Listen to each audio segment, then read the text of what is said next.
Not everyone is born to be a hero. And honestly, the protagonist here is living, well, dead, proof of that. His life had never been what you'd call ordinary, but the way he died felt like a bad joke. And instead of resting in peace, he was thrown headfirst into a realm of legends. Picture it. Warriors, giants, veterans from ancient times, each one more intimidating than the last, and in the middle of them, a pro gamer. Just some regular dude who happened to be insanely good at video games. Now, for the first time in his life, he's holding a real sword. His name's Tai. He messed up introducing himself, but that's what we'll call him. And no, he's not just some random player. He's one of the top gamers in the world, famous, with a massive fanbase. He'd already won 2 world championships, and today, he was on track for a 3rd. The guy was at his peak. Then, just like that, he found himself somewhere else entirely. Surrounded by towering men who looked like battle-hardened warriors. The kind you look at and instantly think, yeah, I'm not messing with that one. They were all lined up before a massive gate. Tai stood among them, confused as hell. 2 of the warriors noticed him. One remarked that his name sounded weird. The other mocked his clothes and his size, saying he looked like a shrimp compared to the giants around him. Then things got weird. One of the warriors realized that the man standing beside him was the very guy he'd killed.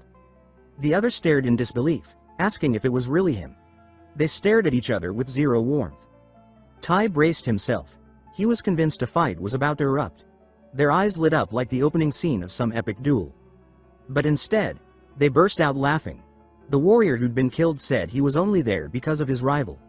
The other replied that their fight had been insane. The bald one asked if that meant the guy had died right after. He explained that a kid with 5 braids had jumped him. The little brat stabbed him in the gut, screaming, "Dad, Dad." The man laughed and said the kid was going to be a strong warrior someday. The father responded, confidently, that he already was. All the while, Tai just stood there, stunned, completely lost in the chaos. That's when the story pulled back, rewinding to earlier. Tai had been in the middle of the tournament, just 1 match away from becoming a world champion for the 3rd time. Everything was going great, until he faceplanted into his keyboard. Now he wondered, did I die right there? Or is this just the weirdest dream ever? Suddenly, a girl pointed at him and said he was the champion who had won countless duels. The warriors around him turned and stared, staring at his size like, how could someone so scrawny be the king of duels? The curiosity was intense. A bunch of them already wanted to challenge him, just once. Tai, meanwhile, was completely out of his depth. He couldn't make sense of anything and blamed the girl for dragging him into this. He remembered the exact moment his face hit the keyboard. That bizarre, out-of-body feeling still lingered in his mind. There had been a strange light, and then, the girl appeared. She told him that those who die in glorious battles carry the soul of a true warrior. Still trying to wrap his head around it, Tai asked if that meant he was really dead. She only told him to follow her. He asked suspiciously if she was leading him to hell, but before he could pull back, she grabbed his hand. In a blink, they were flying through a tunnel of light, headed straight for Valhalla. Back to the present, Tai tried to process it all. Valhalla, he thought. That legendary place from Norse mythology where only the bravest warriors go. I only know that because of the games I used to play, he thought. In his mind, the girl had clearly made a mistake. She thought he was some grand warrior just because he was a gaming champion. The way she acted, so innocent and convinced, made that clear. Tai even tried to explain. He said she was mistaken, that he wasn't a warrior, just a professional gamer. But then she asked if by games he meant duels. He let out a sigh and told her to take him back, but before they could talk further, a deafening sound shook the place. A massive horn echoed, and the girl shouted. She said the enemy was here. Everyone needed to prepare for battle. The warrior's eyes lit up, ready for war. And Tai, pure panic. He was sure he'd officially lost his mind. The enemy arrived. Giant beasts, brutal and relentless. The warriors didn't hesitate. They charged in to meet the assault, clashing with the creatures in a wild, intense fight. Tai stood on the sidelines, shaking, clutching a sword he had no clue how to use. He wondered, if I already died once, what happens if I die again? But fate didn't wait. One of the giant beasts locked eyes on him. It attacked too fast. All Tai could do was freeze. Just before it struck, a warrior raced in and shouted for him to duck. The man unleashed a furious strike, something called the deep rage technique, and took the beast down. Tai cowered, hands over his ears. The warrior turned to him and asked if he knew what a saga was. Tai, of course, had no idea. The man laughed and explained. He said that being in Valhalla meant Tai had done something extraordinary in life. That your accomplishments were the source of your strength here. The more legendary your feats, the stronger you became. Tai wasn't buying it. Feats? All I did was eat snacks and play games. Then, bam! A memory hit him like lightning. Karstead. The immortal warrior he played in his favorite game. A character with a ridiculous list of epic conquests. As Tai thought about Karstead, a strange light began to glow around him. Was that a system window? The warrior pointed and said Tai had his own saga. Tai looked forward and saw glowing letters in the air. He said he could see them, but couldn't read them clearly. It felt like the words were translating automatically. Still confused, he managed to read a few. Saga. The immortal warrior, power, 1%. Tai started walking, his mind spinning. That had to mean Karstead. His eyes lit up with ambition. If I can use his power, I'll be the strongest one here. Then the warrior called out, told him to look ahead. Tai followed his gaze and asked what was happening. That's when he saw it, a massive, terrifying creature, holding a hammer larger than he was. No time to think. The beast attacked. Tai tried to dodge, but tripped, dropped his sword, and tumbled. He scrambled up, saw the monster closing in, and thought, no way. Karstead's power can't be this weak. The beast reared back for another hit. Tai glanced at the letters again. There it was. That cursed 1%, written so small it might as well be fine print from an insurance policy. He shouted, why is this written so tiny? Is this a joke? Couldn't it be bigger? Before leaving, the warrior introduced himself. He said his name was Bjor, and told Tai to stay alive until they met again. And then, gone. Just like that, leaving Tai alone with the monster. Tai swallowed hard. The thing was enormous. He glanced sideways. His sword was on the ground. Fine. 1% is almost nothing, but it's better than 0, time to try. He dashed for the weapon, thinking about how Karstead could take down hundreds of enemies on his own. Even a sliver of that power would be enough to start a legend. Grabbing the sword tightly, Tai braced himself to face the giant. It was now or never. The monster swung its hammer again, but Tai moved fast. He dove underneath the beast just in time. As he rolled, memories of tournaments flashed in his head. He could almost hear the roar of the crowd. And then, deep inside, Karstead's image flickered like a flame. That was when his saga truly activated. Something shifted. A power surged through him, wild, electric, like the storm itself had entered his body. Energy pulsed around him. His eyes flashed like lightning. He wasn't just some dude anymore. He had become Karstead's echo, a warrior of the storm. His strength climbed by the second. He moved like the wind. Dodging the beast's attacks, he struck with precision, driving the blade deep and finishing the fight. It was epic. Panting hard, Tai thought, is this a new saga? Did it awaken just because I thought about Karstead's legacy? If so, maybe he could increase the speed even more. With this power, things were finally looking up. Alright. I might actually survive here, he thought, hope flickering in his chest. Scene shift. The warriors were gathered in the Great Hall. A roaring celebration. A feast in full swing. The two rivals from before sat side by side, laughing together. One said he survived the fight. The other grinned and called it just a warm-up. At another table, Tai sat staring at a chunk of meat like it had personally offended him. He sliced it slowly, chewed, and muttered to himself. Seriously? This is dinner? Just meat and booze? I'm gonna starve to death again at this rate. But fine, let's eat. Bjor sat across from him, laughing at Tai's awkward eating. He said that if Tai wanted better food, he'd have to rank up. Bjor explained this was the Hall of Rookie Warriors. Low rank, which meant basic food, no frills. Tai, still processing the madness of it all, turned to Bjor and asked why he was there. Was he also just another low-rank warrior? Bjor threw his head back and laughed loud. He said he wasn't there for that. Not even close. He was only there to keep an eye on Tai. Tai exhaled deeply and thanked him, genuinely. He said that if it weren't for Bjor, he wouldn't be standing there. That it meant a lot. Bjor gave him a half smile and shook his head. He told Tai to relax and just try not to die next time. But before he could finish, Tai blurted another question, still trying to make sense of everything. He asked what would happen if he did die here. Bjor laughed again, this time like it was the most ordinary question in the world. He explained that anyone who dies in this place goes straight to the Iron Warrior. He said that over there, there's no hunger, no pain, and you get to fight forever. He asked if that didn't sound wonderful. Tai froze for a moment. To him, it sounded like the opposite of wonderful. The Iron Warrior sounded more like an eternal steel coffin than any kind of reward. He swallowed hard and thought to himself, no way I'm dying here. Bjor, maybe sensing Tai's dread, switched topics. He told him that soon he'd be assigned to a unit. Tai asked what that meant. Bjor explained that every warrior would be sorted into a team, and that was about to happen any moment now. Right then, someone arrived. A figure so commanding that every warrior in the room turned their attention to her. She stood proudly and announced that she had witnessed their performance, and now each of them would be assigned to a unit. Tai's eyes went wide when he saw her. He recognized her immediately, a Valkyrie. Bjor grinned and said her name was Hagen, the daughter of Odin. He added that noble blood ran through her veins. Hagen lifted her sword with energy and told them all to look into their goblets. She said the name they saw would be the one they were meant to follow. Tai stared into his cup, confused. Bjor explained that they'd each be placed under the command of one of the gods of Asgard, and the god of their unit would grant them extra power. Tai racked his brain, hoping for a familiar name. Odin. Thor. Those were the strongest. He silently begged that it be one of them.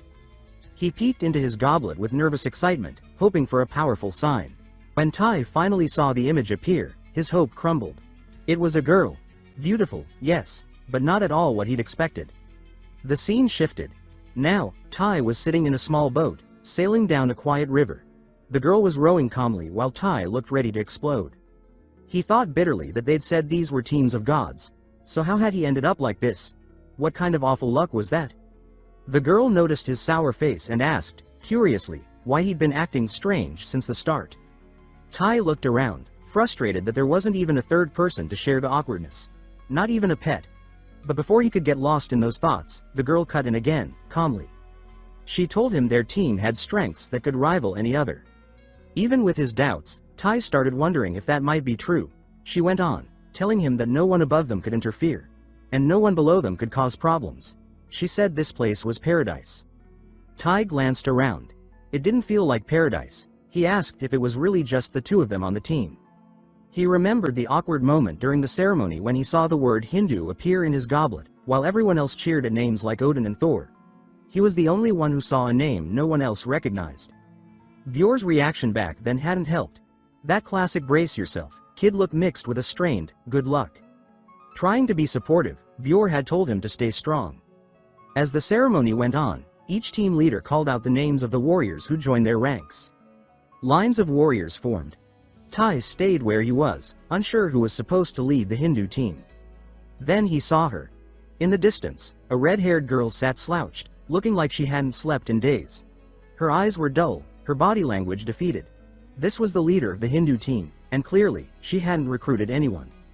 Not knowing what else to do, Tai approached her. When he said he was joining her team, she looked completely stunned.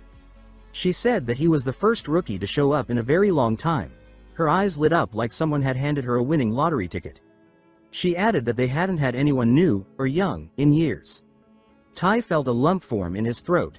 He held his breath. Way too close for comfort, he thought. She welcomed him warmly and introduced herself as Haida.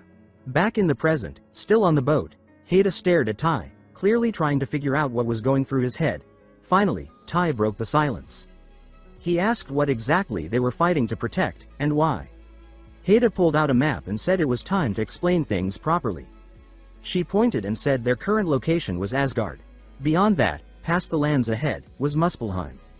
She explained that Muspelheim was home to giants, dark gods, and demons. Tai pointed at a red spot on the map and asked what that place was. Haida followed his finger and said it was Aren, a land that had been completely destroyed. She continued, saying that their team was on the front lines because of this. They were up against an enemy that wanted to destroy the entire world. Tai looked at the map and thought hard. Something about it reminded him of a game. He asked if this whole thing was Ragnarok. Haida nodded and confirmed it. Yes, they were fighting against Ragnarok, a war that would decide the fate of the world. She said that while the fight was to protect the world, deep down, they were fighting mostly to survive. Tai found himself wondering, was there a way to move between worlds? Just a sliver of hope that maybe, just maybe, he could find a path back home. But before he could ask more, Haida announced they had arrived. Tai looked around. They were standing before a temple, clearly important. Haida said it was the temple of their goddess, and that now, as a warrior of hers, Tai should show his respect.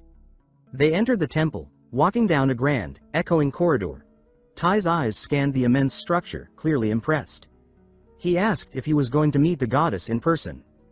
Haida laughed softly and said of course not. Meeting the goddess face to face? That was impossible. She told him he'd meet her, but only from afar. At the end of the hall stood a majestic statue of the goddess. On the ground, a circle engraved with the image of a tree caught his attention. Haida handed him a golden apple and told him to approach the altar and offer it. Tai took the apple, walked up to the tree symbol, and hesitated briefly. Then he tossed the apple forward. He had no clue what would happen, but the result was immediate. The circle and the tree lit up in a radiant glow. The light was so blinding Tai had to shield his eyes. Everything around him shifted. The statue came to life, revealing the Hindu goddess, divine embodiment of life. Her voice echoed through the temple as she greeted Tai as her new warrior. When he opened his eyes, the tree that had been carved into the ground was now real, golden, vibrant, alive. The goddess looked at him and beckoned him closer. Tai didn't hesitate. He knelt, showing his respect. The goddess smiled and said that just as water flows downward, the human body expresses its deepest reverence through a kneeling posture. Then she placed her hand on his head and said he would receive a blessing. A golden light poured from her hand, enveloping Tai completely. He felt an overwhelming energy fill his body. In that moment, he received the mark of the guardian of life and youth. A symbol that would shield him even from death itself. Tai realized his entire body was glowing. He felt strength blooming inside him. Suddenly, he exclaimed that all the chronic pain he'd carried from his days as a professional gamer, his back, hips, neck, digestion issues, they were all gone. It was as if he'd been reborn in a brand new body. The goddess smiled faintly and said she was eager to see the feats he would achieve. Then she vanished, leaving Tai lying on the floor beneath the golden tree symbol. Haida appeared beside him, helping him up. She told him he'd been officially blessed by the goddess. She explained that Hindu was the goddess of immortality and youth. With her mark, Tai would be able to endure even the deadliest pain in battle. No matter how lethal. Tai, distracted, barely heard her. He simply sighed and said that Hindu, she was magnificent. Haida continued, explaining that now that he had received the blessing of life, there was no longer any real risk of dying. In fact, she said, the longer time passed, the stronger his blessings would become. She laughed and added that's why people called their team the zombie team. Tai raised an eyebrow and quickly asked, if he defeated all the enemies, would there be a way to return to his world? Just saying it aloud made him feel stronger, more determined. He thought maybe Haida would be impressed. After all, her face turned slightly red, or at least, that's what he thought he saw. On her end, Haida found the whole thing adorable. He really believed he could take down all the enemies, and go home. So naive. So hopeful. So cute, but still. She answered seriously. She said that if the war ended the way he was imagining, if they actually won, then maybe it would be possible. She raised her hand to help him up and added that it would all depend on him. That's when his imagination kicked into overdrive. Tai drifted into a fantasy. In it, he pictured himself married to Haida. They were living together in a peaceful home. After a long day, he would come back, and there she'd be, waiting for him in the kitchen. The moment he arrived, she would greet him with a warm smile, and they'd sit down to dinner. In his daydream, Haida smiled sweetly as she fed him with her own hands. Tai, the protagonist, felt an overwhelming joy, a kind of happiness he couldn't describe. But the fantasy fell apart instantly. The moment he bit into the food, he noticed it had the texture of a used boot sole. Snapping back to reality, he grimaced. Haida looked at him, concerned. She asked if he was okay and whether the meat was too tough. Before he could reply, she tried to reassure him. She explained that things would improve soon, that if they worked hard and climbed the ranks, everything would get better. They were in Tai's quarters at the time, and Haida appeared optimistic. She said that as they advanced, the privileges would grow too. Better food, better living conditions, and more.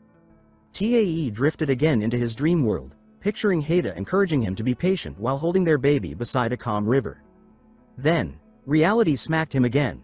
A system notification popped up, warning that his illusions had reached a critical level. Fine. The next day, Haida decided to go over everything again, just to make sure Tai was truly absorbing it. She explained that every time he defeated an enemy, he earned something called gunas. Tae's eyes lit up in understanding. He said that made sense. He had felt something shift inside him after defeating those beasts earlier. Haida confirmed that he probably already had a few gunas saved up, and told him he could spend them to unlock new skills and grow stronger. Tae, now more focused, studied a chart showing different ability categories he could level up: physical strength, mental strength, endurance, agility, and mana. He asked, curious, what exactly mental strength and mana were supposed to do. Haida explained it patiently. She said that mana enhanced magical offense and defense, while mental strength increased his focus and resistance to psychic attacks. Tae nodded, grasping the idea. He then asked if mana could also be used to empower his saga. Haida told him that sagas were special. Their strength didn't just grow through action, but also through belief, specifically, how many people knew the story and believed in it. She said that sometimes, sagas could grow so powerful, they bent reality itself. She added that lower-rank warriors typically had simple sagas, boosts to speed or strength, for example.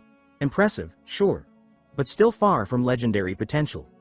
Legendary sagas, she explained, were something else entirely. They could create weapons from nothing, shift the warrior's form, or even summon entire armies. Then she locked eyes with Tae and told him he needed to remember something. The power of his saga, and how far it could go, depended entirely on him. Tae grew quiet, deep in thought. He reflected on his own life, and the idea that his saga might carry real weight. That's when something clicked in his mind. He remembered the saga of the legendary brave knight, Kalstead, the hero from the game he used to play back in his world. Just then, a deep, resonant sound echoed across the air. It was the booming ring of a massive bell. Haida rose instantly, her face going serious. She said she already knew what it meant. It was a call to battle. Tae's eyes widened in alarm. He asked, his voice wavering, if it was really starting already. In that moment, a strange portal appeared before them, opening with an intense surge of power. Tae stared into the purple glow of the rift and realized, it was a gate. Haida, still calm but firm, told him to step through it.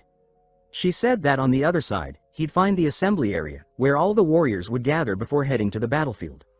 The scene shifted. Tae now wore new armor, heavier, more durable, with a shield strapped to his back. Haida stood beside him, adjusting the last parts of his uniform. Tae's heart pounded. She was so close, he accidentally held his breath. Then she stepped back, looked him over, and said that it suited him perfectly. Flustered, Tae quickly stepped away and said he was ready to go. But she called out one last time and told him to take care, and not to die. Tae, almost tearing up from her words, forced a confident smile. He said that with Indu's blessing, dying had just become a lot more complicated. And then he crossed the portal. What he saw on the other side stunned him. A massive gathering of warriors. Hundreds, maybe more. All of them preparing for something big. Tae stood speechless. So this really is a giant war, he thought. Suddenly, someone smacked his shield with incredible force. He whipped around in shock, and saw Bjor, laughing. Bjor said they'd met again. That Tae looked way better now. Then, grinning, he asked if Tae's Valkyrie was pretty. He laughed even harder and added that, honestly, all Valkyries were pretty, weren't they? Before Tae could answer, Bjor grabbed his shield and gave him a gentle shove toward the formation. He told him to get moving. Today's battle would be different. He said they'd have a commander this time. Then the commander arrived. A tall man with a commanding presence, stern eyes, and an aura so intense it silenced the entire field. Everyone around him stood straighter the moment he walked by. Meanwhile, Tae was still by himself, the lone representative of the Hindu team. The commander noticed and stared at him, puzzled. He said it was strange for someone to be standing alone like that and asked if Tae was the only member from Team Hindu. He then ordered Tae to fall to the rear and stay there. Embarrassed, Tae obeyed without protest, trying to blend in. Then the commander raised his voice, his tone booming across the field. He introduced himself as Ragnar, of Team Heimdall, and said that today he would lead the charge. The goal of the battle was to reclaim land that had been taken. Tae stood at the back of the formation, stretching his neck to see past the towering warriors in front. Ragnar kept speaking, saying they would charge directly into the heart of the conflict. Raising his sword, he shouted a rallying cry. They were fighting for Asgard, and for the 9 realms. The gates ahead opened, revealing a portal ready to be crossed. The warriors roared in response, chanting Ragnar's name as their chosen leader. Tae, stuck in the rear ranks, still couldn't see a thing. Then the scene shifted to the battlefield. Snow-covered hills, jagged terrain, and bitter winds. The enemy soldiers already on the field had a strange, unnatural look to them. They stood waiting, watching. The moment they saw reinforcements approaching, they pushed forward, trying to gain the upper hand. But then, something happened that froze the entire battlefield. At the top of a snowy cliff, a monstrous figure appeared. It was White Fang, the enemy commander. He held a colossal hammer that pulsed with energy. His presence alone made time seem to stop. From his perch, he raised the hammer high. Every eye, friend and foe, turned to him, stunned by fear. And then, he jumped, an avalanche made of muscle and fury. He landed with cataclysmic force, slamming the hammer into the ground. The shockwave tore through the snow, blasting it into the air and throwing nearby warriors like ragdolls. The field erupted into chaos, and at the center of it all stood White Fang, rising slowly, his hammer glowing, and his eyes burning with unrelenting rage. Just as Tae emerged from the portal, he found himself face to face with the towering figure of White. The beast roared so loudly it felt like the earth shook. As it swung its massive hammer, it sent shockwaves through the battlefield, crushing every warrior who dared approach. Tai stood frozen for a second, staring at the scene of destruction in disbelief. He muttered to himself, wondering who the idiot was that opened that portal. Now everything was silent between them. Tai and White stared at each other like the rest of the world had disappeared, leaving only the two of them in a frozen moment. Tai was terrified, but forced himself to stay composed. He kept his eyes on White and that deadly hammer. He repeated to himself that he just had to think of it like a boss fight in a game. He realized quickly, his survival depended on one thing. That hammer. If it hit him, it was over. For a moment, Tai imagined the impact, being flung through the air like a ragdoll. He glanced at the small shield in his hand and accepted the truth. There was no way it could withstand even a fraction of that weapon's power. He made a decision. He flung the shield aside. At that moment, it was useless. This was all or nothing. Then he thought about the runes he had collected, 5 of them. Not much, but it was everything he had. Tai poured them all into agility. Instantly, something changed. His senses sharpened. White's movements started to slow, as if time itself was bending. The hammer came crashing down with monstrous force, but Tai, now faster than ever, slipped just out of range. He felt the wind of the strike graze his skin, but he was alive. The warriors around him, still frozen in fear, watched his maneuver and erupted in shouts of disbelief and celebration. He had dodged it. He had survived. While others were being hurled like dolls, Tai had slipped beneath the hammer unscathed. But then reality hit him. Just dodging wasn't going to win this fight. He glanced at the giant's legs. Maybe I should strike there, he thought. At that moment, a voice echoed across the battlefield, calling for all warriors to focus their attacks on White's legs to bring him down. Tai saw the army charge forward, but the result was disastrous. One by one, the warriors were knocked away, helpless against the monster's strength. He realized this strategy wasn't working. White raised his hammer again, ready to crush more lives. Tai clenched his fists. There's only one thing left I can do. He decided to activate a move he remembered from the game. Caustic, Warrior's Mission, the Storm. The technique granted him incredible speed, but this time, instead of running, Tai launched himself upward. From above, he twisted his body midair and dove straight toward White with everything he had. In his mind, he made a silent vow. I'm going to survive this battle, no matter what it takes. Memories of Haida flashed through his thoughts, her voice telling him not to die. The desire to see her again burned inside him. He remembered her advice. Awakening the true power of a saga depended entirely on him. But something ticked him off. He shouted inside his head, demanding that the invisible narrator stop treating his life like a tragic story. Enough with the death foreshadowing. With that, he sharpened his focus. He zeroed in on the ability, Warrior's Mission. The Storm, which until now had only increased his speed. But what if it could do more? What if he could take it to the next level? It sounded insane. But Tai decided to try. He visualized the impossible, striking with his feet, channeling all his speed into a single point. The monster roared in pain as Tai landed a blow. The protagonist, breathing heavily, wasn't sure if he was still alive. He muttered that doubt might have saved him again. Looking up, he saw the beast writhing in pain. His sword was buried deep, lodged in one of White's eyes. That was the moment. White was vulnerable. One more hit could end it. Tai thought fast. I need a weapon. Right then, a new skill awakened. His saga transformed. The warrior's weapon saga activated. He fused it with the storm. Tai spun violently, like a tornado rising into the air, climbing higher and higher until he reached the peak above white. And with that, he struck the final blow. Cut to another scene. Somewhere far, far away. Looking upward, it seemed like the planet itself shimmered in the sky. A mysterious woman stood at the edge of a vast horizon, manipulating something that looked like a cosmic chessboard. Suddenly, a raven landed behind her. She commented that the outcome was clear, they were the victors.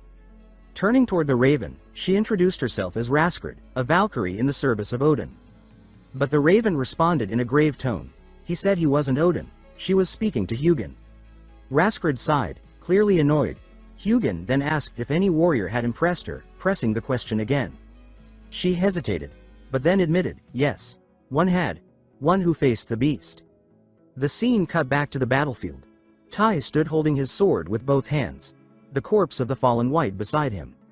Warriors around him cheered in triumph. They chanted Odin's name in victory. But soon, all eyes shifted to Tai. Still catching his breath, he stood there, silent, stunned, feeling the weight of the moment and the roar of celebration. He thought about the championships, about being crowned the best player in the world, the applause. It all felt eerily familiar. Then he looked down at the weapon in his hands. A chill ran down his spine.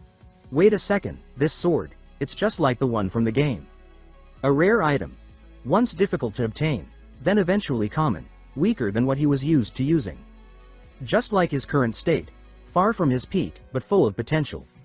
As the cheers roared around him, Tai made a decision.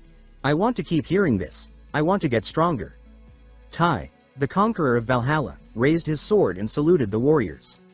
Then, a hand rested on his shoulder, stopping him mid-movement. A voice said he did great out there, that it was amazing. Tai turned, and saw Bjor. Before Tai could reply, Bjor added that Tai had managed to evolve his saga, and that wasn't something to take lightly. Smiling, Tai thanked him. He said it was only possible because of Bjor and Heda. But Bjor, looking proud, said that summoning a sword from thin air had nothing to do with his training. Tai laughed, surprised. He admitted it was new for him too, but now, it seemed like he could summon, and dismiss, it at will. Bjor changed the subject, saying it was time to move. Tai frowned, already exhausted. He asked if they weren't heading back. Bjor let out a short laugh and pointed to a distant spot. He said, back? Forget it. Our mission now is to take that fortress over there, and until we do, this is our camp. Tai groaned. You've got to be kidding, we're sleeping here? The scene cut again. Tents were up, camp was set. Tai, drained, collapsed onto the makeshift bed inside a tent. He yawned loudly. What a day. Feels impossible that all this happened in a single day. After a moment of silence, he reflected on everything that had happened. He stared at his hands, remembering Bjor's advice about sensing his saga. Did I really get stronger? Focusing, he opened his system window. And something had changed. The translation now came in clear. Current power. 5% of the immortal warrior. A smile broke across his face. Tai. I'm getting stronger. Now he had 2 saga slots. Could I combine them? He wondered. While he processed the idea, the tent flap burst open. A warrior stood there with a strange smile. He said someone was looking for Tai. Confused, Tai stepped out.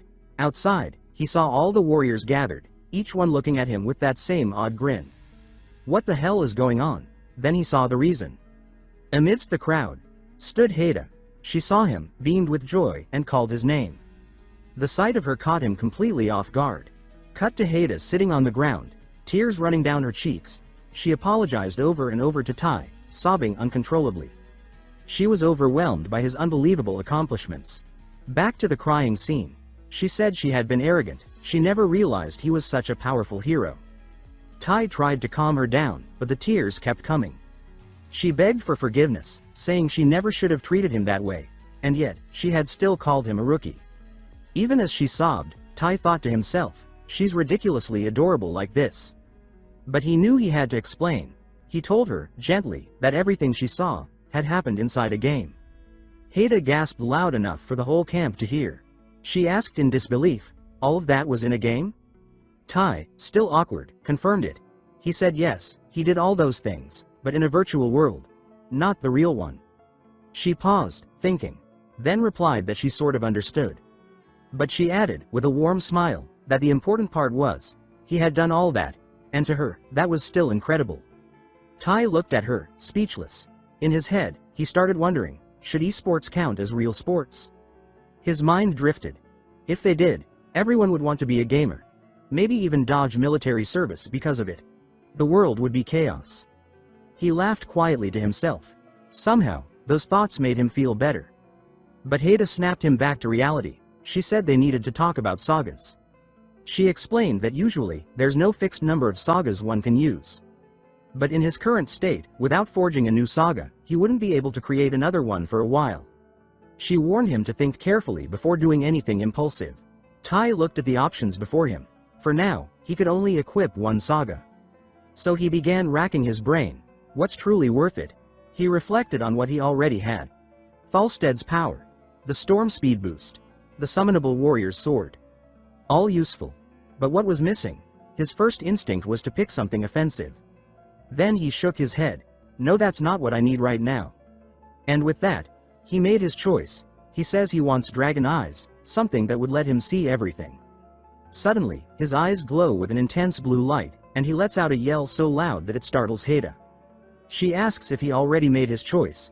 He confirms, yes, that's what he wants. The protagonist starts testing his new ability and notices that his vision has become extremely sharp. He says he can now see everything more clearly. He adds that the whole thing almost killed him. She, still confused, says it's better if he gets some rest, and prepares to leave. Before stepping out, she tells him how amazing she thinks he is, and that she's sure he's going to become incredibly powerful someday. Unexpectedly, she hugs him. She says that having someone like him in Team New is an incredible stroke of luck. Tai is so stunned by the hug it feels like the tent roof might blast off. After Haida leaves, some time passes. Someone appears at the entrance of the tent. He calls for Tai, who answers cautiously, wearing a helmet on his head. Tai asks what it is now. The visitor introduces himself as Rolfi, from Team U. Rolfi quickly notices Tai's odd behavior but ignores it. He explains that he's a warrior from Ceres unit, which has now been merged with Ragna's group. He says all warriors must gather at Ceres base, and he's come to escort Tai. Curious, Tai activates his dragon eyes to verify Rolfi's identity. He confirms the name, and also learns he's known as the Wolf Hunter. But once again, he sees more than he should. Embarrassed, he quickly looks away and deactivates the ability, thinking he needs to be more careful using it. Rolfi just stands there, confused by Tai's reaction. As they walk together toward the meeting point, Rolfi speaks with admiration. He says he envies Tai for being visited by a Valkyrie. He says if it had been him, he'd be bragging about it to everyone. Tai hears this and can't help but smile with satisfaction. He thinks that it really is like a celebrity came to visit him, personally. A huge perk of being in Team U. Tai asks Rolfi what the benefits of being in Team U are. Rolfi explains that they can choose between two skills: invisibility, target tracking. He continues, explaining that tracking allows one to locate any enemy, even with minimal traces. Invisibility, he adds, is excellent for ambushes and escapes. He goes quiet. To demonstrate, Rolfi vanishes right in front of Tai. He then reappears and reveals that his chosen skill was invisibility. Definitely invisibility. Tai watches, impressed, thinking how powerful the ability seems. Soon after, they arrive at a new camp. Rolfi leads Tai to Ceres unit leader and announces he's brought a new warrior. As soon as Tai sees who the leader is, he's shocked. To his surprise, the leader is a woman, something rare in Valhalla. Until now, the only women he had met were Valkyries. The leader stands up and introduces herself. She says she's heard about Tai, the one who defeated the giant now, also known as White. She adds that she's glad to meet him, but what really shakes Tai is the aura radiating from her. He senses it immediately. Her energy is terrifying, far stronger than any other warrior he's encountered. She informs Tai that the Supreme Commander is on their way and asks him to stay where he is. Tai obeys, curious, and activates his dragon eyes to get a better look. He sees her title, the Manhunter, and he quickly understands she's an incredibly powerful and strict figure. Time passes. A light appears in the sky, resembling a star drawing closer. The warriors start murmuring, assuming it's a Valkyrie. But to everyone's surprise, it's Raskred. Tai recognizes her immediately. Using his dragon eyes, he sees that she serves under Odin. As she lands, he focuses on the title glowing beside her name, the Ice Princess. He wonders if that name came from the other warriors. Raskred steps in front of them all and introduces herself, making it clear that from now on, she'll be the one leading the group. She announces that Commander Ranos is dead, and because of that, his unit is now merged with Ciri's. She looks directly at Ciri and says she'll be counting on her for this mission. She also turns to Warrior Tai, saying he single-handedly defeated the enemy leader, the beast they knew as White. As recognition, she declares that Tai will be rewarded with a bag of gold coins, a rune, and 10 points for Team Hindu. Tai feels a rush of joy but tries not to show it, keeping his expression serious. He starts imagining himself becoming a living legend in that world. Suddenly, he hears the surrounding warriors whispering. At first, he assumes they're praising his victory. But he quickly realizes that's not it. They're talking about how he was visited by a Valkyrie. That Haida herself came to him. Tai reacts with disbelief. Seriously? They think that's more impressive than defeating the giant White? He starts to get irritated, especially when he hears one of them say Tai's the luckiest guy alive. Another adds that if it were him, he'd brag about that forever. They want details. Tai can't believe it. I defeat a colossal monster, save everyone, and all they care about is who visited me. Then Raskred speaks with authority, calling for silence. She announces that the battle to reclaim the fortress begins tomorrow afternoon. The warriors cheer. But she continues, they'll use the Iron Rain plan. Everyone will be involved. The name alone makes the warriors erupt in euphoric shouts, cheering like the battle is already won. Tai tries to match the excitement, but inside he's completely lost. Iron Rain? What the hell is that? He turns to Rolfi and asks. Rolfi pauses. Says honestly, he has no idea. The next day, Raskred flies high through the sky. With a decisive motion, she raises her hand and commands the attack to begin. The warriors march forward like a flood, heading straight for the fortress. Simultaneously, the enemy army spots them approaching. That's when a new creature appears. A massive beast, similar to White. But this one is different. This is Red Eyes. The warriors clash with the enemy. Meanwhile, Ciri explains Raskred's plan like it's a chess match. She says their assault will force the enemy to meet them in front of the walls. During the chaos, Ciri's unit will scale the walls, infiltrate the control rooms, and open the gates. She adds that to do that, they'll rely on Iron Rain. Rolfi, pumped up, says they'll use it to breach the walls. Tai looks at him, suspicious. Rolfi talks like he knows what he's doing, but he's completely clueless. Again, Tai wonders, what the hell is Iron Rain? Some kind of teleportation spell? Cut to the next scene. Tae is sitting inside a giant metal barrel. Finally, he understands. Iron Rain means being launched, literally, in a metal barrel toward the fortress wall. Rolfi asks if he's excited. Tae answers, absolutely not. Around him, other warriors cheer excitedly. They shout things like, I'm going to Valhalla. Wait, aren't they already in Valhalla? Then, the horn sounds. The signal. The barrel holding Tae and his teammate starts to move. It becomes clear. These barrels are loaded into massive cannons and fired like projectiles at the fortress. Inside, reactions vary. Some warriors scream in terror. Others are thrilled, already hyped for battle. The barrels crash through the walls, smashing on impact. Warriors stumble out, dazed and bruised. Some complain about back pain. Others bite their tongues. Tae? He's just thankful to be alive. Then Ciri appears. She warns them to prepare. The enemy is coming. The warriors regroup. But they're stunned when they see what's ahead. A monstrous creature with huge claws stands before them, surrounded by giant insects. The swarm moves as one, in a terrifying rhythm. Ciri, unfazed, explains. She says these insects move in groups of 5. Eliminate the leader, and the rest become disoriented. Someone nearby asks how to tell them apart. They all look the same. The protagonist thinks fast. They just need to focus.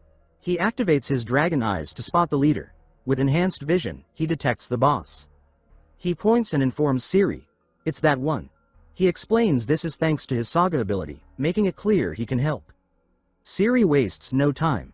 She attacks directly, aiming for the identified target. Tai understands the plan immediately. He starts calling out leaders by traits. The fast one, the handsome one, the famous one. The warriors follow his lead and strike accurately. With each leader defeated, the remaining insects begin to retreat. Then, a horn sounds again. The enemy signals a second wave. A huge troop charges toward them. Siri turns to Rolfi and gives instructions. They'll split into 2 groups. She'll hold off the front with her team. Rolfi will take a team to the control rooms. Rolfi salutes and says he understands. Before leaving, Siri says one more thing. She tells him to take TAE. She looks directly at him and says she's counting on him. The protagonist gets serious, ready for the mission. Rolfi's group quickly forms. Just 4 people. Before moving, Rolfi places a hand on Tae's shoulder and tells him to stay close. The reason becomes obvious. The other 3 warriors can turn invisible. Something TAE can't do, yet, so for now, he sticks tight to Rolfi. It's the only way not to be detected. They slip out of the battlefield and follow the path toward the control room. Rolf says he knows the map of the area and that there should be a hidden route nearby. He places a hand on a stone, and suddenly, a secret passage opens. He explains that it's a temporary shortcut to the control room. They enter the tunnel, shrouded in darkness. Rolf grabs a torch to light the way. As TAE walks, something grabs him. He gets tangled in massive spider webs and shouts, ripping the threads from his face, stunned at how this place is covered in them. Looking around, he realizes this corridor hasn't been used in a long time. The group presses forward, but TAE falls behind. Above them, clinging to the ceiling, a massive, grotesque spider watches silently. Rolf warns the group to tread carefully. TAE and the others heed his words. But then they hear it, the chilling, chittering approach of something huge. TAE glances up just in time to see the spider sink its fangs into one of the warriors, lifting him off the ground. He shouts a warning to Rolf and the others, who are still staring up in horror. Rolf calmly remarks how strange this spider is, highlighting its monstrous size. They watch, frozen, as it devours their companion. Rolf, disturbingly unfazed, says the creature must have been starving to gulp someone down so fast. He adds there's no saving him now. TAE activates his dragon eyes. What he sees shakes him. There isn't just one spider. There are dozens, crawling in from every side. He quickly tells Rolf they're surrounded. The spiders close in. TAE takes a deep breath, forcing his mind to stay sharp. He scans the creatures, using his ability, and identifies 2 crucial facts. They paralyze prey with venom, and their weakness. Without hesitation, TAE activates a skill, Runic Fang Effect. His sword bursts into flames. He slashes at the ceiling, setting the webbed roof ablaze and torching the spiders en masse. Seizing the moment, TAE yells at the others to run. Rolf and the rest don't hesitate this time. They dash after him. As they sprint, Rolf shouts, asking if TAE is some kind of mage. Another warrior frets about the sword being left behind. TAE, not breaking stride, responds casually, he'll just make another one. With dragon eyes guiding him, he leads the group like he's navigating a video game. Eventually, they find a door. Rolf, relieved, says this is it. He rushes forward, telling them to get inside. TAE crosses first, followed by a third warrior. Rolf barks the order to shut the door. But one warrior hesitates, and fails. A spider slips through. Now it's 3 against 1. Rolf and the other warrior wrestle the door shut. TAE draws a new sword, ready. With a clean strike, he slays the spider. He collapses, gasping for breath. Rolf and the other warrior slump against the door, equally winded.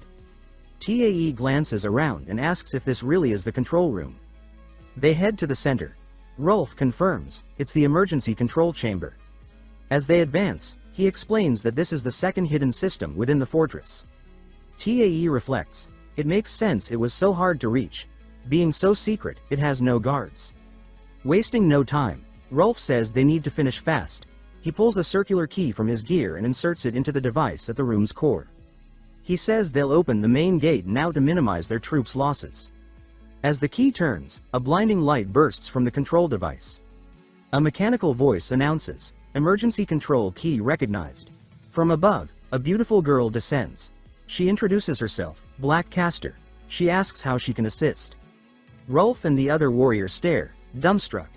TAE, impatient, reminds them they were in a hurry seconds ago. He tells Rolf to snap out of it and speak. Awkwardly, Rolf asks Black Caster to open the fortress gate. She replies calmly that the process will begin, and starts opening the wrong door, the one behind them. Rolf quickly corrects her, clarifying he meant the main gate. Then he sighs and declares their mission a success. He suggests they wait there until the army takes the fortress.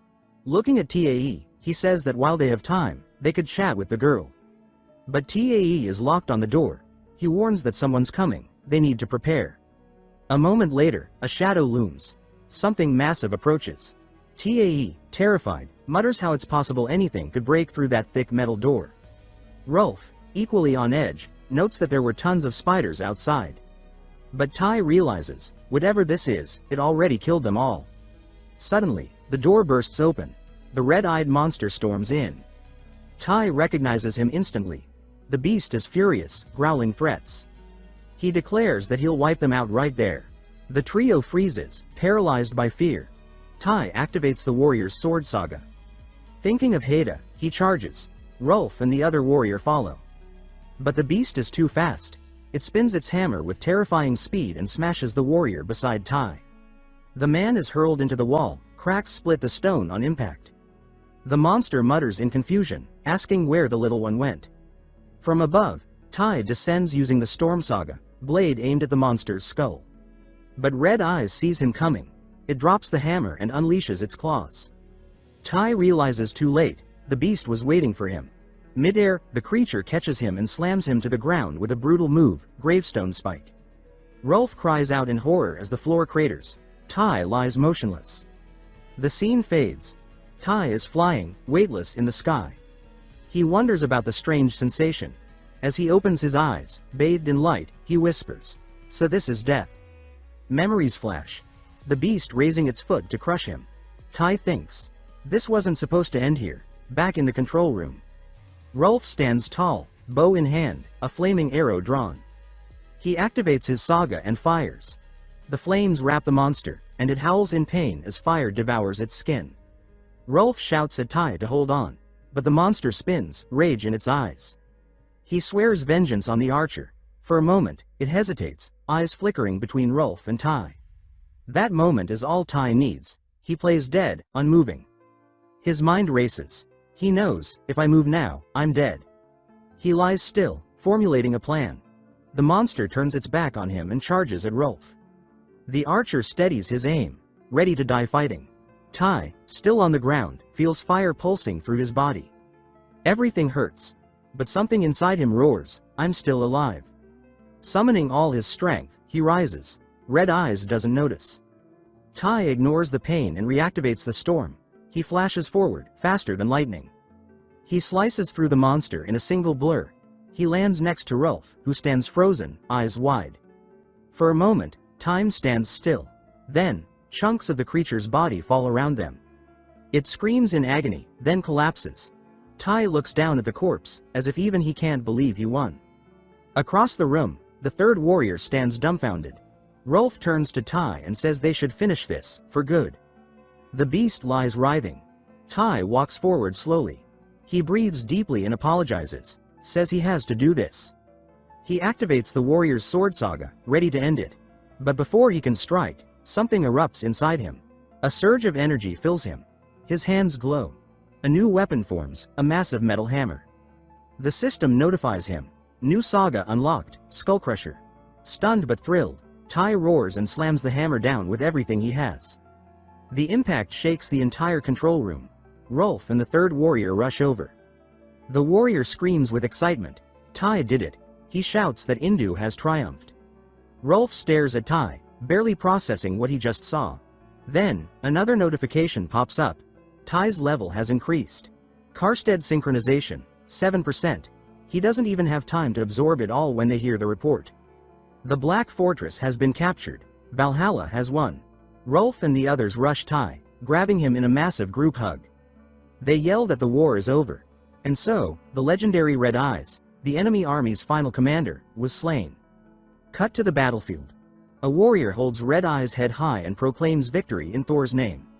He declares that the enemy is vanquished. He introduces himself as Brack. And claims he was the one who defeated the beast. And to make sure he wouldn't be left behind. Meanwhile, the raven serving as Raskrid's messenger flew above the battlefield, watching the victory unfold below. It noted that Raskrid now seemed far less interested in the mighty warrior Brack and increasingly focused on the young warrior named Tai. Back at the celebration, Rolf carried Tai on his shoulders as the warriors around them shouted his name and cheered his unbelievable feats. The young man no one expected had done the impossible. Suddenly, a Valkyrie appeared in the middle of the crowd, loudly proclaiming that today was a day of celebration and that they all deserved this victory.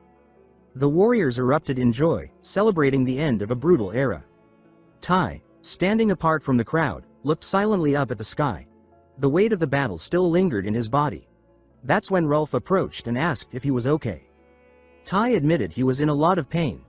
Rolf responded by saying he was lucky to be alive, and that he had been terrified when he saw Tai lying motionless. Before Tai could reply, a familiar voice cut in. It was Siri. She arrived with a smile and asked if she could join them for a moment. She praised what they had done in the control room, saying it had been incredible. As a gesture of thanks, she offered them a drink. Rolf didn't even hesitate. He eagerly said it would be an honor, even adding that he had always wanted to share a drink with her. Tai thought, smooth. Simping in broad daylight. Before anything else could happen, more warriors crowded around, all asking to drink with Siri too. The mood shifted quickly. She opened the barrel and began pouring, raising her glass and shouting a toast to Valhalla. Everyone joined her, cheering loudly. Rolf stood still, clearly frustrated as his golden opportunity slipped away. Tai watched quietly. His eyes stayed on Siri as she laughed and smiled with the warriors. He remembered how cold and distant she had once seemed to him, someone emotionless. But now, there she was, laughing like a child, face flushed from the joy. On the other side of the party, Rolf was surrounded by listeners as he recounted the battle. He described every detail. How Tai faced the spiders, how the Red Eyes monster fought, and how the final blow came from Tai himself. The crowd hung on every word, visibly impressed. Tai kept watching. His gaze returned to Siri, still laughing, light and carefree. He thought to himself, she really does know how to smile like that. The party got wilder. References flew around that neither Tai nor the narrator could understand. What the hell is going on? Suddenly, the large dwarves started acting weird. Tai tried to make sense of it all when Raskrid appeared. She informed him that he had a visitor. It was the beautiful Retta. The warriors, seeing her approach, erupted with cheers and teasing. As Tai and Retta walked off together, comments flew, some saying they were jealous, others shouting, "Make the most of it, kid." The dwarves tried to keep the party going, but Raskrid stepped in, ordering everyone to bed. She reminded them that they had an important mission in the morning. By dawn, all the warriors were assembled. Tai looked exhausted, yawning like he hadn't slept at all. Naturally, that made him a prime target. Rolf, wide-eyed, asked if Tai had enjoyed himself last night. Another warrior chimed in. Was it an all-nighter? A third, grinning, asked. So, did you have fun, boy? Tai, clearly embarrassed, gave a sheepish smile and simply said he couldn't talk about it. It was a secret. As he spoke, it became clear something was different. He wore a new necklace with a golden pendant. Before the teasing could escalate, Siri arrived to give the mission briefing. She explained that today's mission was a special one. The target was the eastern side of the Black Fortress, specifically the old dwarven mines. When the Nows took the fortress, the dwarves had sealed the mines and gone into hiding. No one had heard from them since, so the mission was clear: investigate the area and assess the situation. Tai turned to Rolf and asked if dwarves were like the grumpy warriors he'd seen in games. Rolf replied that dwarves never said no to a drink. Then he added, with a straight face, that he hadn't had a drink in ages, despite drinking the night before. He went on to say dwarves were so manly that even the women had beards. Tai thought to himself, thanks for that, not interested. Raskrid continued. Because of the great distance to the fortress, a special form of transport had been arranged, something called the Black Lightning. At the mention of it, everyone's expressions turned to dread. A flashback cut to the previous night in Tai's tent. Retta had called him for a private talk. She gave him a special necklace, known as the Apple of Gold pendant. It enhanced healing speed and granted him a fragment of a golden apple, which had incredible properties. It healed wounds, neutralized toxins, and even broke curses. In a soft gesture, she kissed his forehead and blessed him in the name of Hindu. Back in the present, Tai was buried in snow. In front of him loomed the mighty Black Fortress. He pushed himself out of the snow, visibly irritated. He grumbled. He already knew this trip wouldn't be normal, but being launched like a corpse in a coffin was too much. Looking around, he saw his teammates sprawled out in the snow, unmoving. Worried, he wondered if they were dead, but then, he remembered Rita's necklace. That must be why he was still standing. It had to be stronger than he thought. Moments later, the group reassembled at the fortress entrance. Inside, the place was dark and foreboding. Someone commented that dwarves must really hate sunlight. Captain Ciri raised her voice with authority. She declared that they were warriors of Valhalla, sent by Valkyrie Raskrid. The air inside felt heavy, like it held centuries of silence and sorrow. Tai activated his dragon eyes to scan the area. He raised his head and warned that something was wrong. There were movements. Many figures above them. Ciri reacted instantly. She ordered everyone to raise their shields. Just in time. A rain of arrows fell from above. The warriors shielded themselves as best they could. Then Tai looked closer, and was stunned. He said aloud that this couldn't be. They were dwarves, but they were undead. Zombies. The group froze. Rolf muttered, "Zombies? Why the hell are there zombies here?" The only explanation was that the dwarves hadn't survived. They had all somehow been turned. Rolf asked Tai if he was sure. Tai confirmed. With his saga active, he could see them clearly, even in the darkness. He described their odd names, like Ghost Dwarf of Cinema, Ghost Dwarf Rapper, and finally, Lord Vocal Ghost Dwarf. The group stared in disbelief, but there was no time to dwell. One of the zombie dwarves charged forward. Ciri yelled for them to hold formation and not let any gaps form. Another voice shouted, "Captain, our shields are breaking. They won't hold much longer."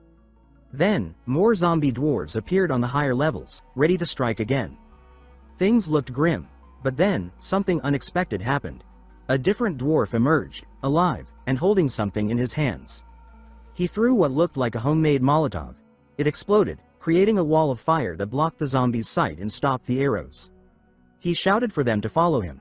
Without thinking, the group obeyed, running behind him and slipping through a narrow shaft. Rolf got stuck but managed to wiggle through. Tai came last. When they finally caught their breath, they were stunned by what lay before them. An underground border, vast and eerie, stretched out ahead. Once settled, the dwarf began explaining. Everything they saw up there was the work of a vampire. The vampire had shown up at sunrise, and the rule was simple. If a vampire kills or bites you, you become a zombie. He described the creature. Enormous, with gray skin, bald head, and eyes black as night. He seemed more physically powerful than magically skilled. The group exchanged looks as the dwarf sighed. Ciri asked if he was out for revenge. Because if that was the case, they should regroup first. The dwarf said no, it wasn't just revenge, it was something much bigger. Recently, in the mines, they discovered Ulti. Everyone was stunned. Rolf asked what that was. The dwarf said it was called the Metal of the Gods, the strongest material in existence. It amplified rune powers and couldn't fall into enemy hands. One of the big dwarves said he already knew that, and that it really was a legendary metal. Rolf asked for an example. The dwarf replied, "The Hammer of Thor. That was made with Ulti." He pointed to the fortress and said that at the top sat the sacred anvil, where the vampire was most likely hiding. And luckily, it was nearly noon, the vampire's weakest hour. Tai thought, this information could change everything. Without wasting time, the group pushed into the fortress. They had barely stepped past the entrance when they were swarmed by a horde of zombies. Ciri was already at the front, commanding her warriors to raise their shields. The dwarves, skilled in manipulating wind, unleashed tornadoes that hurled the undead into the air. Meanwhile, the demolition expert dwarf used his cannon to blast open a path. Tai, Ciri, and Rolf advanced, focused on reaching the room where the sacred anvil was kept. As soon as they crossed through the main gate, an eerie silence took over the space. Something didn't feel right.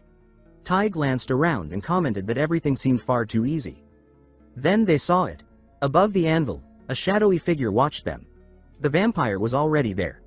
Tai examined the creature and muttered that it was smaller than the now monsters. But before he could finish his thought, something horrifying happened. In a blink, the vampire shredded through two warriors who were readying their arrows. Blood sprayed across the stone floor, and Tai froze in terror. He tried to move, but the vampire appeared right beside him, speaking in a cruel voice. The creature demanded to know how they had entered, claiming the treasure as his. Tai attempted to move, but his body refused. The vampire laughed, raising his claws toward Tai, then redirected his threat to the rest of the group, warning them not to move or he'd start taking heads. Ciri noticed that Rolf and two others were unharmed. Rolf then said his bow had been destroyed and that it looked deliberate. The vampire continued staring at Tai, saying that warriors as strong as them shouldn't die. They would make perfect soldiers in his undead army. The tension peaked. But suddenly, an arrow sliced through the air and struck the vampire, forcing him to stagger back. It was Ciri, bow in hand, shouting for him to stay away. The vampire caught the arrow mid-air, smiling with disdain. Before he could retaliate, the dwarf fired his cannon, sending a wave of fire straight into the vampire's chest. The impact was powerful, but not enough to do real damage. With supernatural strength, the vampire pushed through the flames. Ciri commanded her warriors to form a wall of shields, but with a single blow, he scattered them like dolls. The dwarves launched more attacks, even combining into a triple whirlwind strike, but the vampire withstood them effortlessly. It was as if they were just tickling him. Behind the chaos, Tai spotted an opening above, a hatch that could let sunlight in. Wasting no time, he pulled a lever, and a shaft of noon sunlight poured into the chamber, striking the vampire directly. The creature screamed as his skin began to calcify. He dropped to his knees, writhing in pain, apparently defeated. Rolf, panting, asked Tai if he knew how to kill a vampire. Tai thought out loud. Maybe a stake through the heart, or perhaps cutting off the head, but before they could try either, a strange sound echoed through the chamber. The vampire began muttering a spell with a fading voice. In an instant, the sun vanished, replaced by the cold glow of moonlight. The group readied themselves to finish the job. Too late. The vampire's body disintegrated into a flurry of bats that swirled through the hall. The creatures fused together, forming a monstrous, colossal bat with vast wings and eyes filled with rage. The vampire's voice thundered, now darker and more powerful, promising them pain for their insolence. His mouth opened, releasing balls of acid. The green orbs hit the ground and melted whatever they touched.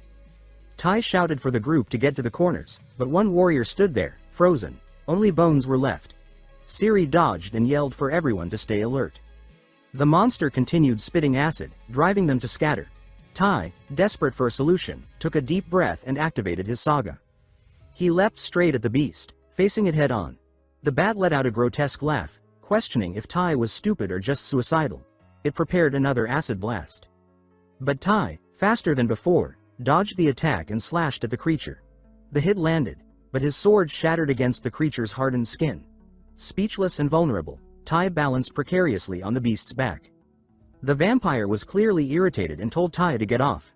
Tai replied that he was too high up to jump. Then the creature offered to help him down, to restart the fight properly. And at that exact moment, something strange happened. A pulse of energy glowed and began to form before him. As if fate was stepping in. His companions paused, stunned. Rolf even asked what the hell that was. Tai, reading quickly, realized he was about to unlock a new saga. The vampire, now a giant bat, grew agitated and shouted at Tai to stop messing around and come down.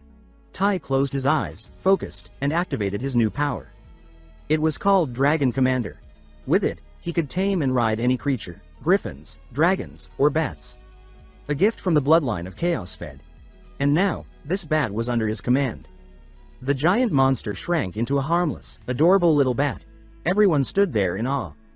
Even Ciri, the iron-faced captain, stared with a strange look, almost like she wanted to pet it. No one knew what to do. The team surrounded the little thing, marveling over it, until it started resisting. Suddenly, it morphed back into its monstrous form. The vampire, furious, screamed that they would pay for humiliating him. Tai felt a chill, but Ciri shouted for everyone to ready themselves. They had to finish this. Tai quickly mounted the bat again, using his saga to temporarily subdue it back to its cute form. He then laid out the plan. He would deal as much damage as possible, and then they'd finish the job together. They agreed.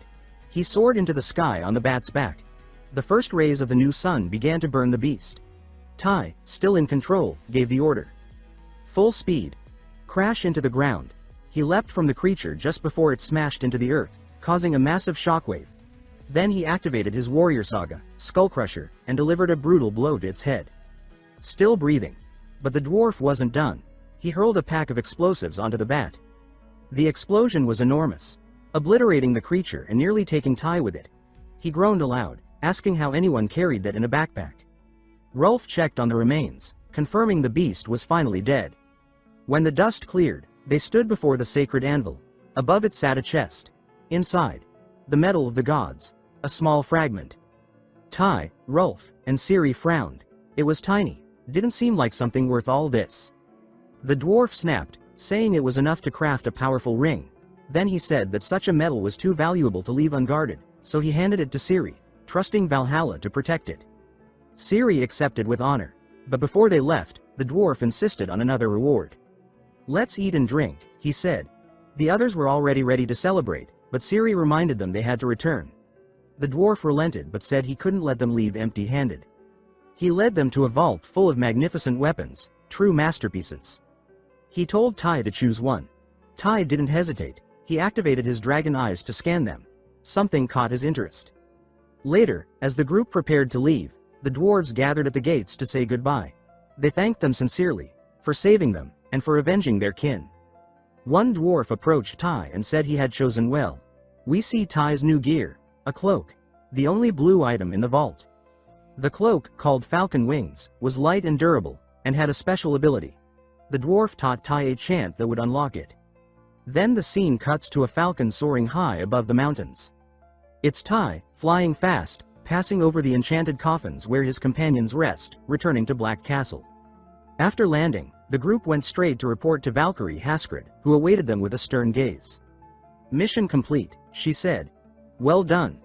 Ciri explained that a single vampire had overtaken the dwarven mines, and that together, they managed to defeat him and protect Uchi. Haskred looked at the divine metal and said they had achieved something incredible. She added that the fallen warriors would rise again, as legendary Iron Warriors. But for now, she said, they had earned a rest. The group exhaled in relief and exited. Rolf, of course, already had plans. He leaned toward Tai and asked if they were drinking tonight. Tai laughed and shook his head. "Not today, Rolf. I'll pass." Before he could leave, Ciri approached with a smile on her face. She congratulated Tae and added that, in her eyes, it was Tae, the warrior of Endu, who contributed the most in that battle. Tae lowered his head, a bit embarrassed, and said that none of it would have worked without their help. He explained that the vampire had been a true monster, literally, and even managed to block out the sun they'd only narrowly survived. The protagonist paused for a moment, then opened his system window, and with surprise in his voice, said that the best part was yet to come. He had just unlocked a new saga, earned several runes, and increased his synchronization rate to 9%. He said he couldn't wait to see what would happen when it finally reached 10%. The scene shifted. Far from the celebrations, Valkyria Reagan was out patrolling the outskirts, as she usually did. But this time, she decided to venture a bit farther than normal. Everything appeared calm, until a strange sound echoed through the mountains. Curious and immediately on high alert, she followed the noise. When she discovered its source, her eyes widened in alarm. Wasting no time, she activated her saga, the Swanwing Mantle. She knew getting any closer would be a deadly mistake, so she turned around and flew back as fast as she could. When she returned, breathless and shaken, she headed straight to Raskrid. And as she shared what she had seen, Raskrid was left in shock. Without hesitation, she ordered an urgent request for reinforcements to be sent to Valhalla. Meanwhile, Ciri took control of the hall, where the warriors were celebrating loudly with drinks and cheers. She raised her voice, cutting through the laughter and clinking mugs. She shouted that the party was over. Everyone was to return to their quarters. She said she wanted them well rested and ready for what was coming. The warriors obeyed, grumbling under their breath. Meanwhile, Tae stayed behind in a distant corner, focused entirely on his training. He believed the cloak he had received had more potential than just travel or escape. He was determined to learn how to use it in combat. At sunrise, the next morning, the atmosphere in the castle shifted, tense, heavy. A new Valkyrie arrived. Ingrid, hailing from the powerful Nord region. With her came 500 low-ranked warriors. Adding them to the Black Castle's 2,000 defenders, the total force now numbered 2,500. But the enemy report was grim. Haskred said there were more than 6,000 beasts on the opposing side. Faced with such overwhelming odds, she declared that their only real option was to hold the fortress at all costs. Haydn agreed, saying that if things went badly, they would rely on defensive magic, a final line of resistance. Thus, the three Valkyries, Haskred, Ingrid, and Reagan, stood ready to protect Asgard and the Nine Realms. The troops lined the walls, hearts racing, awaiting the first strike. Silence gripped the field until the ground trembled beneath them. The enemy had arrived. Brack raised his voice, invoking Thor's name, and called everyone to prepare for battle. Commander Ciri quickly issued orders, rallying their monstrous strength. As the enemy forces neared the walls, they were met with a storm of arrows that darkened the sky. Many of the creatures fell, but those who rose again raised their shields and kept advancing. Tension thickened with every step. Soon, they were right up against the walls, hurling up massive hooks and beginning to climb. But the defenders were prepared. One joked, saying they weren't climbing up here. Another added with a grin that things were about to get toasty, before dumping boiling water onto the enemies below. Massive stones were also hurled, crushing those bold enough to approach. Rolf fired explosive arrows. Siri and Tai moved to the front, cutting down enemies beyond the crumbling remains of the invaders. Then, suddenly, a huge shadow passed over them. Looking up, they saw a dragon swooping in, ready to wreak havoc. The beast surged toward the troops, breathing fire like it came from the pits of hell. Chaos erupted. It looked like the end had come, but just in time, Valkyrie Reagan showed who was truly in command. With a swift motion, she activated defensive runes, casting a massive dome over the entire castle. Relief swept the ranks. For a few seconds, the enraged beasts focused their firepower on a single point in the barrier. Reagan shouted that if they kept this up, the shield wouldn't last long. Tai realized his moment had come. Without overthinking, he ran to the edge of the wall and leapt. While falling, he recited the chant, "Power of the Falcon, take me to the skies." In an instant, he transformed into a fierce falcon. With agile flight, he slipped beyond the barrier before anyone could even react. Positioning himself behind the dragons, he shouted with confidence, "Here I go." Then he dove, fast, furious, like a missile. Just before impact, he returned to his normal form. Without hesitation, he kicked a beast riding atop one of the dragons and took its place. The training from the night before had paid off. This dragon was his now. He activated his saga, Dragon Commander. With skill and focus, he tamed the creature. Then he triggered his warrior saga, summoning a weapon, not a sword, but a bamboo spear. It wasn't what he expected, but he was used to his abilities, giving him exactly what he needed. Without missing a beat, Tai launched his attack, using his dragon's fire to strike down the others. Quickly, he eliminated two more. Enemies, enraged, charged at him. But his movements were impossibly fast. One by one, he brought them down. From below, his allies watched. Their cheers echoed off the castle walls, celebrating Tai's solo stand against a legion of dragons. Even Valkyrie Reagan, used to witnessing grand battles, was astonished by Tai's prowess. But before the admiration could take hold, a new threat emerged. A legion of harpies flew toward them. This time, the tactic used against the dragons wouldn't work. Siri knew it. She activated her saga, the witch's call of unerring arrows. It was a dazzling display. With her power, she conjured countless arrows, and not a single one missed. The bolts curved through the sky, slicing down the harpies with deadly precision. From below, only flashes of violet light could be seen, followed by the shrieks of falling beasts. Even the Valkyries were impressed by Tai, the warrior of Endu. Some whispered that his efforts so far had been the most vital of the entire battle. But that hope faded fast. From the heavens, something massive slammed into the earth. The shock rattled the land. From above, Siri and Tai stared in disbelief. Something had fallen from the sky. Was it a black lightning strike? When the dust cleared, they saw it. A towering creature with glowing blue eyes and white fur. They were introduced to Uskard Lok, a legendary ice giant warrior. His height rivaled the castle itself. Just his presence sparked fear in the ranks. One of the warriors, stunned, pointed at the colossus and asked how they were supposed to beat that. Uskard advanced. Siri recognized the threat instantly. She told Tai to pull back for now and to leave her near Rolf, believing Rolf might help devise a plan. The giant brandished a colossal weapon, seemingly able to flatten everything in his path. As he finally swung, Reagan reinforced the magic barrier just in time. The strike landed with a catastrophic force. The shockwave tore through the defenses and reached even the castle's core, shaking even the beautiful Valkyrie.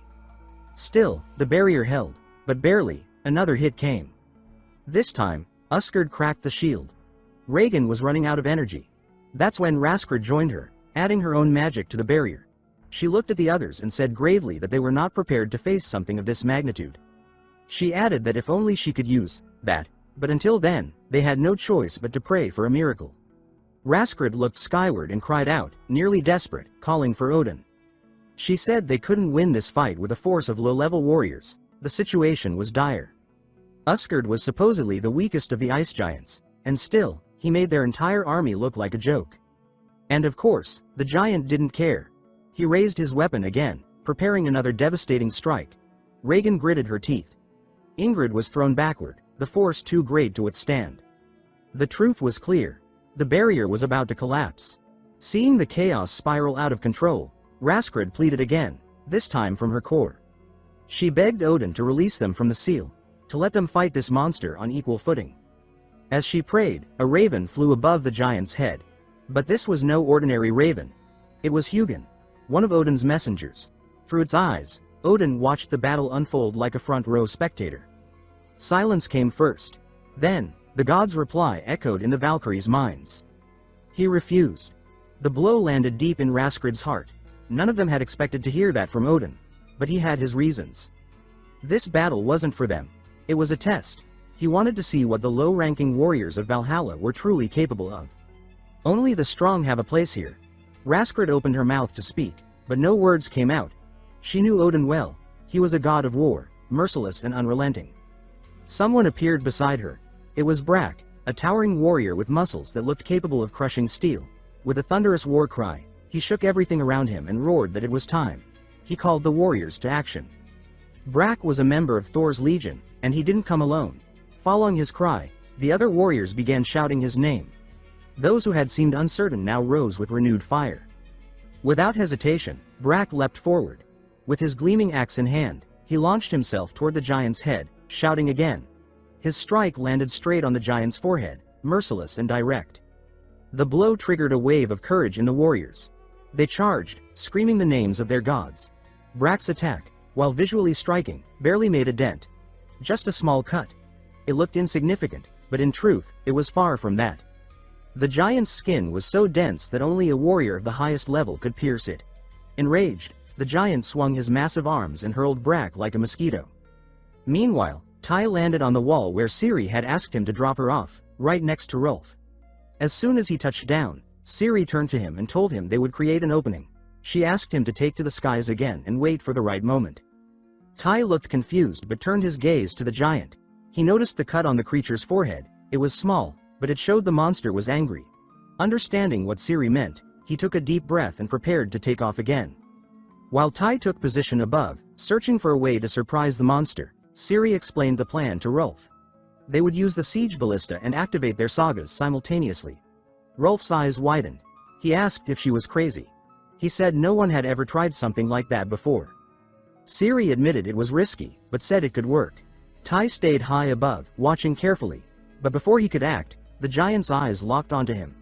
In a sudden, impossible movement for something so massive, the giant reached out, faster than anything Tai expected. All he could do was catch a glimpse of the massive hand reaching toward him. And in a flash, he was swatted from the sky. He slammed into the ground, rolling and crashing, finally colliding with the base of the wall. The Valkyries watching gasped. Raskrid screamed his name, the first to react, and ran toward him in panic. The other two called after her, confused, asking what was going on.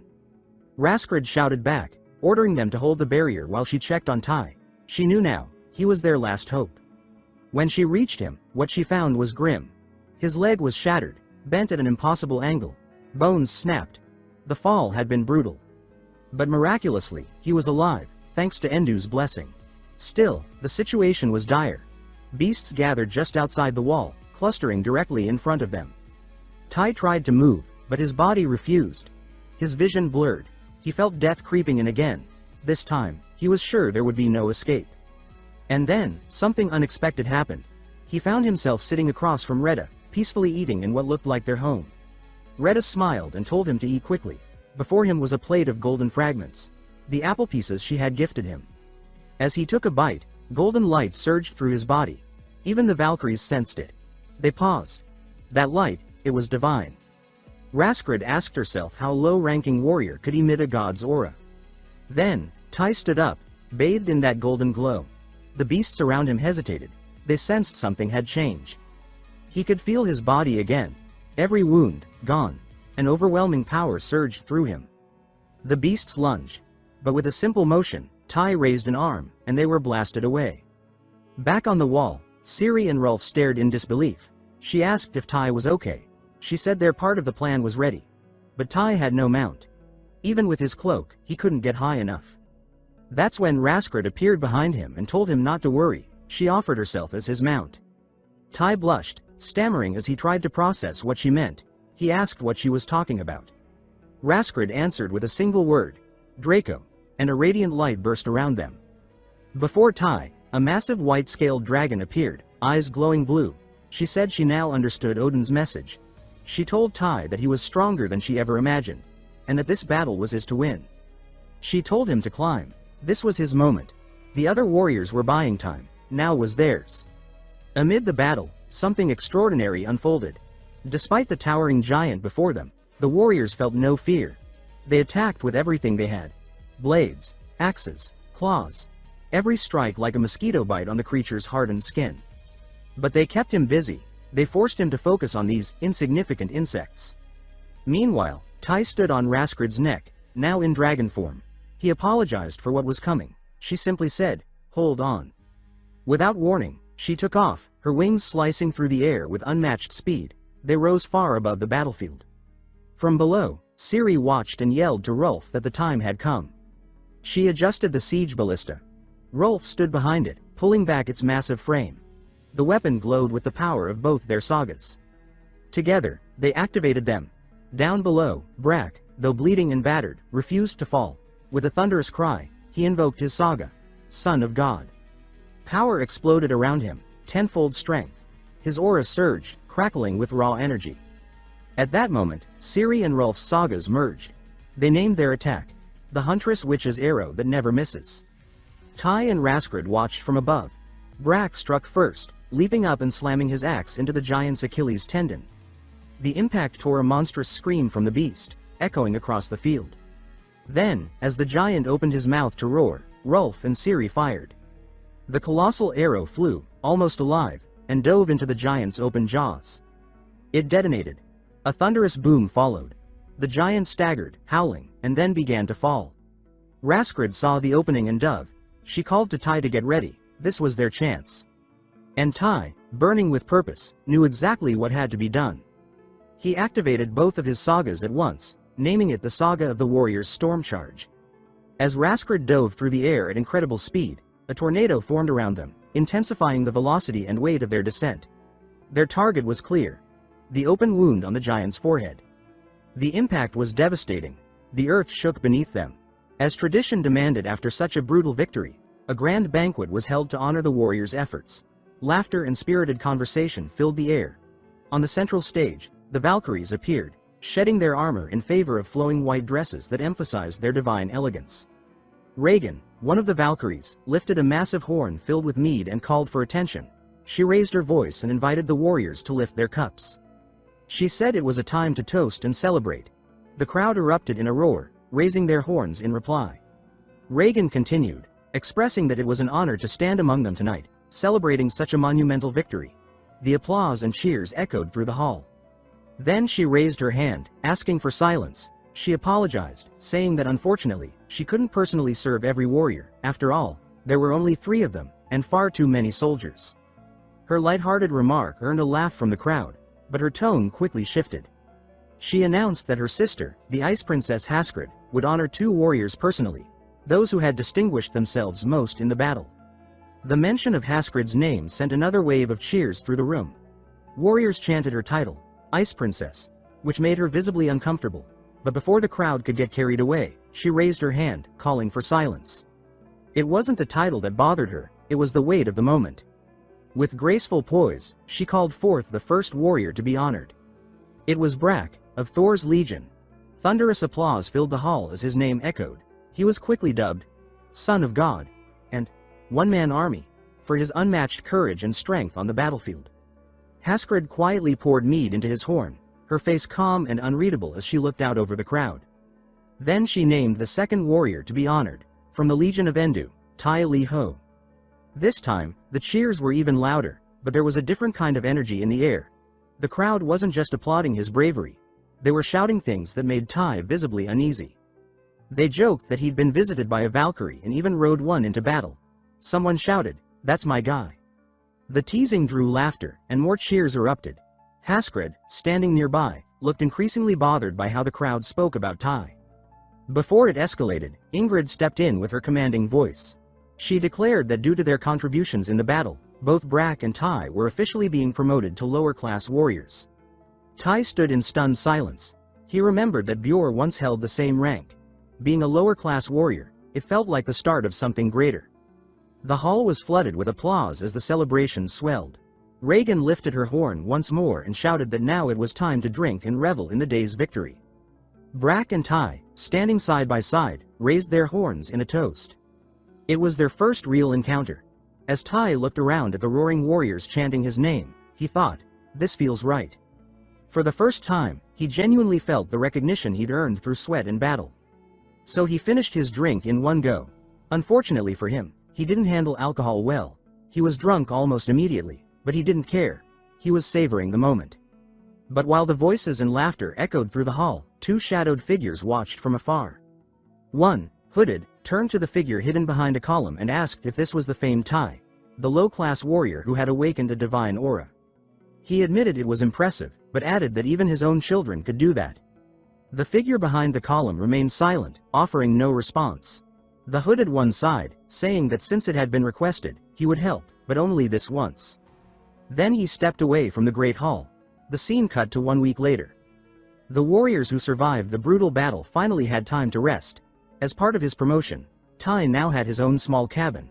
He was sleeping peacefully when a tremor shook the ground around him. Startled, Tai burst outside to see what was happening. Right in front of his door stood a cloaked figure, surrounded by arcs of lightning that danced around him. The stranger stood completely still, staring directly at Tai. Tai tensed, staring back in silence. He asked who the man was and what he was doing there.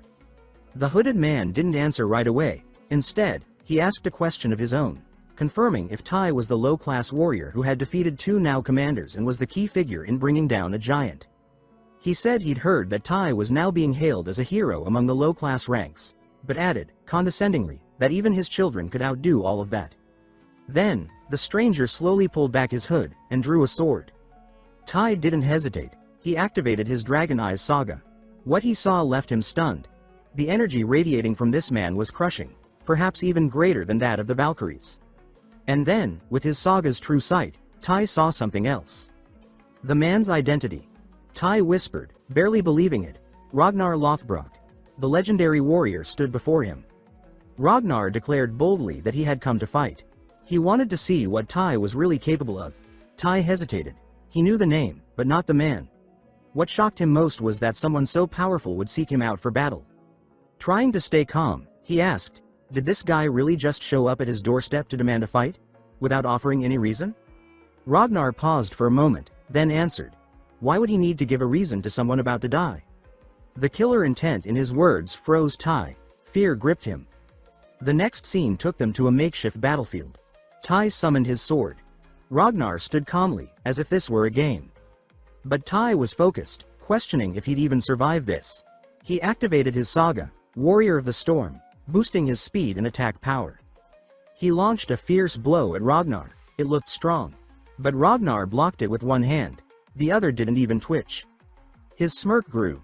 Irritated, Tai attacked again, faster this time. If power wasn't enough, maybe speed was. But to Ragnar, it was all the same. He dodged or blocked every strike with ridiculous ease. Tai began to suspect. Could this guy predict his attacks? What kind of cheat was this? Deciding to change tactics, he zipped behind Ragnar, hoping to catch him off guard. But before he could strike, a searing pain exploded in his gut. Ragnar had waited for the perfect moment, and landed a brutal hit. Followed by a slap so powerful that Tai never saw it coming. The blow sent him flying through trees, slamming him into a massive trunk. He lay there, gasping for air. Ragnar stood calmly, still smiling. He looked like he was just warming up. As Tai coughed and tried to recover, he thought, this man is terrifying. He knew there was a gap between them, but not this wide. Without Endu's blessing, he'd already be dead. Ragnar slowly approached, his aura crushing.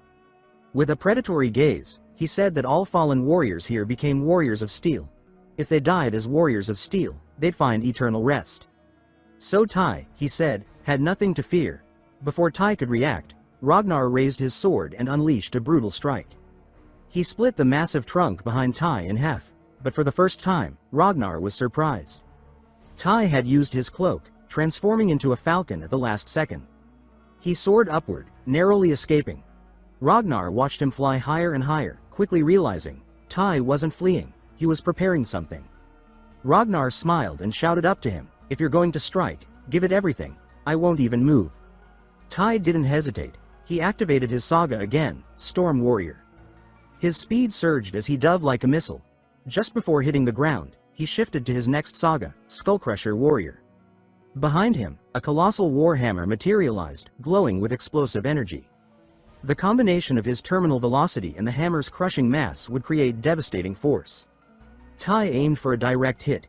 Even as the hammer closed in, Ragnar didn't budge. When the impact hit, the explosion shook the earth. Shockwaves rippled for miles. The hammer collided with the ground, unleashing a massive crater. Yet Tai hadn't hit his target. In the blink of an eye, Ragnar moved. He dodged the strike effortlessly, and caught Tai by the head. Calmly, he told him that although his skills were impressive, they were still far from enough. If he wanted to stay alive, he'd have to do better. Without mercy, he slammed Tai into the ground. The impact was brutal. Tai remained conscious, but paralyzed. He was wide open. Ragnar stared him down, asking coldly if he could still go on. Without waiting, his arm lit up with murderous energy, and he struck Tai across the face. The blow shattered everything in the vicinity.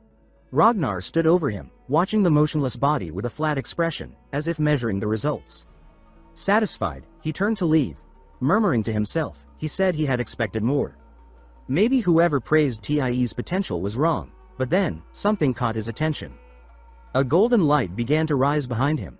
Ragnar stopped and turned, his expression now serious. To his shock, Tai was standing once again. Bathed in divine light, his aura blazed with overwhelming power. Ragnar narrowed his eyes. He knew that energy. With a thin smile, he admitted that the rumors were true. Tai could wield the aura of the gods. He said now he understood why TIE's goddess believed in him so deeply. But he warned, using divine power carelessly came with a price. In that moment, the light began consuming Tai, and he collapsed. Ragnar stood over him silently, watching. Later, when Tai opened his eyes, everything was blurry. But the first thing he saw was familiar. Retta was kneeling at his side, her face full of relief. She asked if he was okay, leaning in so close it startled him upright. Still groggy, he mumbled, asking what had happened.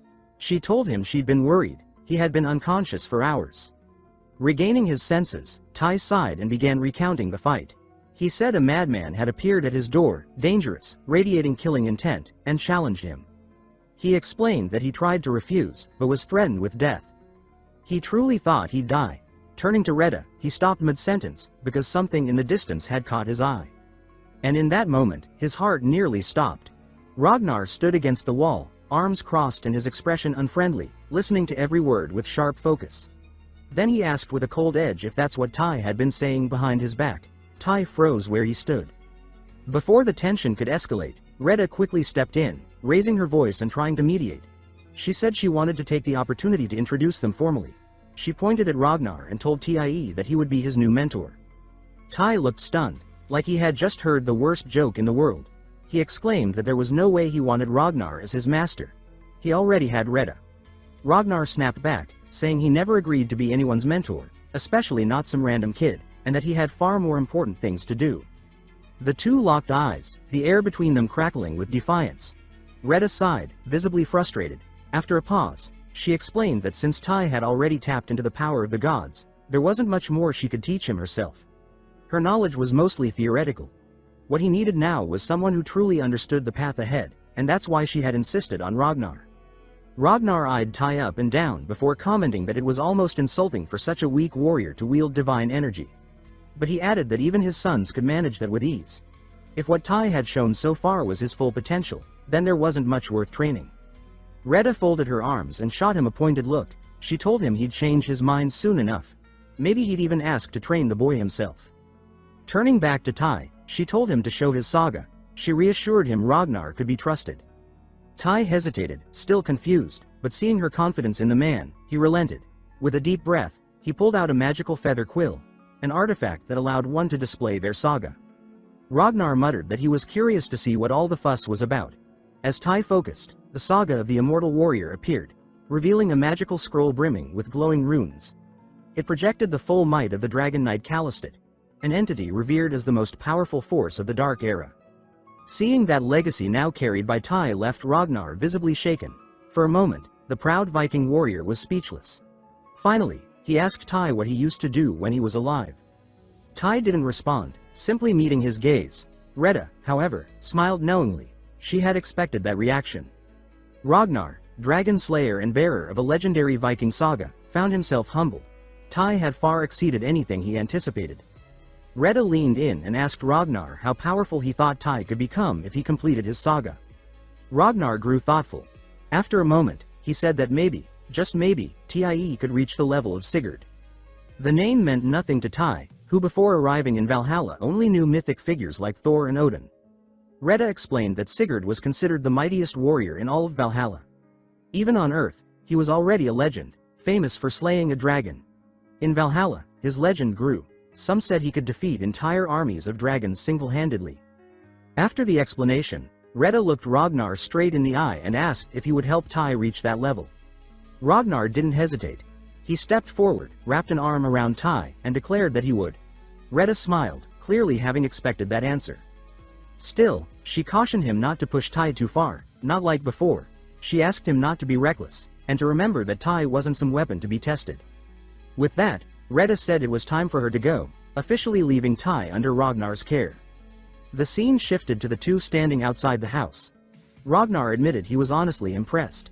He said he never would have believed someone like Tai existed. His potential seemed beyond extraordinary. Between them stood Ciri, who smiled upon seeing a familiar face. Rolf finally arrived, saluting her and saying that though it took a while, he'd made it. On the night Tai was promoted, Ciri had also been chosen.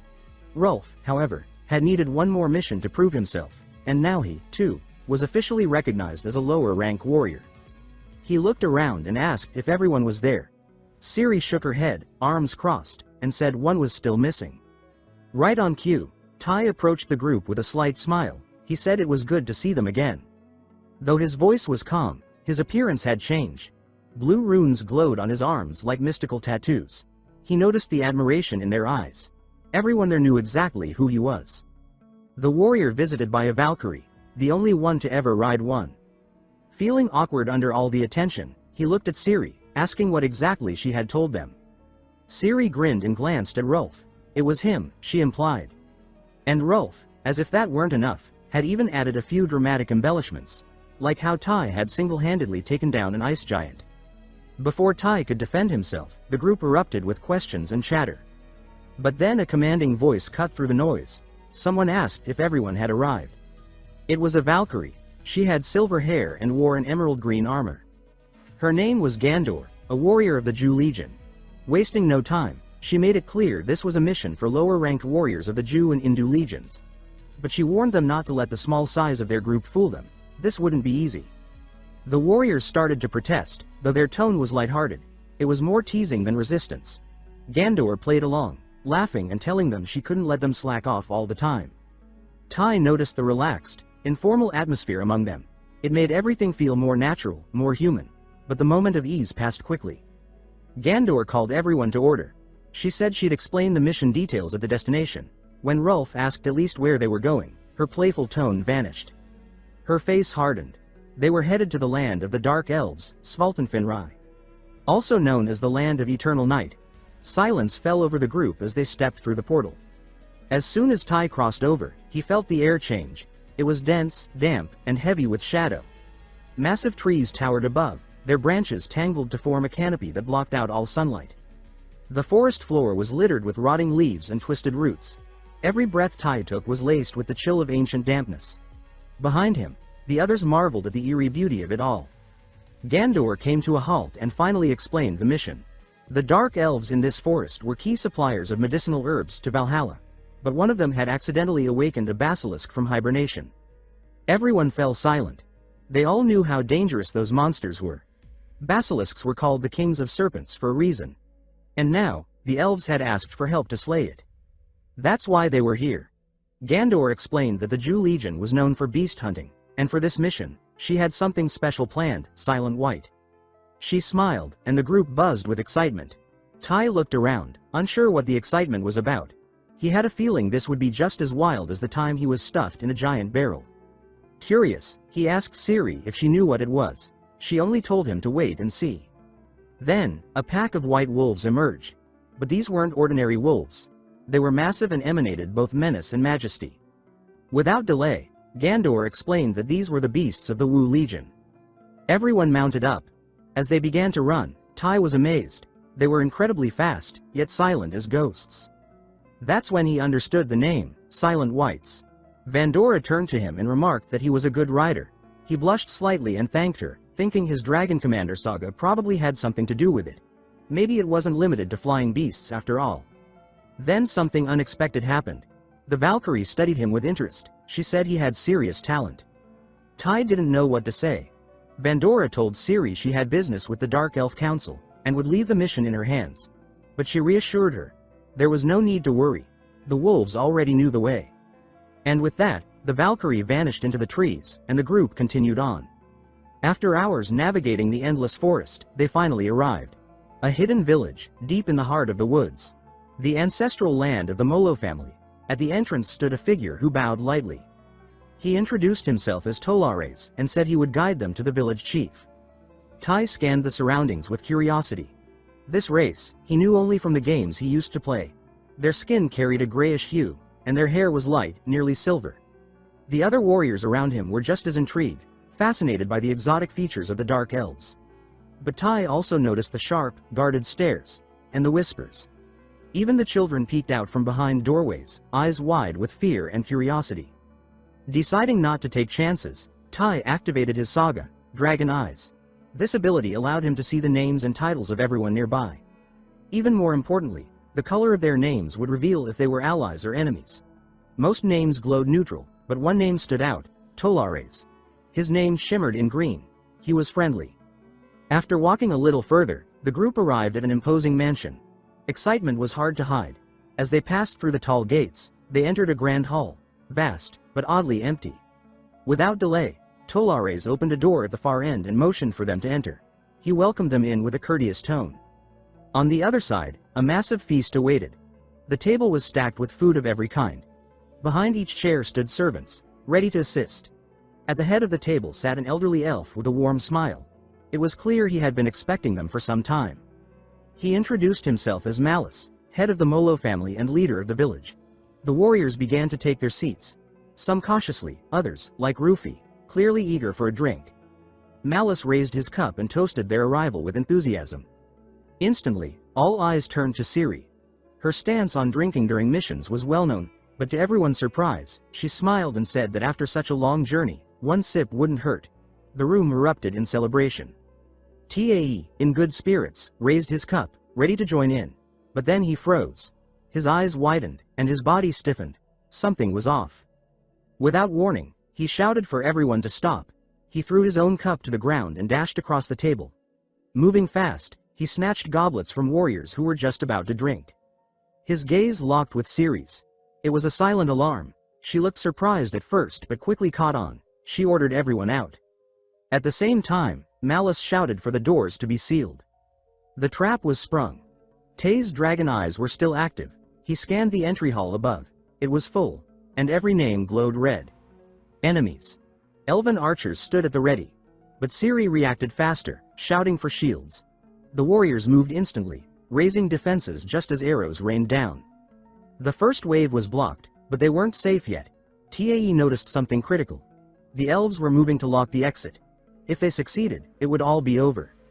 He sprinted. The elves saw him coming but couldn't stop him. His blow landed true. 2 guards went down. In the chaos, Malice watched with a grim expression. He muttered to himself, asking what had gone wrong. Everything was perfectly set. How had the boys seen through it? But Tae knew. He had seen Malice's name glowing red. Worse still was the title below it. Follower of Uskard Loth, leader of the Ice Giants. One of Asgard's sworn enemies. That was all the reason he needed to act. After taking down the guards, Tae spun and delivered a crushing kick that shattered the large door. The path was open. He yelled for everyone to run. The escape began. They raced through the courtyard, but the threat wasn't over. Ciri pulled a golden whistle and blew hard.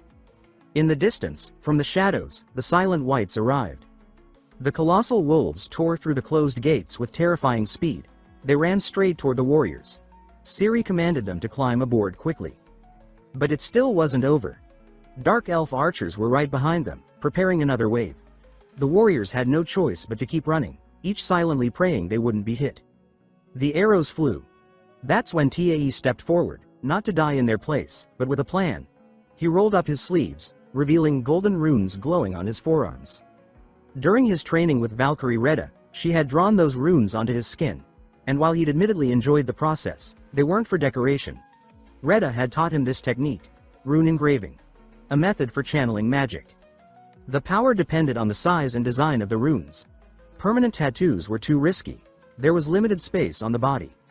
Retta had given him temporary ones, perfect for training. But even temporary, they packed a punch. Now, with his skin glowing bright, Tae shouted a single word, Dante. A golden aura erupted around him. Arrows aimed at him were shattered midair. The dark elves froze. Their faces showed nothing but shock. But the moment was broken by hurried footsteps echoing through the hall. Malice was charging in, face twisted in frustration. He shouted, demanding to know why his men weren't pursuing the fugitives, but it was too late. Tae's counterattack had bought enough time for the warriors to mount the wolves. They were already gone. The elves tried to give chase, but catching a silent white at full sprint, impossible. Malice collapsed to his knees.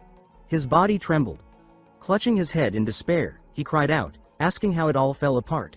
Everything had been perfect, so how could it fail?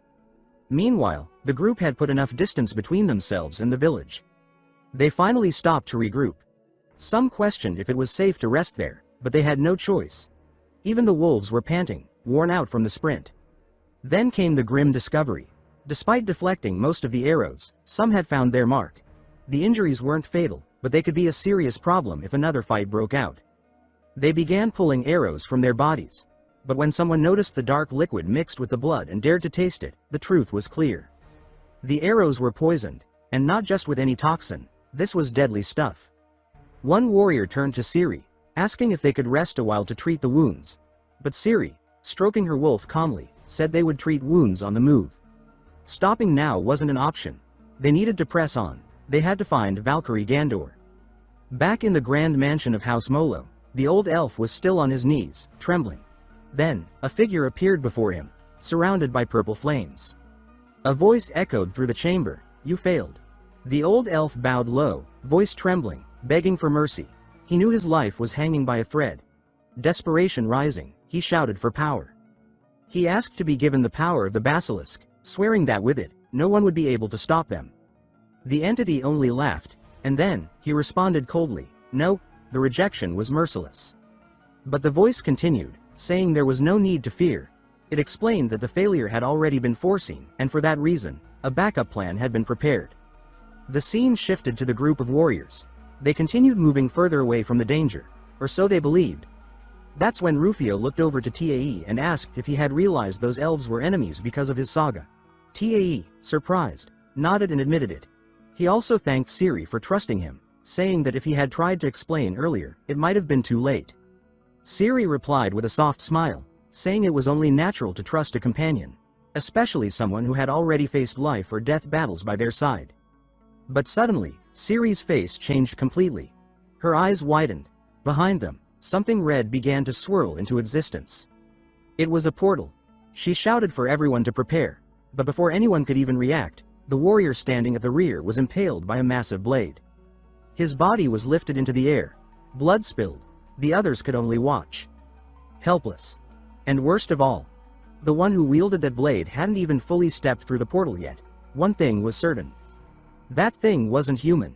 Its skin was an ashen green, almost lifeless. Tae, with his dragon eyes still active, saw something terrifying. This being was a monster. Its name? Regenerator Marcos. He was the next boss. That meant extreme danger. Two warriors, burning with rage, charged at him to avenge their fallen comrade. And they succeeded, at first. Their blades cut deep into the creature's chest. But that was exactly what he wanted. With a single movement, both warriors were slain. 3 down in under 10 seconds. As if they were nothing. The group was seized by fear, but what made them truly tremble was when the wounds began to close. The creature's skin regenerated completely. Not even a scar remained.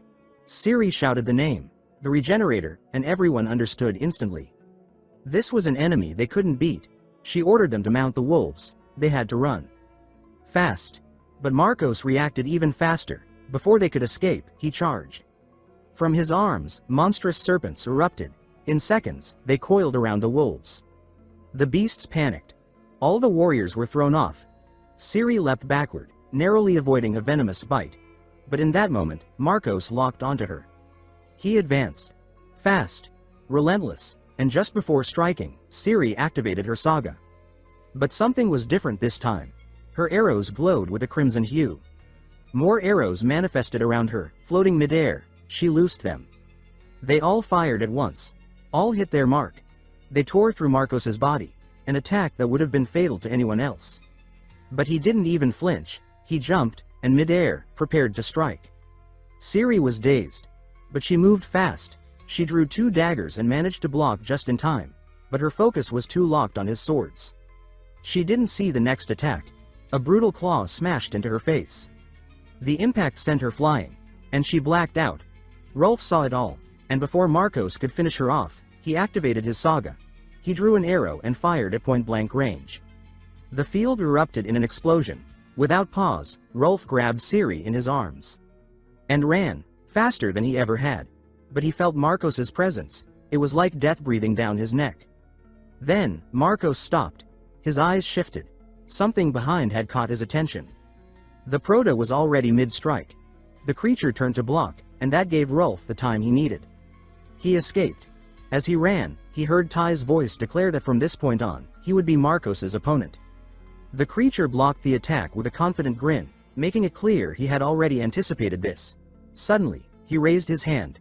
More serpents burst out, twisting rapidly toward Ty. But Ty countered. With precise, multi-directional cuts, he shredded every snake. Using the space he'd opened, he surged forward with a follow-up. But he noticed something important. The creature wasn't even trying to defend. It simply ignored the blows, relying entirely on its regeneration. Ty decided to flip the script. His golden aura ignited around him as he pressed in. Without hesitation, he landed a slash, passing straight through Marcos's body. The radiant light lit up the scene. From afar, Rolf watched alongside a recovering Siri. He warned Ty to be careful. Even fatal strikes wouldn't stop this monster for long. They locked eyes. The creature turned. There it was, a deep gash in its lower abdomen. But instead of pain or worry, his expression twisted into a smug smile. To him, no attack would be enough, but Ty stood firm.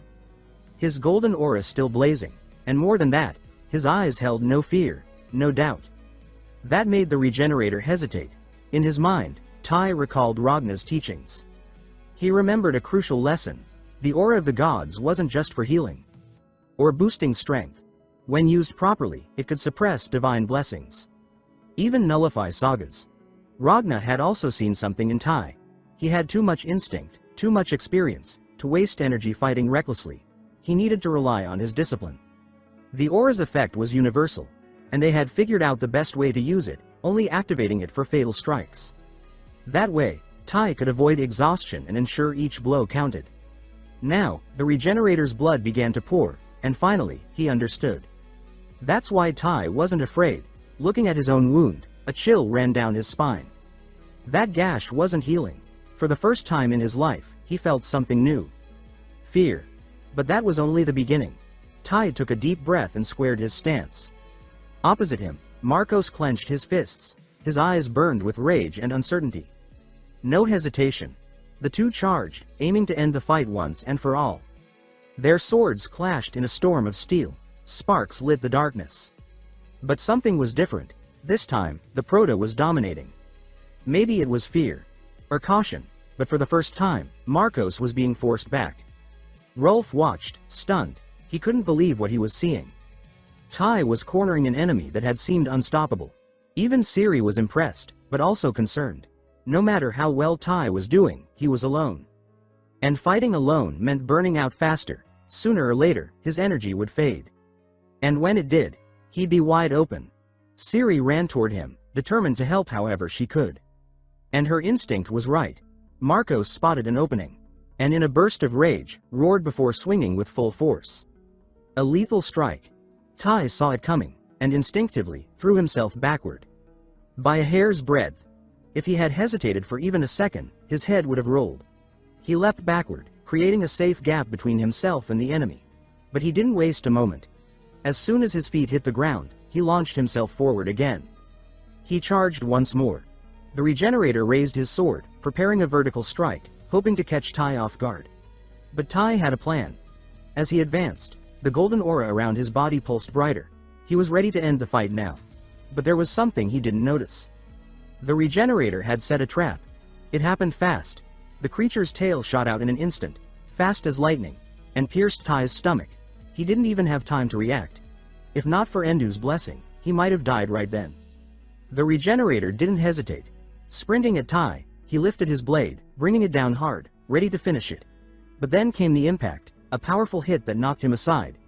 Ciri, ignoring the danger, had thrown herself at the monster, deflecting the strike at the last second. The blade grazed Tai's side, barely missing a fatal blow. Her move caught the creature off guard. Ciri said she didn't have the power to hurt him, but she could shove him back as many times as needed. Tai took the opening. Ignoring the pain, thanks to the blessing, he focused everything on his next strike. With all his strength, he lunged forward, plunging his sword straight into the creature's stomach. The blade went through, bursting out the other side. The Regenerator's eyes went wide, green fluid pouring from his mouth. Tai knew that blow was lethal. Even if the beast stayed on its feet, there was no way it could regenerate a wound like that, but he wasn't done. He activated his warrior's blade saga. The weapon in his hands shifted. He triggered the skullcrusher. A massive warhammer took shape. Since the sword was still buried inside the enemy, the transformation caused the creature's body to explode into 1,000 chunks. It was genius. Nothing was left. The beast that once seemed immortal had been utterly destroyed. Silence swept across the battlefield. Far from there, a figure wreathed in violet flames observed the fight. He stood before Marlis, but his attention was fixed entirely on what had just happened. He had mentioned having a fallback plan in case things went wrong, but now, witnessing the outcome, he simply couldn't understand. How was it possible? They were just low-ranking warriors. None of them should have posed a threat, but after what he saw, the truth became obvious. He could no longer afford to underestimate the humans. Marlis stood frozen in shock at the Regenerator's death. A chill ran down his spine. He knew the creature's reputation. It shouldn't have fallen. Before he could react, the flame-wrapped entity spoke firmly. He ordered preparation. They had no choice. It was time to unleash the basilisk's power. The message was clear. The warriors could not be allowed to leave alive. They had to be eliminated. Meanwhile, the group of warriors remained on edge. The more seriously wounded had already been treated, but one problem loomed. Tai, after defeating the creature, had collapsed, unconscious. Hours had passed and he hadn't woken. Rolf, turning to Ciri, explained that they had tried everything, but he wouldn't respond. Maybe it was the excessive use of divine energy. Maybe it was the deep wound in his stomach. Either way, they could do nothing now but wait. But Ciri wasn't at ease. She remained silent, eyes scanning the dark forest. Then finally, she spoke up. She said something was wrong with this place. The others turned to face her. She insisted that something terrible was coming and that they couldn't afford to wait for Tai to wake. They needed to leave, now. That was when the roar hit. It ripped through the forest, deafening. The members of the Wu Legion knew that sound. It was a basilisk. The word was whispered, but it carried weight. Ciri asked where it came from. But the forest echoed from every direction. They couldn't tell. She didn't hesitate. She ordered everyone to scatter. Their mission was clear now. Survive and regroup. They needed to find Valkyria Gandor and report what had happened. The warriors dashed in separate directions, knowing staying together would only make them easier targets. All except Rolf. He turned back, eyes locking on Tai's unconscious body. Worried, he asked what they would do with him. Ciri responded without pause. She said to leave Tai with her and run. Fast. Rolf clenched his fists. He wanted to protest, but he knew his captain well. If she said she'd handle it, then she would. He told her to be careful and then disappeared into the woods. Ciri knelt beside Tai.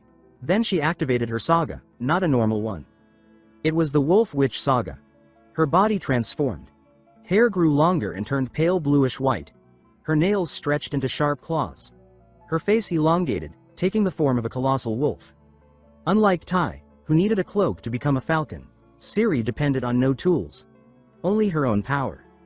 She gripped Ty's leather armor and launched through the forest at blistering speed. Behind her, the basilisk emerged, the king of serpents. Time passed. Ty was still unconscious, but a distant voice began calling him. At first, it was faint, but its persistence and urgency slowly pulled him back to awareness. He had felt this before, thought it was Haida calling, but as his vision cleared, another figure appeared. It was Ciri, and more importantly, she was on top of him, so close that the shock jolted him awake completely, his face flushed red. He tried to speak, but the words came out jumbled. Before he could say anything dumb, Ciri placed a hand over his mouth. She told him to stay quiet, don't move. Only then did he realize the situation. Massive monsters surrounded them. Ciri quickly explained. She said she had to lie on top of him to make sure the blessing of her goddess's veil would cloak them both. But there was a catch. Any sudden movement would break the spell. And that would be a disaster. Ty, still a bit stunned, asked why she hadn't just left him behind and escaped with the others. She fell silent for a few seconds, meeting his gaze, then looked away and answered simply. She said he had something special. Few warriors awakened such power. Losing him would be a huge blow to Valhalla's forces. Then, more quietly, she added that she liked fighting beside him, and she wanted to keep doing it for a long time. Her words stunned Ty. Something stirred in him. Memories of his old teammates. They had trusted him, just like Ciri seemed to now. But this wasn't a game anymore. The risks were real. He couldn't let down those who believed in him. Before he could answer, Ciri crossed her arms and sighed dramatically. She said she thought he'd never wake up. Claimed she'd tried everything to rouse him. Ty froze. Everything? His cheeks turned red again. Before his mind wandered further, Ciri was already scanning the forest, her expression serious again. Now that he was awake, they could move, and he could cover her as they escaped. With that, she triggered her saga once more, transforming into a giant wolf. Ty didn't hesitate. He activated his own saga, Commander of Dragons. The activation affected Ciri too, wrapping her in a faint blue aura. Her senses sharpened. She could see dozens of hidden creatures among the trees. Normal-sized snakes. Fast and numerous, they struck all at once. Ty acted instantly, slicing through several, but more came, and again, he cut them down. It became a pattern, wave after wave. Then came a chill down his spine. Something worse was coming. The ground trembled. Trees were ripped from their roots like twigs. The sound of something massive dragging itself echoed through the woods. And then, they saw it. Towering before them was a monstrous creature, with fangs the size of grown men and eyes glowing with primal rage. It was the basilisk, the Serpent King. Ciri reacted immediately. She warned Ty not to look into its eyes. Doing so would paralyze him. The beast lunged like lightning. Ciri dodged just in time, as Ty leapt onto the serpent's back, using the force to vault toward Ciri. She created distance fast, and both turned to face the creature again. But it was already staring at them. Ty gripped his sword tightly. They couldn't afford to hesitate. It was time. Reinforced by the energy of her companion's saga, Ciri charged forward at Ty's side, ready to strike. But they weren't alone in their rush. The basilisk opened its maw, and a thick green venom began to drip from its fangs. In the next breath, it launched a massive jet of that lethal substance. Before it could hit, Ty raised his hand and activated the runic magic engraved into his arm. The venom evaporated on impact, swept away by the divine power. Wasting no time, Ciri leapt high, placing herself above the beast. Ty followed. He triggered his Storm Warrior saga and launched off Ciri's back, gaining an extra boost in height. But he made a mistake. In midair, his eyes met the basilisk's. The monster seized the moment and unleashed its paralyzing gaze. For an instant, Ty's body locked in midair. But he wasn't ready to fall yet. In a split-second act of defiance, he summoned the divine aura again. What followed was a clash of sheer will. The basilisk's death stare against Ty's god-born power. And the outcome came quickly. The creature lost. Its body began to collapse. Ty seized the opening. He activated the warrior's blade saga. But this time, no sword appeared. No hammer either. What took form was a spear. And with one powerful thrust, he wiped the creature's head clean off. The fight was won, but not without cost. Ciri reverted to her human form and collapsed to her knees, completely drained. The entire time, the Sigil saga had been active, and Ty's Commander of Dragons saga had drained her further. As for Ty, he was far from all right. His body had yet to fully recover. Calling on divine power again had taken its toll. But then, something caught his attention. A faint glow came from the basilisk's corpse. Curious, Tai approached, and found it. A sword. Or rather, something like it. When he reached out and pulled, he realized it was only the hilt. The blade was broken, yet it pulsed with a strange, ancient energy. Before he could understand it, Ceres shouted a warning. They were surrounded. Both of them sensed it. Multiple presences closing in from every direction. Tai could barely stand. He was completely out of energy. Ceres saw it too. And without hesitation, she told him to go. She would hold them off as long as she could. But her body was already shaking just from gripping her weapon. She was running on fumes. Tai couldn't leave her behind. He summoned a new blade in his hand. He looked into her eyes and told her they'd find a way to survive together. Ceres held his gaze for a moment. Then she smiled, tired but fierce. She told him they'd meet again in Valhalla. It was the warrior's promise, one made when death seemed certain. Then, the serpents attacked. From every side they came. Even weakened, the two fought. The monsters were no match one-on-one, but the sheer number was draining what little energy they had left. And then, they felt it. A different presence. Something massive was watching from the shadows. With a crash, a second basilisk emerged from the gloom. Tai cursed. This was bad. But Ceres added something worse. This wasn't the only one. That's when they saw it. All around, more monsters began to rise. Giant serpents, emerging from the dark, one after the other. This time, there was no escape. They were completely surrounded. The situation was desperate. Ceres scanned the battlefield, eyes flicking rapidly, trying to find a gap, an opening, anything. But there was none. Tai kept his eyes on the beasts. The tension in his gaze said it all. Ceres asked if he could still fight. Tai didn't answer. He tried to call upon the gods again, to awaken the aura. Nothing happened. His body refused to move. He knew the truth. He could only summon his sagas twice more, and realistically, that wouldn't be enough. There was only one conclusion. They were doomed. And yet, Tai gripped his sword tighter, raising it, and stepped into a battle stance. If I die here, he thought, then I'll die fighting.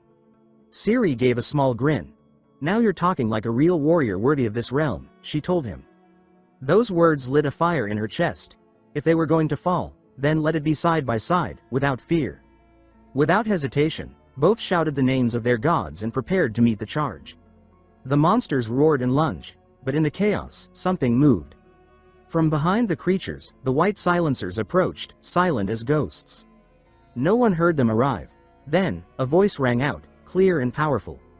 They were here to get them. It was Rolf, and he wasn't alone. From above, someone dove down with a yell and, with a single, clean strike, cut one of the monsters in half.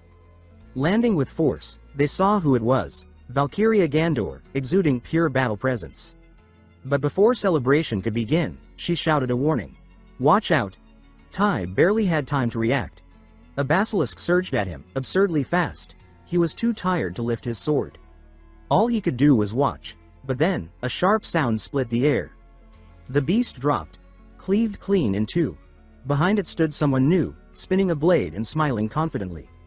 It was Ragna. He declared they were safe now. He and the others were here to help. Tai shouted Ragna's name, grinning wide with relief. He wasn't the only one. Ceres' eyes widened. Almost in disbelief, she whispered Ragna's name. Her face flushed. For a second, the fierce warrior known as the Manhunter vanished, and the girl who once loved a legend stood in her place. But the battle wasn't over yet. Rolf activated his saga, unleashing an energy blast that struck one of the obelisks dead on. The explosion opened a path. The rest of the group charged in, taking the opening to finish off the remaining beasts. Gandor and Ragna didn't hold back. They cut through everything in their way. The battle was fierce, but short-lived. The final basilisk fell. And silence blanketed the forest. No one moved, waiting to see if something else would crawl from the shadows. Then, Ragna spoke. The fight was over. He congratulated everyone. And just like children running to a hero, they swarmed him. Awe and admiration in their eyes. Some said it was an honor. Others couldn't believe they stood before the real Ragna.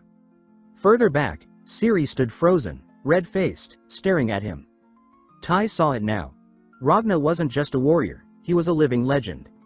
Then Gandor stepped forward and declared the mission complete.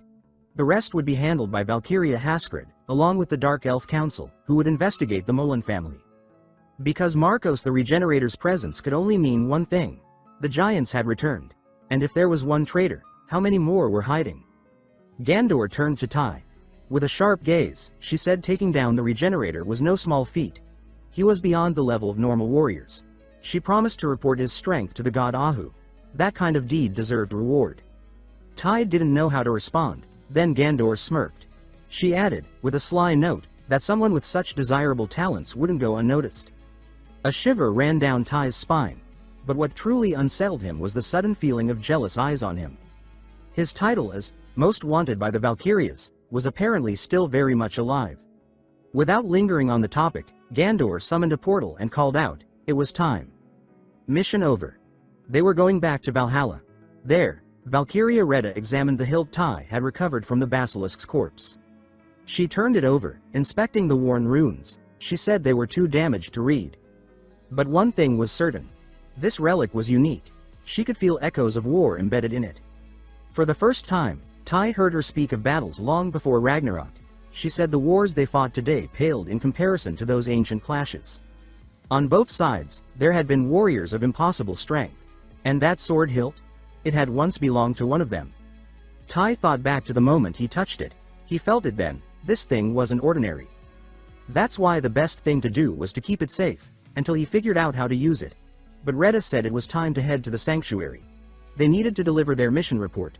So they made their way to Valhalla's port and boarded a small boat, traveling across vast stretches of river until they finally arrived at the sacred place.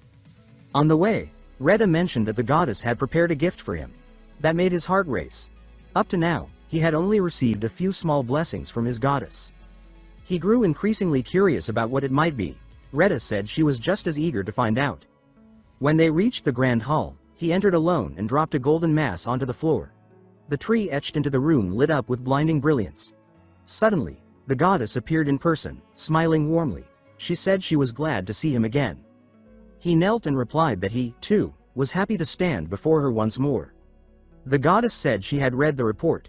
She noted that, thanks to him, they were able to disrupt the giants' plans, defeat a formidable enemy, and even managed to ride a beautiful warrior. That last comment made Tae turn crimson, while the goddess let out a soft, amused laugh. Then she explained that because he had completed the mission successfully and returned unharmed, she had prepared 2 gifts for him. But he could only choose one. The first was a cloak gifted by the gods of Olympus. It would allow him to transform into a magnificent Pegasus. The second was a magical pouch capable of storing any item, regardless of size or weight. Tae was stunned. Both were absurdly valuable artifacts. The catch was clear. He could only pick one. He needed to think carefully. His thoughts spiraled through the possibilities until the goddess, sensing his struggle, gently told him to relax. Eventually, he would have the chance to claim the other gift as well. With that in mind, Tae weighed what would be most useful right now. In the end, he chose the pouch. When he showed it to Reda, she looked surprised. She said she thought for sure he'd pick the cloak. But Tae explained that, as incredible as becoming a Pegasus might be, it wouldn't be much use without a partner to fly alongside. And since he was currently the only member of his legion, it didn't make much sense at the moment. He added that he'd made the decision like a true gamer. He picked the most important item, a place to store all the loot. Reda chuckled softly. Sometimes he used terms she didn't understand, but she liked the way he thought. Without delay, they returned to the boat. Now it was time for real training with his new master. Reda asked if he was nervous. Tae answered that ever since learning he'd be training with a legendary warrior, he had been more than just impressed. He could barely wait to get started. It was finally time for real lessons with Ragna Lothbrok. Training began, but the atmosphere quickly shifted. Ragna said bluntly that Tae needed to get the impure thoughts out of his head. Tae wasn't totally convinced. Ragna wore a grin that said he knew exactly what he was implying, throwing out questions laced with innuendo. As he stood, Ragna stated that none of that mattered now. Reda had asked him to teach Tae everything about divine power, and they would start from the very basics. How to increase strength and duration. But Ragna warned, it wouldn't be easy. He was going to teach everything, his way. Meaning, Tae would learn the hard way. The moment Tae managed to stand, Ragna shouted for him to prepare. Without giving a second to breathe, Ragna charged. Tae barely managed to defend against the sudden strike. Ragna grinned, clearly holding back, and told him to show his sagas. Because even if Tae had awakened divine aura, he couldn't forget that the real power of Valhalla came from the sagas. There were warriors stronger than him who didn't even possess divine aura, yet had reached that level just by mastering their sagas. So Tae activated the warrior saga. His presence changed completely, more intense, more threatening. With a battle cry, he rushed at Ragna, full force. But Ragna was already ready. And of course, there was no way to defeat a superior level warrior like that. In the end, Tae was left sprawled on the ground, gasping for air, while Ragna watched him with a look that said this was just the beginning. Seeing how exhausted he was, Ragna remarked that during their clash, he noticed two critical flaws. First, Tae needed an offensive saga. Most of his sagas were support-focused, fine for lower-level warriors, but useless against more powerful opponents. He must have realized that during his fight with the Regenerator, right? Tae didn't even need to answer. Ragna was absolutely right. Second, he needed to reassess all his sagas. Tae looked confused. So Ragna explained. His sagas were incomplete. The mistake most low-rank warriors made was thinking their sagas were fixed. But sagas evolved with their user. A saga is a story passed down through generations, and like any story, it changes depending on who tells it. Meaning, his saga could transform over time. Ragna suspected Tae hadn't even noticed the new uses they had unlocked. As he walked away, Ragna told him that was it for today, but not to forget a single word. And he urged him to keep his divine aura active all day, no matter what he was doing, eating, sitting, or even sleeping. If Tae could manage that, he would boost both the power he could store and how long he could sustain the aura. As Ragna walked off, Tae decided to rest. It was a lot to process. Not just physically, but mentally, the toll was heavy. Evening approached, and Haida was preparing food. Outside, Tae stood with Ragna, who noticed the glow around him. Ragna smirked and said, judging by his aura, it looked like Tae had figured something out. Tae gave a grin and activated the warrior's blade saga. A normal sword appeared in his hand. He said that it looked like the same old sword, but something was different. Then, he pulled out the broken hilt, the one he had found on the last mission. He activated his saga while holding the hilt, and the broken weapon completed itself. It turned into a full, functional blade. Tae explained that when he held the hilt and activated the saga, it not only restored the blade, it adapted the stats of the relic, turning the weapon into an epic-level item. Ragna was stunned. He realized Tae had actually done it. If he could pull this off in battle, any weapon would become a lethal strike. The power he could reach with this was enormous. Ragna thought that most warriors would have seen that hilt as nothing more than scrap metal, but Tae saw potential. Maybe it was because they came from different worlds, but Tae truly thought in a way no one else did. While still absorbing everything he just discovered, something pulled their attention. Reda appeared, holding a scroll and wearing a serious expression. She said, slightly out of breath, that Valkyria Raskriti had sent an urgent call for support. She was investigating Svaltar Ulfheimheim and had found unusual activity. Tae was surprised. It hadn't been long since they left that place. But then he realized, this could be the perfect chance to search for the rest of that sword. Reda made a jealous pout when she saw how excited he was to return. She asked if he was thrilled because of the mission, or because of Raskriti. Tae scrambled to reassure her. It wasn't like that, she was getting it all wrong. But then he blew it. He asked if that meant he could go now. Bad move. Rita's irritation spiked. As Tae tried to figure out where he went wrong, Ragna watched, thinking to himself, this guy's a complete idiot. The scene shifted. In a dark place, a sinister figure loomed, observing the realms through a network of spider threads. A servant approached and reported that the giants had begun moving their forces in Svaltar Ulfheimheim. Valhalla had just sent more warriors. The mysterious being gave a chilling smile, full of malice. He said he couldn't wait to see just how fun things were about to get. Time passed. Tae arrived once more in the land of the Dark Elves. But he wasn't alone. The members of the Legion of Wu had also been summoned for the mission. Upon arrival, they were greeted by a massively built warrior who walked straight up to Tae. He said that this was the famous Tae, and that he had heard plenty about him. This guy is from the Legion of Odin. He's also a lower rank warrior, but he was chosen to lead everyone to the base. He says he prepared 30 black horses for them, since other legions also sent warriors for this mission. While they're crossing the dark forest, Tae starts getting uneasy. Something feels off. He thinks to himself, why does everything feel so uncomfortable? He says he'd much rather be riding a dragon, or even the white silence. Siri hears that and starts laughing. She says he really has become a warrior now, that he's already developed refined tastes, but there's something strange in the air. Who looks like he's in a terrible mood. He's clearly irritated. Tae notices and asks what's going on with him. Siri answers, slightly annoyed. She says they dragged him back from vacation for this mission.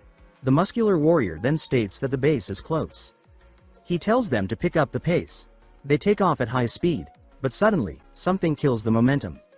Right in front of them, blocking the path, a massive herd of gnus appears. Dark creatures with glowing red eyes piercing through the shadows. As soon as she realizes the road is about to be cut off, Siri gives the command. She says not to slow down. They charge full force into the herd of gnus, cutting through dozens of them. If they had slowed even for a second, they would have been surrounded completely. They manage to break out of the ambush, but as they keep going, a strange sound starts echoing through the air. Someone yells for everyone to look up. Out of nowhere, a squadron of harpies descends at full speed toward them. This time, the harpies really caught them off guard. There's no time to react. They need to come up with a plan, fast. Siri starts slashing at the harpies flying in, while Rolf tries to defend himself, but he's clearly struggling. Without his crossbow, he can't activate his saga. The tension spikes. That's when Tai, not wasting a second, grabs the hilt of his sword. As the harpies circle them entirely, a golden glow starts pulsing from his body.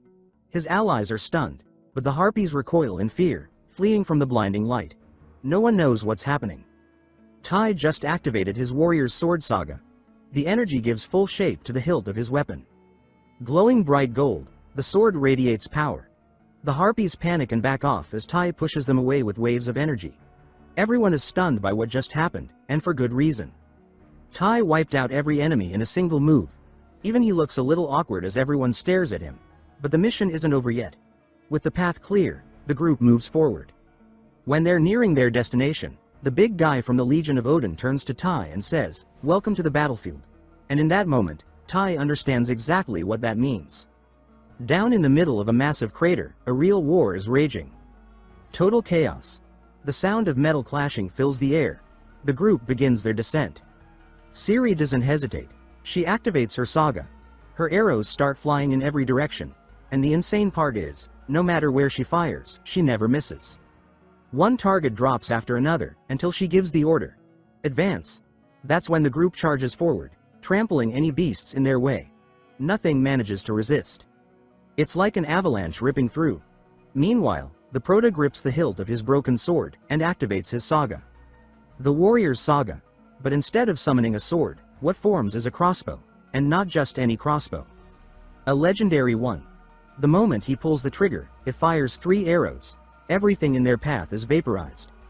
Once again, everyone's stunned by what he just pulled off. Even Tai, feeling confident, thinks to himself that with this they'll reach the center in no time. And that's exactly what happens. Wherever he passes, destruction follows. The noobs can't even react. They're completely overwhelmed. After several minutes pushing forward, the group finally reaches the center of the battlefield. There stands Valkyra Haskred, leading troops in the thick of combat. But unlike the first time Tai saw her, now she's fighting too. Side by side with the soldiers. As she spots Tai approaching, she smiles.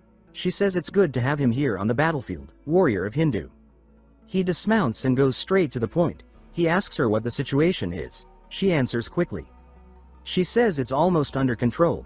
But there's a problem. She explains that the enemy has something similar to their steel rain. And they've been attacking with it for a while now. Then, more trouble appears. Looking up, Haskred shouts. She tells everyone to scatter. Suddenly, the sky starts falling apart, but it's not rain. It's giant rocks, crashing down across the battlefield. The boulders slam into the ground, creating craters and flattening everything in their path. But that's not the worst part. The real danger is inside them. Because along with the debris, noobs start emerging, and some are massive. Tai then shouts a warning. He says another one's coming, but this one's different. It's gigantic, colossal. The rock nearly crushes them. It misses the entire group by inches. Tension hits everyone hard. No one knows what might come out of that thing. Then suddenly, a fireball streaks across the sky, but it's headed in a different direction. It veers straight toward the dark elf village. The prota freezes, he was almost flattened right there. Haskred walks over. She tells him he has to go to the dark elf village right now. That fireball was headed there. She says they're probably under attack. Then she adds, on this battlefield, he's the only one she trusts to handle that situation. The prota agrees.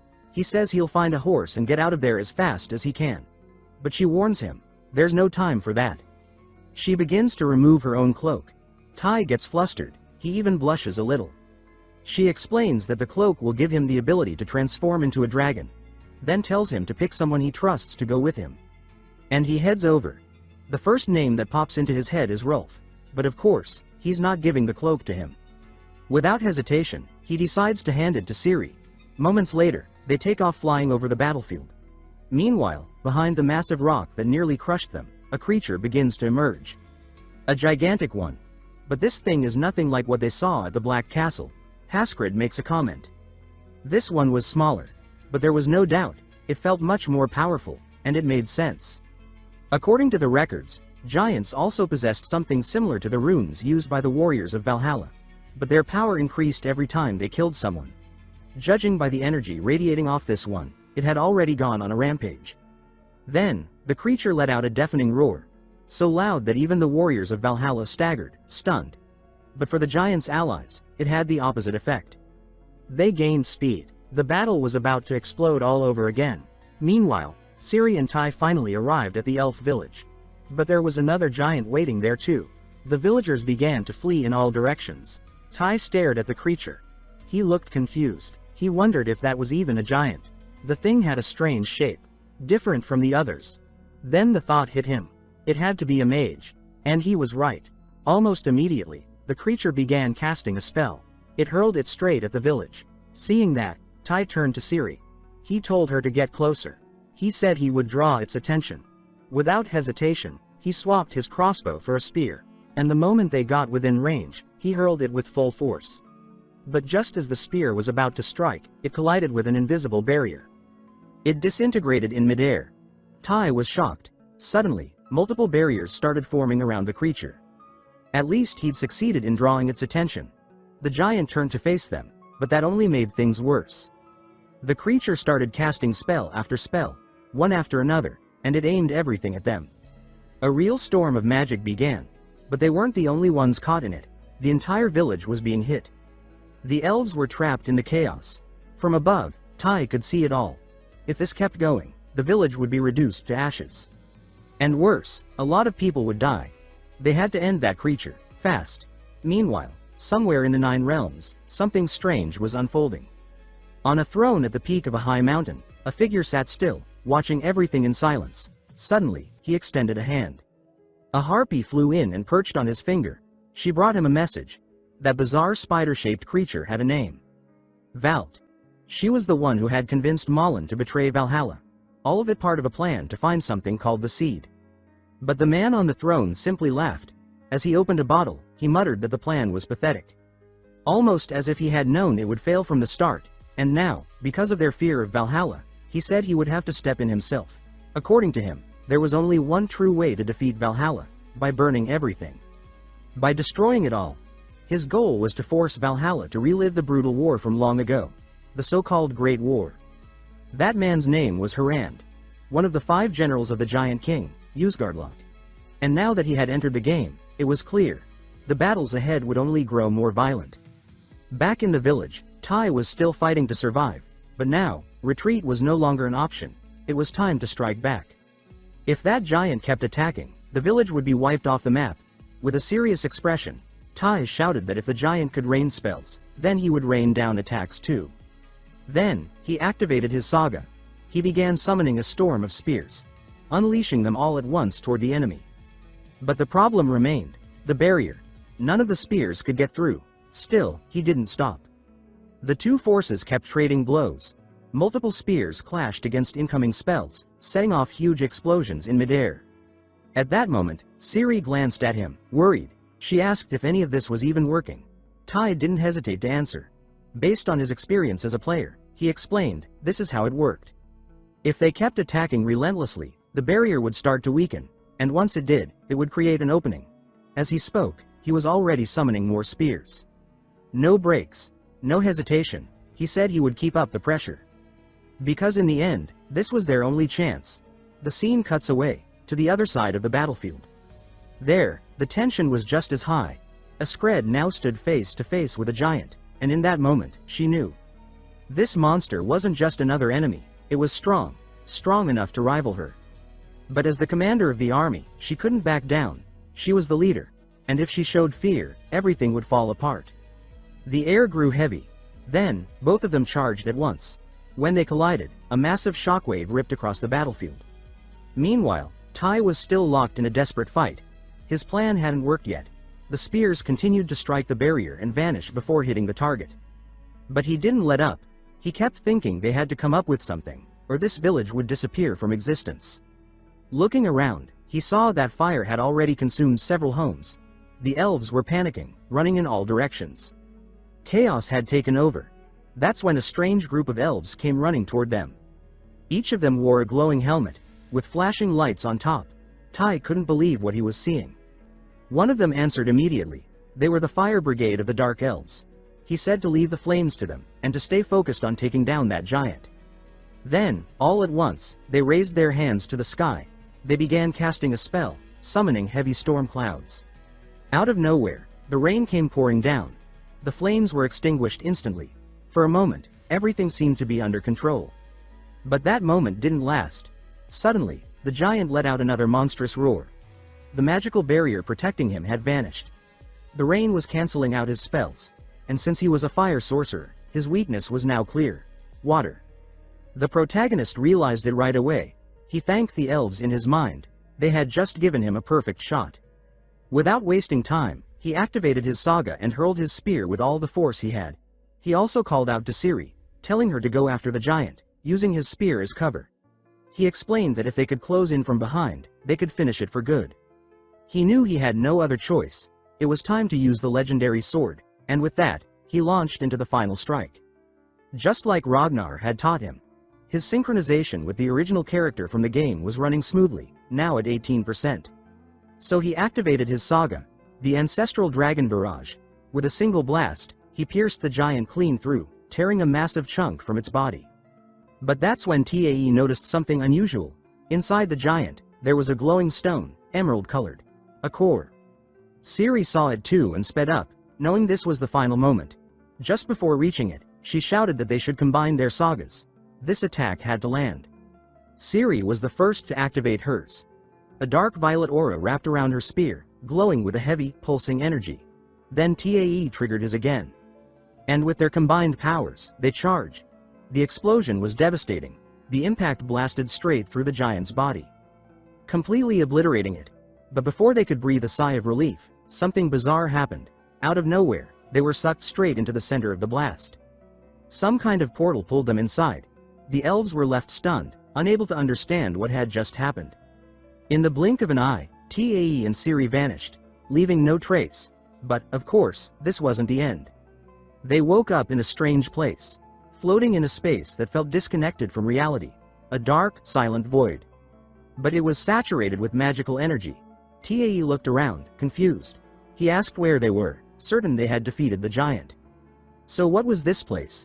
Ciri stayed calm and explained that the moment they destroyed the core, a small portal opened. Maybe it was an emergency exit built by the giant.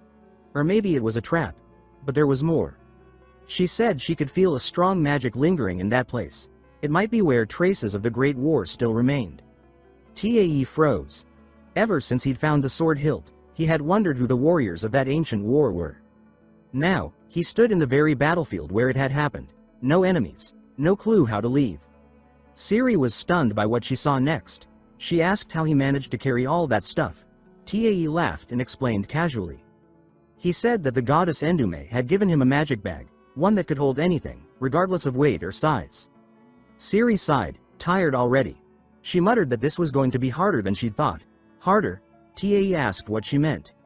She explained that after the chaos with the Regenerator and the Basilisk, Valkyra Gandor had issued an order. They had to convince Tae to join her legion. She was convinced he was a one-of-a-kind warrior. The problem, Siri said, was that the way his current legion treated him made that a tough sell. Tae just chuckled.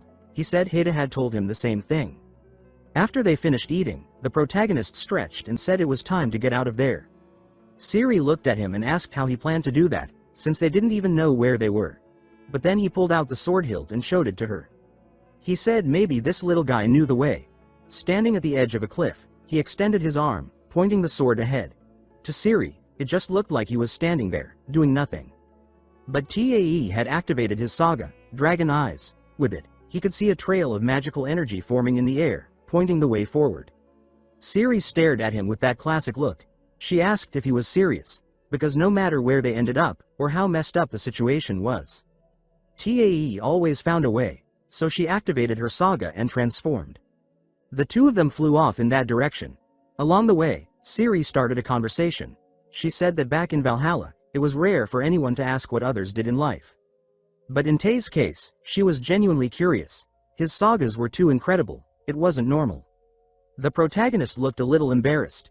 With a shy smile, he replied that when he was alive, he had been the world champion. That left Siri speechless. She stared at him, surprised, and said something like, "So I've been walking beside a living legend." Then he activated something again. What he saw left him stunned.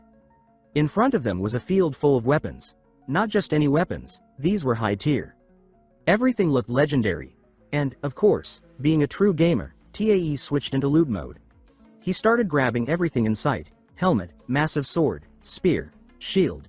Even the broken ones were tossed into the magic bag. Siri just stood there watching. Not sure if she should laugh or cry. She asked if he was really going to take even the damaged ones. But he replied enthusiastically, still collecting gear, that of course he was. All of it could be useful later. That's when he noticed it. An item shining brighter than the rest. When he picked it up, he saw it was a belt. But not just any belt. It boosted both strength and endurance. Then Siri spotted the symbol on it and pointed it out. She said that mark belonged to the Legion of Freya. Tae asked who Freya was.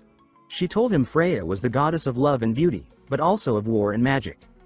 That got Tae thinking. He looked at the belt and wondered if the Hindu goddess also hid talents like that. Then he suggested Siri grab something for herself too. Everything here looked unique. She hesitated, but then, with a guilty look, revealed she had already picked a discreet dagger. They walked for a while longer. Eventually, Tae announced he was satisfied. But he looked ridiculous. Wearing a crooked helmet. Honestly, he looked more like a bad cosplay than a real warrior. He joked that he needed to make room in the bag. But then, out of nowhere, the sword he had taken from the basilisk began to vibrate. Tae carefully pulled it out. An aura started glowing from the blade, as if it were pointing in a direction. He decided to follow it, curious. A moment later, he stumbled upon a dagger lying on the ground, radiating the same energy. He stared at it for several seconds, confused. He said it didn't seem to have a connection to the sword. So why had the blade led him to it? Siri thought about it and suggested maybe they came from the same place. She said maybe the people of this world had fought alongside the warriors of Valhalla. Maybe the weapons were forged by the same hands. The protagonist agreed. That made sense. Maybe that's why he had never been able to trace the sword's origin before, so he decided he'd take the dagger too. After all, the sword had already proven to be incredibly useful. With everything sorted, they gathered their gear and moved on. After walking for a bit more, the two reached the edge of a massive crater. And then he spoke. Siri added that bones were being covered by flesh, right before their eyes. The creatures were coming back to life. And if that wasn't bad enough, more corpses started rising from the ground beside the beast. The nulls. Dozens of them, and it wasn't just bones anymore. Just like the beast, they were regenerating. Tai and Siri exchanged a tense look. The scene was grim. Enemies on all sides, and escape wasn't an option. They had no choice. They took a deep breath, adjusted their weapons, and braced for battle. Because that was it, everything or nothing. Suddenly, they felt an energy surge forming behind them. When they turned, they froze in shock. An entire army of warriors was charging forward. Their war cries shook the ground as they surged into the horde of enemies. The clash exploded into full-scale battle. Tai and Siri were stunned by the strength and courage of the fighters. Siri was ready to leap into the fray, but Tai grabbed her cloak and pulled her back. He told her that their target was further ahead, that they needed to go straight for the boss. He said it with complete confidence. Without wasting another second, the two launched into the air again. From above, they could see the full chaos unraveling across the battlefield. So many clashing at once, it looked like an ocean of blades and armor colliding. Meanwhile, the massive monster watched everything from a distance, but not for long. When it spotted them flying overhead, it unleashed a roar so powerful the sky itself seemed to ripple. But the worst came right after. A bolt of lightning struck down from above, an attack specifically designed to cancel their sagas. Siri instantly lost her balance, disoriented. Both of them began plummeting. Tai clutched his head as everything spun. In a panic, he shouted out to her, asking if she was all right. When he finally opened his eyes, he realized he had landed right on top of her. He immediately turned bright red, completely embarrassed, stammering out apologies and saying it wasn't intentional. Siri, still slightly dazed, said she was fine. That the creature's ability had left her dizzy, but she was recovering. But before she could even get up, gnolls swarmed toward them. No time to breathe. One fight after another. The two began to defend themselves, but they were clearly outnumbered. So instead of wasting energy in a head-on clash, they decided to dodge and sprint toward their objective. Up ahead, the great beast was already waiting for them. As they neared, it started charging an attack. When it fired, the blast was so intense it tore the air itself, but they managed to dodge at the very last second. The blow flew past and obliterated the gnolls chasing them from behind. Seeing that, the protagonist made a quick remark, at least that was one less problem. Taking advantage of the distraction, Siri dove fast and positioned herself right beneath the creature. She activated her saga, the witch's call of the unerring arrows. Dozens of arrows burst out from every direction. None of them did any real damage, but it got the monster's attention. The beast turned its massive head and opened its mouth, but just before it could strike, Siri activated her saga again. She transformed into a wolf and zipped away in a blur. She shouted to Tai that normal attacks wouldn't work on it. He would have to go all in, with his special ability. Without hesitating, Tai activated his saga, the Storm Warrior. He launched toward the creature like a missile. Drawing his legendary Tyr sword, he invoked the power of the gods. Golden energy surged across the blade. He struck the creature with a direct hit. When he looked back, expecting to see massive damage, he froze. All he saw was a tiny cut, barely a scratch. He stood paralyzed for a second. That had been his strongest attack, and it had barely nicked the monster. Siri saw it and shouted for him to jump on her back again. She wanted to repeat the combo attack they had used against the previous giant. But this time, the creature moved faster. Before Tai could climb aboard, the beast unleashed a devastating breath attack, barely missing them both. That's when Tai realized, not even their strongest combined attack would be enough. So he asked Siri to hold the creature off for as long as she could. He said he needed time to figure something out. He activated his Dragon Eyes saga and began scanning everything carefully, even in the middle of chaos. While Siri dodged relentlessly, Tai noticed a new detail. Right below the monster's name, a description appeared: Absolute Defense. That caught his attention. The creature hadn't used any moves so far that explained such extreme defense. And it hadn't moved at all yet.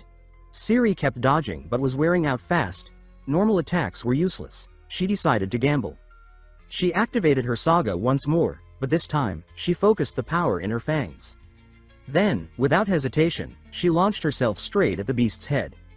She sank her teeth in hard, and this time, it worked. The monster howled in pain, loud enough to make the earth tremble. Realizing it was effective, she didn't let go. She bit down harder, blocking out everything around her. The creature flailed wildly, thrashing and trying to shake her off. But Siri held on. Time, however, was catching up with her. Her strength was draining fast. Gasping, she looked around for Tai, and saw him on the far side of the field, running at full speed. Suddenly, more gnolls appeared in his path, but with a single god-powered attack, he wiped them out in one move. While fighting, he finally understood what needed to be done to defeat the creature. The answer had been there all along. That sword-shaped stone they had seen when they arrived. Without delay, he sprinted toward it. He activated his saga and summoned the power of the gods. He tried to pull the stone from the ground, but even with all his strength, it wouldn't budge, not even an inch. The beast noticed what he was doing. It stopped worrying about Siri and charged straight toward him. Just before it reached him, he did it. The stone came loose. Instantly, the creature's body began to unravel, as if its very existence had been sealed in that stone. And right where the stone had been embedded, a portal began to form. Ciri saw everything and understood immediately, that was the exit. She screamed for Tai to climb onto her back. Without hesitation, he jumped. Together, they flew through the portal. Behind them, the ghostly warriors were still locked in battle. Soon, they defeated the last of the gnolls. One of the warriors, already out of breath, announced that the beast had been taken down. Cheers of victory broke out across the battlefield. But in the middle of the celebration, someone turned to the side and asked where those two had gone. As they began to search, one warrior noticed something strange on the ground. He called out that there was a portal right there. Everyone gathered around it. As they saw the swirling energy in the center of the field, they understood immediately. That was where the two had disappeared. Without hesitation, one by one, they began jumping in after them. Everyone was smiling. One of them shouted that they were going to Valhalla. But on the other side, things were far from peaceful. A Skrit had been battling that giant for what felt like forever. Neither one of them stepped back. It was blow after blow, neither willing to yield. After a quick assessment of the situation, she launched forward again. The giant tried to land a punch. But a Skrit countered with a strike so powerful it made the ground shake. The two fell hard, right in front of her. Still a little dizzy from the surprise, a Skrit asked how they had arrived so quickly. But the giant, who was also watching, locked eyes on Tai. And the moment he saw him, the giant realized something. That boy was carrying the seed, the same one his king had been hunting. Without thinking, the giant charged straight at Tai, as if he meant to crush him then and there. The tension skyrocketed. They had just arrived and barely had time to react. A Skrit tried to run in to help, but she knew she wouldn't make it in time. Just as the giant's blow was about to land, a thunderous sound echoed across the field. Askrit's eyes widened, trying to grasp what had just happened. The field was blanketed in heavy smoke, nothing was visible. But slowly, the fog began to clear, and that's when she saw it.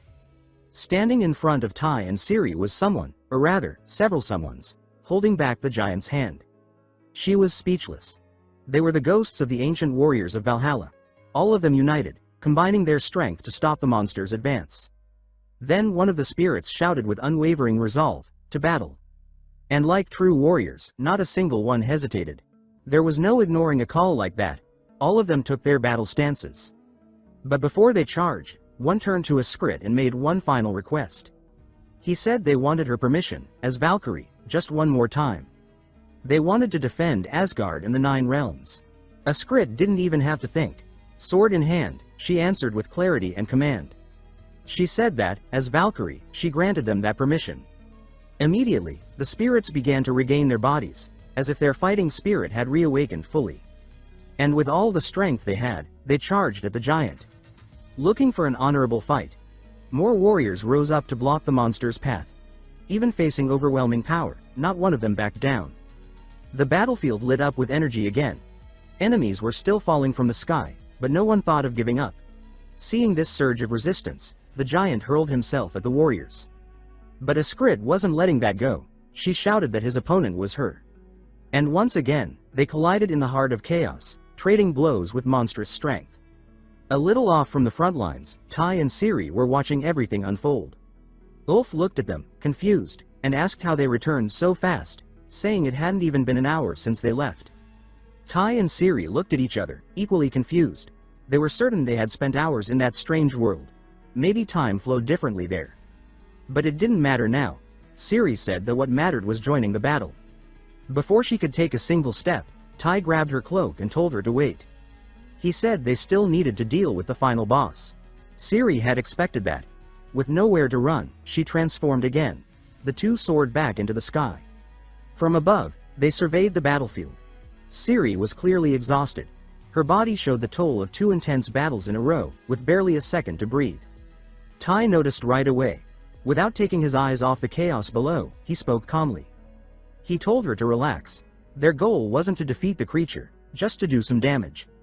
He said that Raskreed and the monster were evenly matched, but if they could provide a distraction, Raskreed might land the final blow. Meanwhile, in the center of the arena, Raskreed advanced once more against the giant. Suddenly, a spear flew toward the monster, then another, and another. A rapid sequence of attacks started irritating the beast. The giant was growing agitated.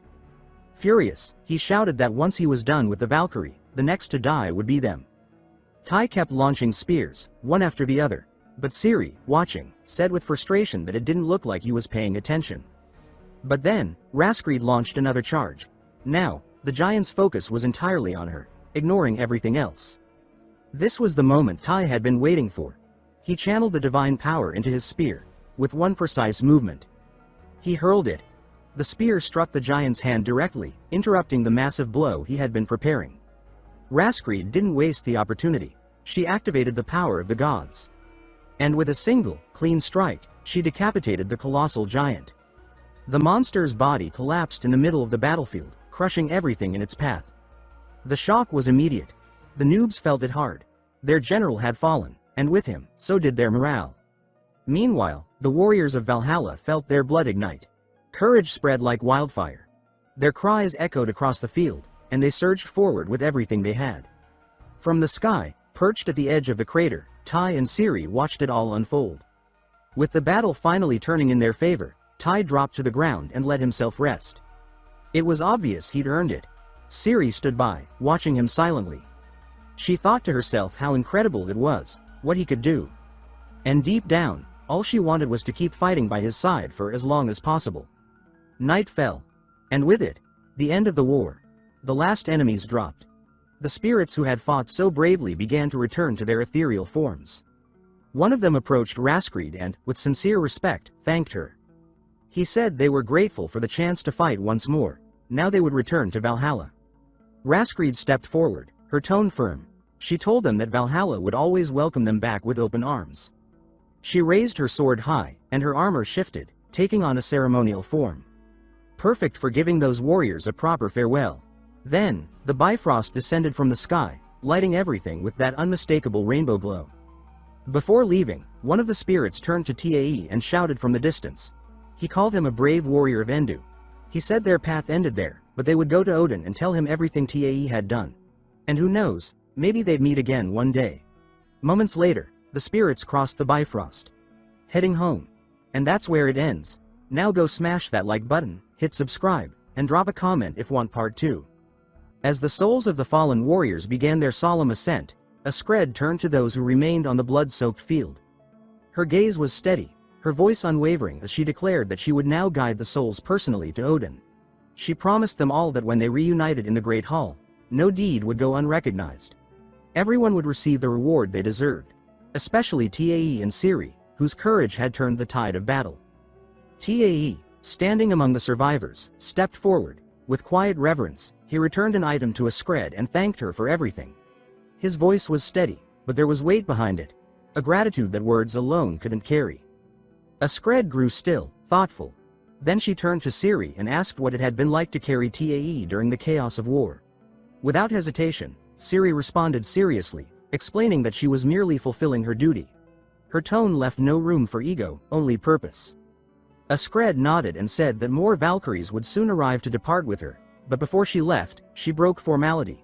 She approached Tae, placed a gentle kiss on his forehead, and left her blessing. Tae froze. His heart thudded with nervous excitement, but just as quickly, a hollow note struck inside him. He realized that this kiss, like the one Heda had once given him, was nothing more than a Valkyrie ritual. A sacred gesture, yes, but not the intimacy he had longed for. It wasn't personal. It was tradition. Far from the battlefield, in the icy sprawl of Jotunheim, fear simmered beneath fury. The commander of the giant's army stood seething, not because of defeat. The plan had never been to win. The battle was meant to drain Valhalla's strength. What truly enraged her was that the seed, the fragment they had so desperately hunted, had ended up in his hands. Their secrets were now in danger of being uncovered. Nearby, a strange-looking man trembled in silence. He feared the king's response. But the king had said nothing so far. That silence, to him, was louder than rage. It suggested the king had wanted this all along. Time passed. Eventually, 2 Valkyries, Hagen and Gandor, descended from the skies and landed near the remaining warriors. Upon seeing Tai, Hagen demanded to know where he had found the artifact. Her tone was sharp, urgent. Tai recounted the entire story, every detail, every danger. After listening, Hagen admitted she had no idea what the artifact was for. But she concluded that if a beast that powerful had guarded it, it had to be valuable, maybe even dangerous. She announced that she would secure it personally and added that she would call on Tai later to hear more. Before departing, Hagen gave her blessing. Tai accepted it, but something still felt incomplete. He turned to Gandor and asked if she wouldn't bless them too. She laughed, clearly amused by his boldness. She said that few had the audacity to ask such a thing from a Valkyrie, but she agreed. Tai closed his eyes, thinking one more blessing couldn't hurt. When he opened them, he found himself taken aback by Gandor's beauty. Her blessing had been different, gentler, warmer. It lingered longer than it should have. It left him dazed. And just as the Valkyries began to take their leave, a familiar presence arrived. Haida. She arrived just in time to see the unique blessing Gandor had offered. Her face made no effort to hide her feelings. Jealousy burned bright in her eyes. Siri, never one to miss a beat, remarked dryly that those two were quite the spectacle. Hours later, the transport coffins were finally ready. The time had come to return to Valhalla. But the mood shifted quickly. Tai had stumbled into trouble again. Haida confronted him, pressing for answers. She wanted to know exactly what had happened with the other Valkyries. Her tone was half serious, half teasing, but sharp enough to keep him sweating. Tai flailed, fumbling through explanations, trying to patch the story together. Then Haida smiled. She admitted she was just messing with him. Relief hit him like a wave.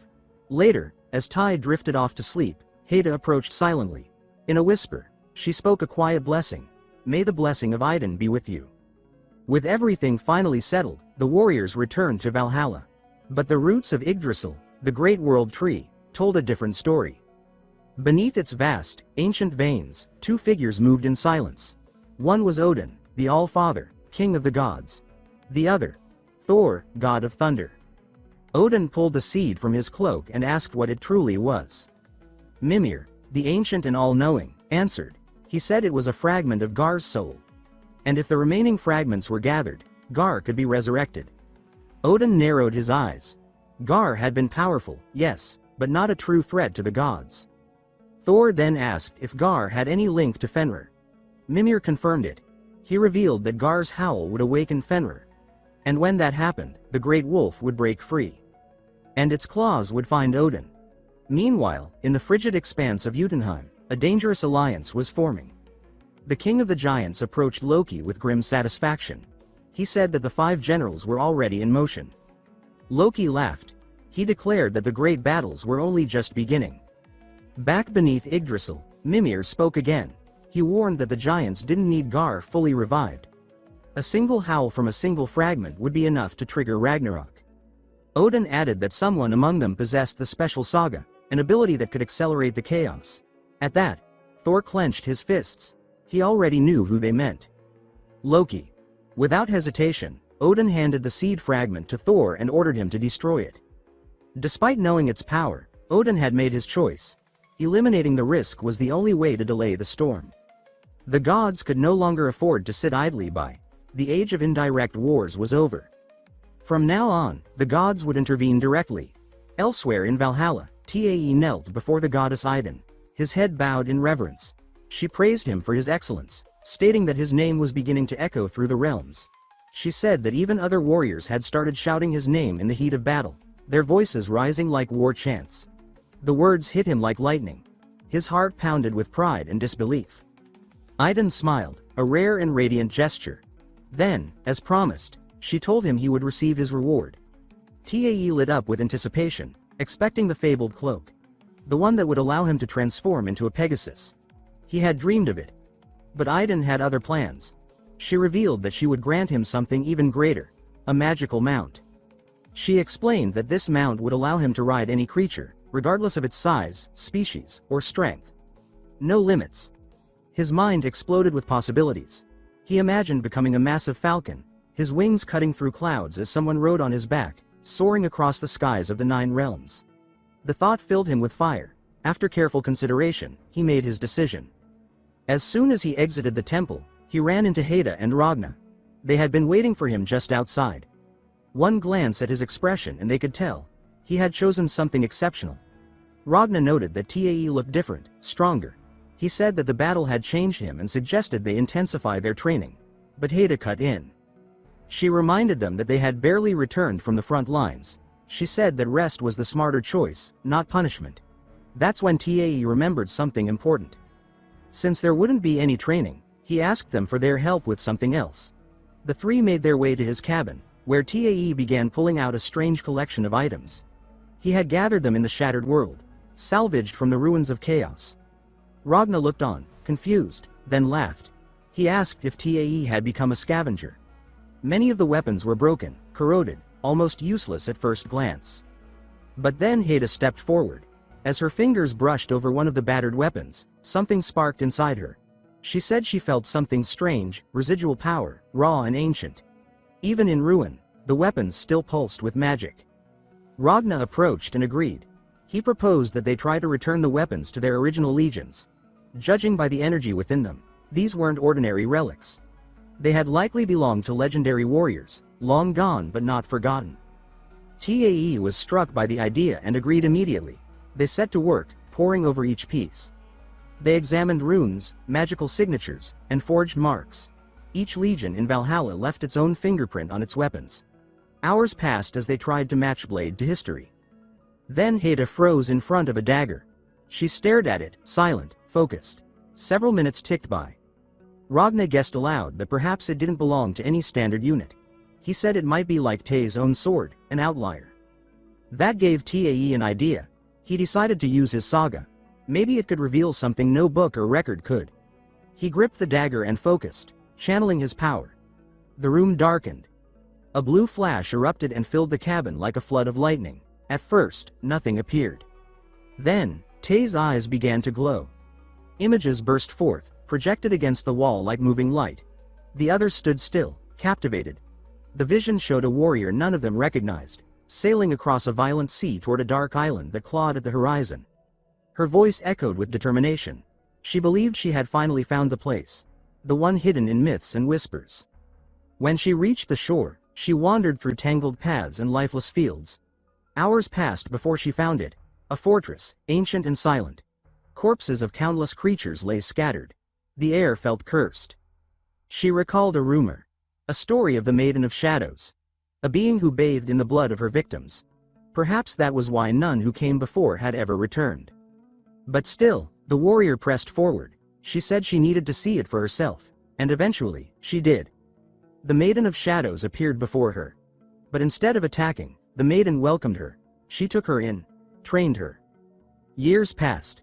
The warrior endured relentless trials, sharpened her skills, and pushed beyond her limits. When the time came for her to leave the island, the maiden presented her with a final gift. A spear crafted from the bones of an ancient sea monster. It shimmered with violent beauty. The warrior left, reborn. Victory followed her. No enemy could stand in her way. Her name became a force. Her legend began to grow. Then came the catastrophe. Her world was obliterated, crushed beneath the will of a god, Loki, the traitor of Valhalla. He defeated her without hesitation. He told her that her family, her friends, everything she had fought for, had been wiped from existence. She had nothing left. He turned and walked away without a second glance, but the warrior, screaming in pain and rage, launched herself at him one final time. That sealed her fate. She fell before the god, her world lost forever. The vision flickered, then froze. Haida and Ragna stood stunned. The air was thick with the weight of what they had just seen. This wasn't just a memory. It was a fragment of life itself, alive in front of them. Ragna finally broke the silence. He said that these were pieces from Shu's life. Then he smirked, slapping Tae on the back, joking that the image kept looping. Confused, Tae asked who the warrior from the vision had been. Ragna explained that the figure was known as Errol, the strongest warrior of the now destroyed world glimpsed in the vision. He stated that if he had to draw a comparison, Errol stood on the same level as Valhalla's own legendary Siegfried. That revelation left Tae stunned. A warrior from another world, standing shoulder to shoulder with one of Valhalla's finest? It made him reconsider the magnitude of the weapon they had uncovered. But there was more. Tae noticed something strange. Now, etched faintly along the dagger's surface, he could read the name. Fragments of Guy Bold. Ragna recognized the name immediately. He said it made perfect sense that the saga hadn't worked before. The weapon had been sealed. Then, with a more serious tone, Ragna warned Tae not to activate his saga on the dagger again. He explained that they didn't know how the JYNs would react. Tae, puzzled, asked what exactly that meant. Ragna explained that JYNs were a unique type of oath, spiritual bindings of immense power, tied to specific conditions or emotional anchors. He said that because Shu, the weapon's former wielder, had possessed a will that was practically indomitable, her weapon's JYNs might be highly volatile. He cautioned that it could be too dangerous for Tae to handle in his current state. The weapon might not accept him as its new master. In fact, it could even turn against him. But Tae had felt something different. During the projection, he had sensed not hostility, but communication. It had been like the spirit of the weapon was reaching out, trying to show him something. Not to threaten him, but to remind him. It was as if the weapon wanted to say, "This is the level you must reach." That's when Tae understood the truth. It wasn't enough to possess Gaibulb. To earn it, to unlock its true potential, he had to become worthy of it. A weapon forged in legend wouldn't bend to anything less. With his thoughts still circling around the vision, Tae turned to Haida and asked what kind of mounts the Legion of Idun used. He already knew that Odin's Legion commanded the Black War steeds and Ul's Legion rode the silent, spectral whites. He wanted to know what Idun's soldiers rode, because now, with his new magical saddle, he could bond with anything. But Haida explained that the Legion of Idun had no such tradition. They didn't rely on mounts. Before Tae could react, Ragna chimed in. He suggested that Tae could always buy a horse in Vanaheim, though, he added, with a grin, that it didn't seem like that was what Tae was really after. Instead, Ragna proposed something better, a challenge. He described a place near the border between Valhalla and Olympus. A rugged wildland, teeming with griffins. There, Tae could capture his own mount, something worthy of a magical saddle. They turned to Haida for approval. She thought it was a fantastic idea and decided to come along. Ragna agreed and added that the journey would also be a perfect opportunity to train their divine auras. With Ciri currently on leave, they extended the invitation to her as well. In the last battle, Ciri had also awakened her divine aura, apparently triggered by her contact with Tae. Both were evolving. But Ciri felt added pressure. Ragna had always been her idol. She wanted to impress him. She needed to prove she could keep up. The training was brutal. Ragna demanded they maintain their auras for long stretches, pushing their limits to build stamina. He showed no mercy. Every breath, every movement became an act of endurance. As the day faded, Ragna suggested they camp for the night. He roasted slabs of meat from a strange creature they had caught earlier. Tae found the taste surprisingly good. Around the fire, the conversation shifted. Ragna turned to Ciri and asked if she had considered transferring to the Legion of Idun. He said that she and Tae made a good team, and it would be good to have her around more often. Ciri blushed but declined. She explained that her loyalty to her legion came first. She couldn't abandon her comrades. The next morning, they continued their journey deeper into the mountains. After hours of climbing, they finally reached the jagged cliffs where the griffins roamed. Ragna looked to Haida and asked her to prepare the bait. She placed her hand on their horse and murmured an incantation. Magic surged through the creature, intensifying its scent. Ragna explained that griffins had an appetite for horseflesh. The enhanced scent would draw them in. And it worked. Within minutes, the skies trembled. 3 griffins burst out of the tree line, their wings slicing the air, eyes locked on the bait. Their screeches split the silence. Ragna stood tall and declared that the hunt had begun. Tae stepped forward, pulled a cloak from his backpack, and flung it around his shoulders. In a fluid motion, he leapt into the air and transformed, mid-flight, into a massive falcon. Wings spread wide, he soared upward. One of the griffins locked onto him and charged. Tae didn't attack. He swerved, dodging with precision and climbing higher. The griffin followed, aggressive and unaware it had taken the bait. Below, Ciri took her chance. She drew 3 arrows, each tipped with a paralyzing agent, and let them fly. All 3 hit. The griffin crashed to the ground. 1 down, 2 remained.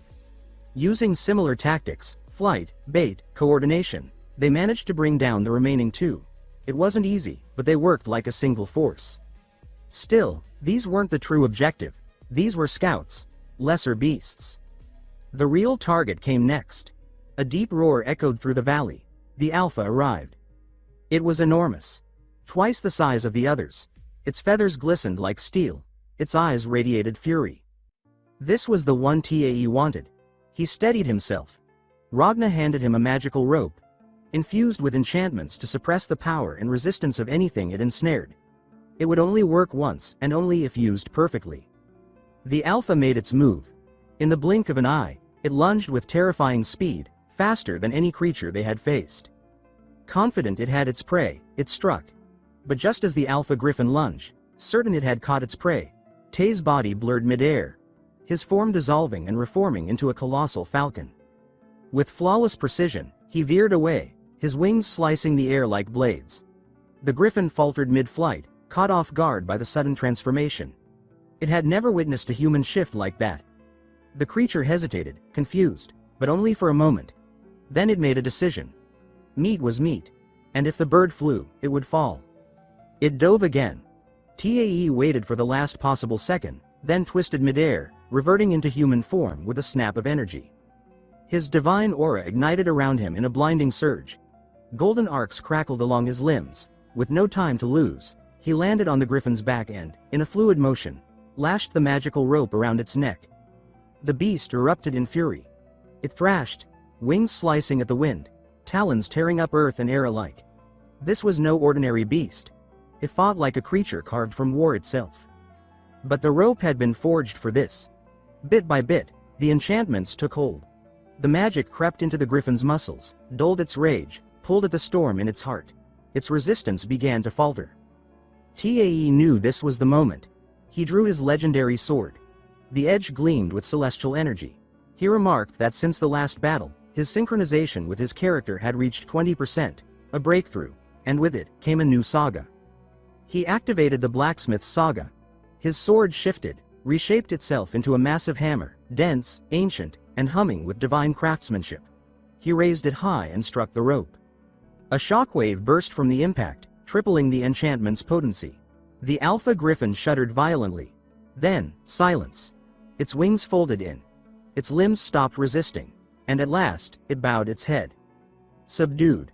But Tae wasn't finished. He channeled again and called upon the Dragon Commander Saga. A wave of commanding energy pulsed through him, wrapping around the beast like a crown of authority. The Griffin accepted him, not just as a rider, but as a master. Below, the others exploded in cheers and awe. The maneuver had been bold, flawless, and utterly majestic. Tae descended with the subdued Alpha beneath him. As he touched down, he smiled and remarked that all he needed now was a decent saddle and a proper set of armor for his new companion. But the celebration was cut short. A deafening boom cracked across the sky, shaking the air like thunder from the gods. Two brilliant flares burst in the clouds above, warning lights, battle signals. Ragna's expression changed immediately. He said this was bad, very bad. The double burst meant two groups were under attack, simultaneously. That was no coincidence. That was a coordinated strike. Haida didn't hesitate. She shifted into her swan form, a massive, luminous creature of white feathers and divine presence. She announced that she would take Siri to one location. Tae and Ragna would handle the other. With no time to waste, Tae mounted his new griffin. Ragna joined him, and together they launched into the sky. The wind howled around them as they flew toward the battlefield. They arrived to find devastation. The once dense forest had been torn apart. Trees lay shattered, earth scorched. Smoke curled up in the aftermath of chaos. The battlefield, known as Confrin, was now nothing more than a broken, burning scar. In the middle of the chaos, they spotted the conflict, two giants locked in combat with Valhalla's warriors. The ground shook with every blow. Among the warriors, one stood out, Brak, a juggernaut from Thor's legion. A giant stormed at him with a war axe the size of a wagon, and Brak met the blow head-on, holding it at bay with sheer strength. But it left him wide open. A second giant charge. Before anyone could react, Ragna leapt from the griffin in a blazing streak of light. His divine aura erupted as he fell. The moment his feet touched the earth, his blade carved through the second giant's neck. The head hit the ground before the body even understood it had been defeated. The battlefield erupted. Cheers roared through the flames and blood. Ragna had arrived, and every soldier knew what that meant. Victory was close. Then came Tae. He urged the griffin forward, commanding it into a steep dive. The speed, the timing, it was perfect. He crashed into the last giant, opening space for Brak. Brak roared, calling upon his saga. His aura burned like a comet. With one titanic blow, He shattered the giant's axe, sent it flying, then vaulted upward and cleaved the giant's skull in half with a strike that split the air itself. The enemy fell. The battle was over. Voices rose again, cheering. Ragnar's name rang through the field. Brack's name followed. But another name began to echo too. One not yet familiar to all. They called out Tae. Or more specifically, a title that was spreading like wildfire. The warrior who rode a Valkyrie. It wasn't accurate, but it didn't matter. That nickname had already gripped the imagination of the other soldiers. When they landed, Brack approached Tae with a wide grin and clapped him on the shoulder. He congratulated him and said it was good to fight alongside him. Around them, other warriors gathered, curiosity shining in their eyes. They asked, with half-serious wonder, what kind of Valkyrie he had ridden this time. Tae corrected them. He said it was just a griffin, and a male one at that. That drew a wave of disappointment. Many had clearly been hoping for another legendary tale, another divine encounter. But Brack broke through the laughter and speculation with a stern reminder. He said there was no time for jokes. Another group still needed help. And the war wasn't waiting. Ragnar demanded answers, his tone cutting through the haze of fading combat. Brack didn't hesitate. He explained that they had discovered another fragment of Gar's soul. But just as they prepared to secure it, the giants launched an ambush. The battle had erupted instantly. Brack said the fragment wasn't just lying around. It was embedded deep in the skull of a colossal boar, and the power it radiated had enhanced the creature beyond its natural limits. He continued, saying the enemy had used cunning instead of brute force. The giants had divided into 3 squads, 2 to distract Valhalla's forces and keep them pinned down, while a third focused solely on capturing the boar. It was a diversion, and it had worked, for a while. They needed to act fast. Without wasting a second, Ragnar leapt back onto the griffin and gestured for Brack to join them. But Brack declined. He said he had his own method of travel. From his pouch, he drew a small set of bones. Compact, almost insignificant. As he spoke the creature's name, the bones clattered to the ground and began to reassemble. Before their eyes, the skeletal remains formed into a small ram. Ragnar immediately recognized it. He said the name aloud with respect. Tangnoster, a high-tier mount of divine classification. Brack smiled and asked the creature for aid. In an instant, what had looked like a harmless goat began to transform. Its eyes lit with divine fire, its muscles bulged, its horns twisted with ancient power, and its presence became overwhelming. Brack explained that the beast was a treasure of Thor's legion, a sacred mount passed down for ages, forged for power and speed in the storms of war. Without delay, Ragnar barked an order to a unit nearby. He told them to remain behind and mop up the remnants of the battle. The rest would press forward. The trail of the giants was fresh, heavy footsteps, broken earth, scattered trees. They followed it, Tangnoster keeping pace with the griffin effortlessly. Ragnar couldn't help but comment on the mount's unbelievable speed. Despite its size, it moved like thunder incarnate. Minutes later, they spotted the enemy. The giants had succeeded. The boar, massive and twitching with raw, corrupted energy, had been brought to its knees. The soul fragment embedded in its skull pulsed like a cursed beacon. Around it, a horde of orcs stood ready. The enemy had seen them coming. They were prepared. Ragnar assessed the battlefield quickly. 4 giants and close to 100 orcs. He said calmly that he would handle the giants alone, while the others cleared out the rest. Then he charged. Meanwhile, on the other side of the realm, Haida and Ciri had finished their own clash. They'd eliminated 2 lower-tier giants with coordinated strikes. Haida commented that they'd been lucky, that these were weak ones. But then, the sky cracked. A bolt of light tore through the clouds like a divine spear, and with it came something massive. At first glance, it seemed like a meteor, trailing fire and thunder. But as it descended, Haida realized it wasn't a weapon, it was a vessel. A transport. Haida's expression changed. Her instincts screamed. She could feel an overwhelming presence inside the descending object. Something far beyond her or Ciri's level. She didn't stop to analyze it. She shifted into her majestic swan form and urgently told Ciri that they had to move, fast, and rejoin Tae. Back on the battlefield, the enemy's confidence began to crack. The sight of Tangnoster storming into their ranks was enough to unsettle even the fiercest orcs. The ram charged without hesitation, crashing through enemy lines, trampling anything that stood in its path. Ragnar barked at Tae to focus on the boar. Time was running out. Tae obeyed without hesitation. He spotted the mages around the beast, their hands raised, voices chanting. Whatever they were doing, it was dark, ancient, and dangerous. He felt it in his bones. He rode the griffin high, then dove in, activating his newest saga, the Warrior of the Storm. Electricity surged from his body. Bolts danced across his skin and lashed into the battlefield. A tempest erupted from him, lightning streaking in every direction. The mages screamed as the storm slammed into them. Their rituals were shattered, their defenses torn apart. Brack, witnessing Tay's assault, prepared to assist, but a fresh wave of orcs rose to block his path. Without slowing, Brack activated his own saga. His axe spun in wide arcs, each swing releasing waves of kinetic energy that tore through flesh and steel. Orcs exploded around him. He was a living tempest. Tae was in awe. He thought Brack was unstoppable, but then everything changed. The meteor struck. The earth quaked as the impact leveled a crater into the battlefield. Dust and smoke filled the air. And at its heart, emerging slowly, stood a figure. Tall. Smiling darkly, cold eyes sweeping the destruction. Everyone felt it. That crushing weight, that unbearable pressure. Herond, one of the 5 generals of the Giant King. The battlefield went still. No one moved, no one breathed. Except for one being. Tangyoster stood tall. Even under Herond's aura, the ram refused to yield. Its eyes burned with challenge.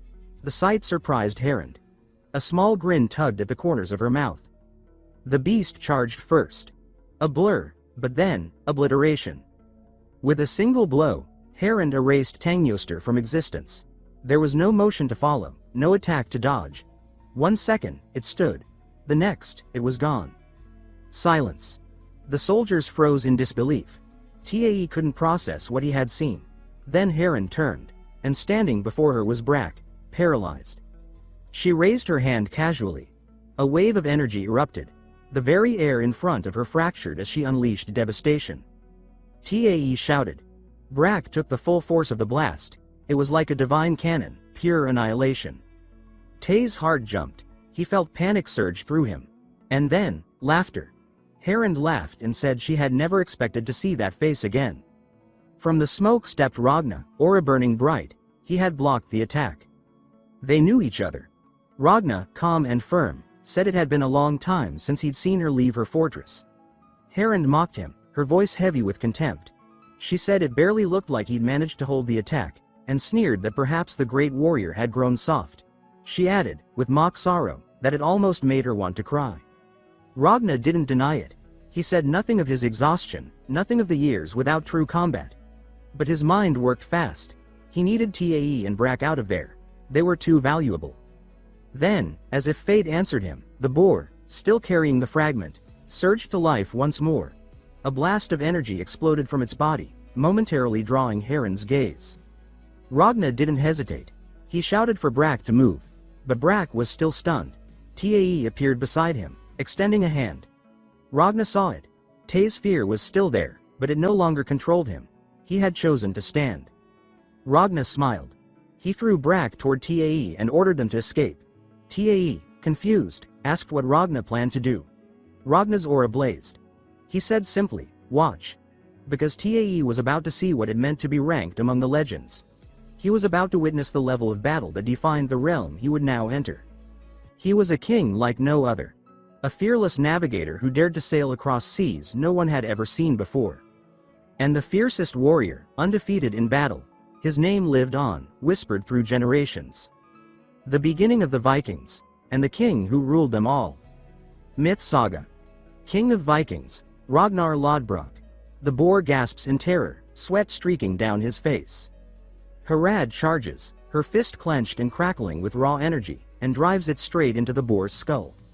She follows immediately with another devastating strike, smashing through with brutal force. A colossal burst of energy erupts from the impact, shards of power slicing the air. The boar is obliterated, its body hurled into jagged rocks, dislodging a massive fragment of blue crystal.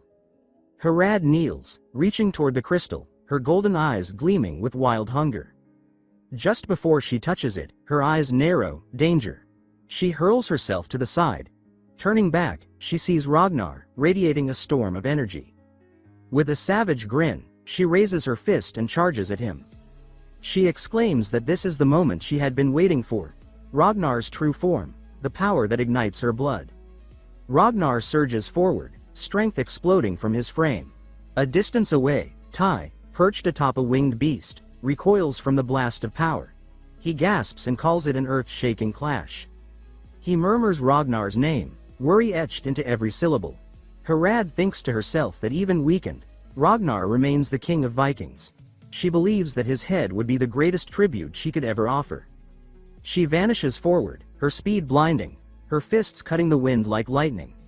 Ragnar meets her, his aura blazing like fire. He grits his teeth and tells himself that with his body like this, he won't last, there's no time. Their impact shakes the battlefield, a shockwave slamming into the ground. It lasts only 10 seconds, but in that brief clash, the force of their attacks could have annihilated thousands, maybe tens of thousands. Below, warriors fight to stay standing against the energy. One shouts that the battlefield is too dangerous. Another screams that they need to retreat further. Ragnar, locked in the fray, tells himself he's nearly at his limit. He knows this needs to end with a single blow. He tightens his grip and prepares. He slips past her strike and, with a roar, brings his sword around in a tremendous arc, a wave of energy cleaving through the field. Herad's eyes narrow, glowing bright as she locks onto him. Her aura flares violently as she launches herself forward with a cry of fury. Ragnar braces. But midair, she twists sharply. He exclaims in shock that she dodged his attack. His slash carves straight through the mountain behind her. She lands smoothly in front of him, laughing with exhilaration. She says that it was close, too close, and tells him she had a strike of her own ready. An instant later, she lunges again, her fist blazing with infernal power. Ragnar reacts, eyes wide as he turns, sword drawn. Then realization crashes over him. He shouts that she wasn't aiming at him, but at the Vikings behind him. In the distance, a group of warriors cry out. One yells for everyone to look over. Another screams at them to move now. Herad grins with menace and asks what Ragnar will do. She mocks him, calling him the king of the Vikings. The explosion of dark power roars toward the soldiers. A storm of shockwaves rips through the ranks. Warriors scream in terror as chaos erupts.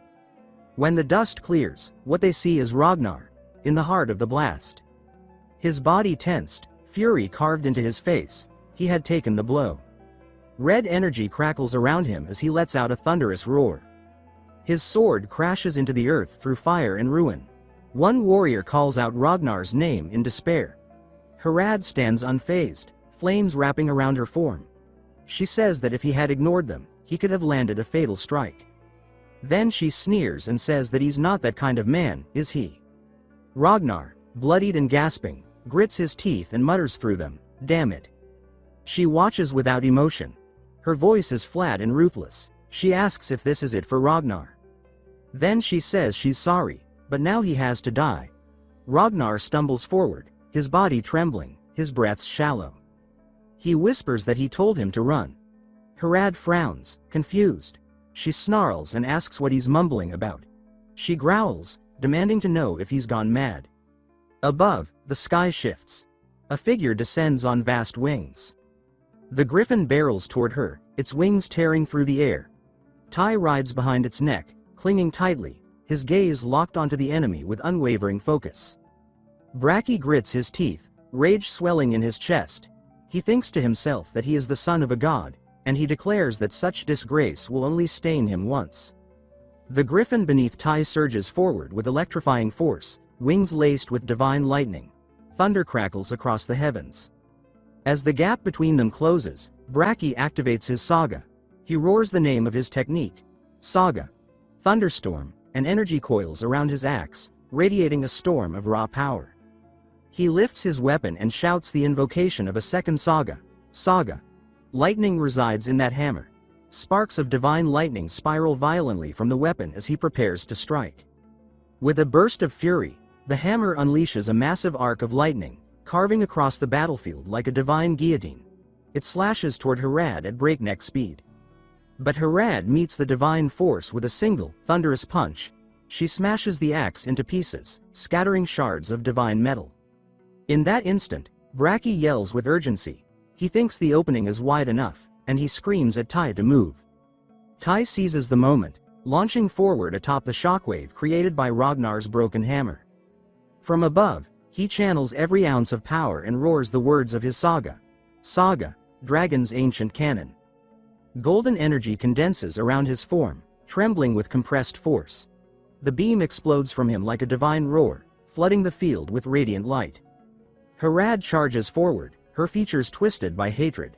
The blast slams into her, engulfing everything in a blinding surge of golden fire.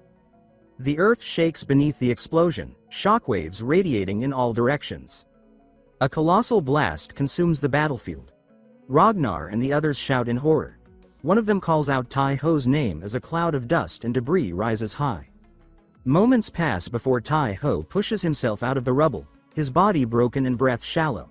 He gasps for air and says that he poured everything into that strike. His blue eyes scan the smoke, thinking that he hopes it rattled her. But then Harad steps forward, untouched.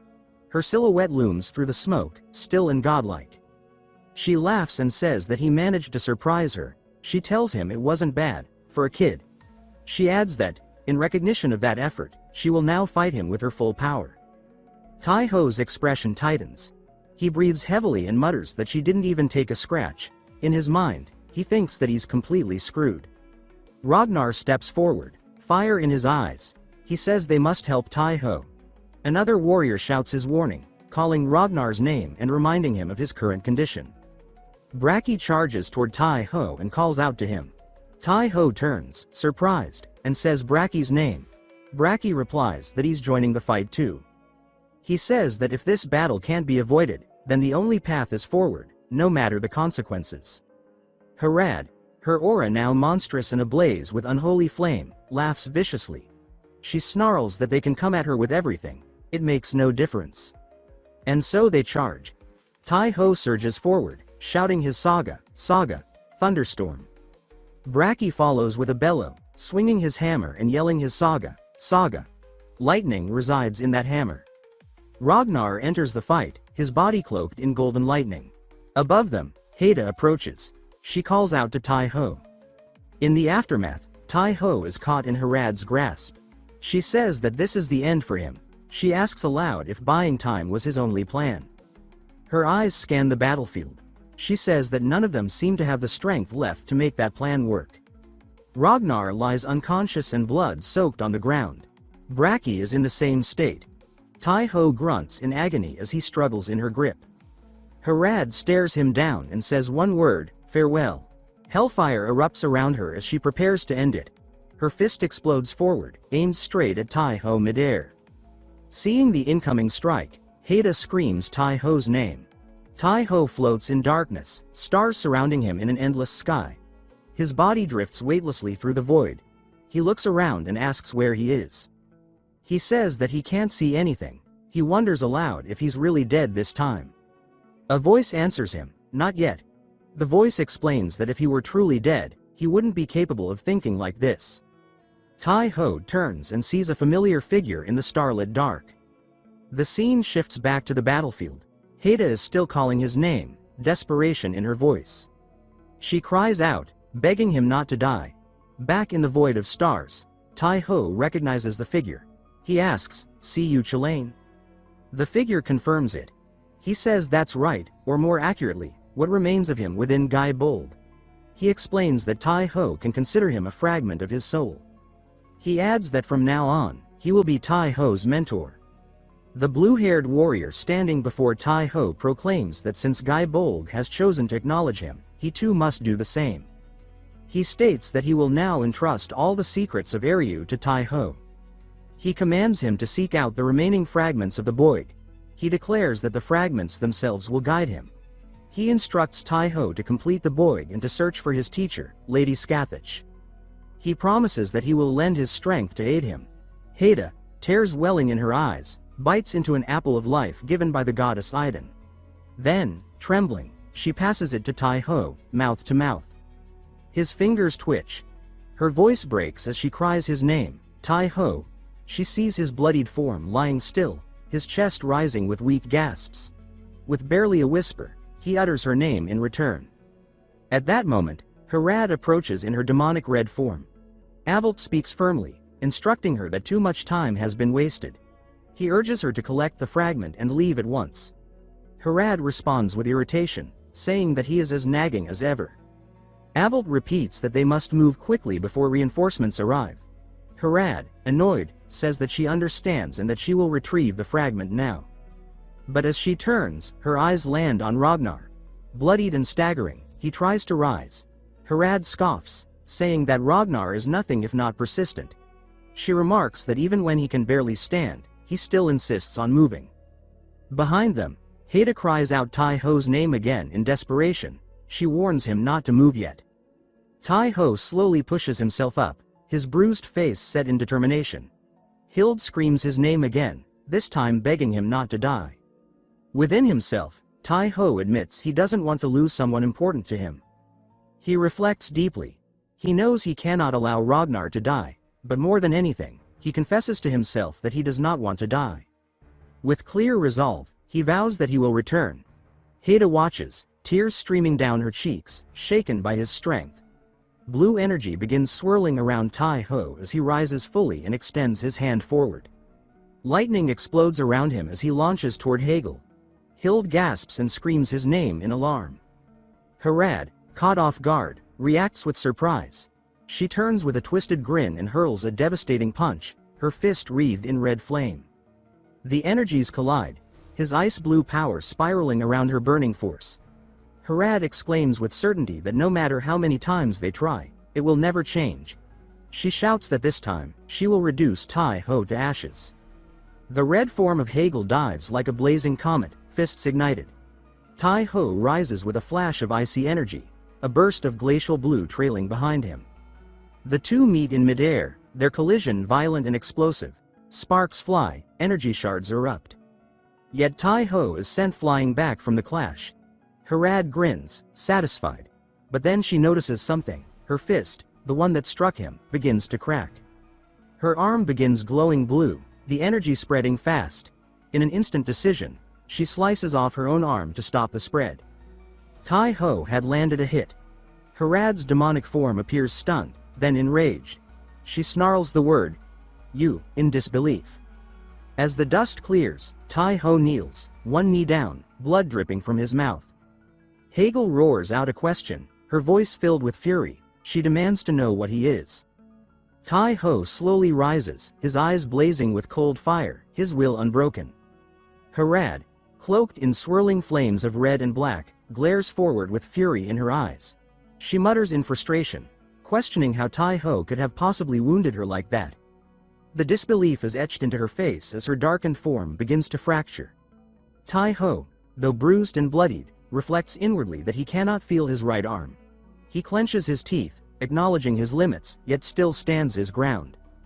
The disembodied purple voice urges Harad to retreat, insisting they have already wasted too much time.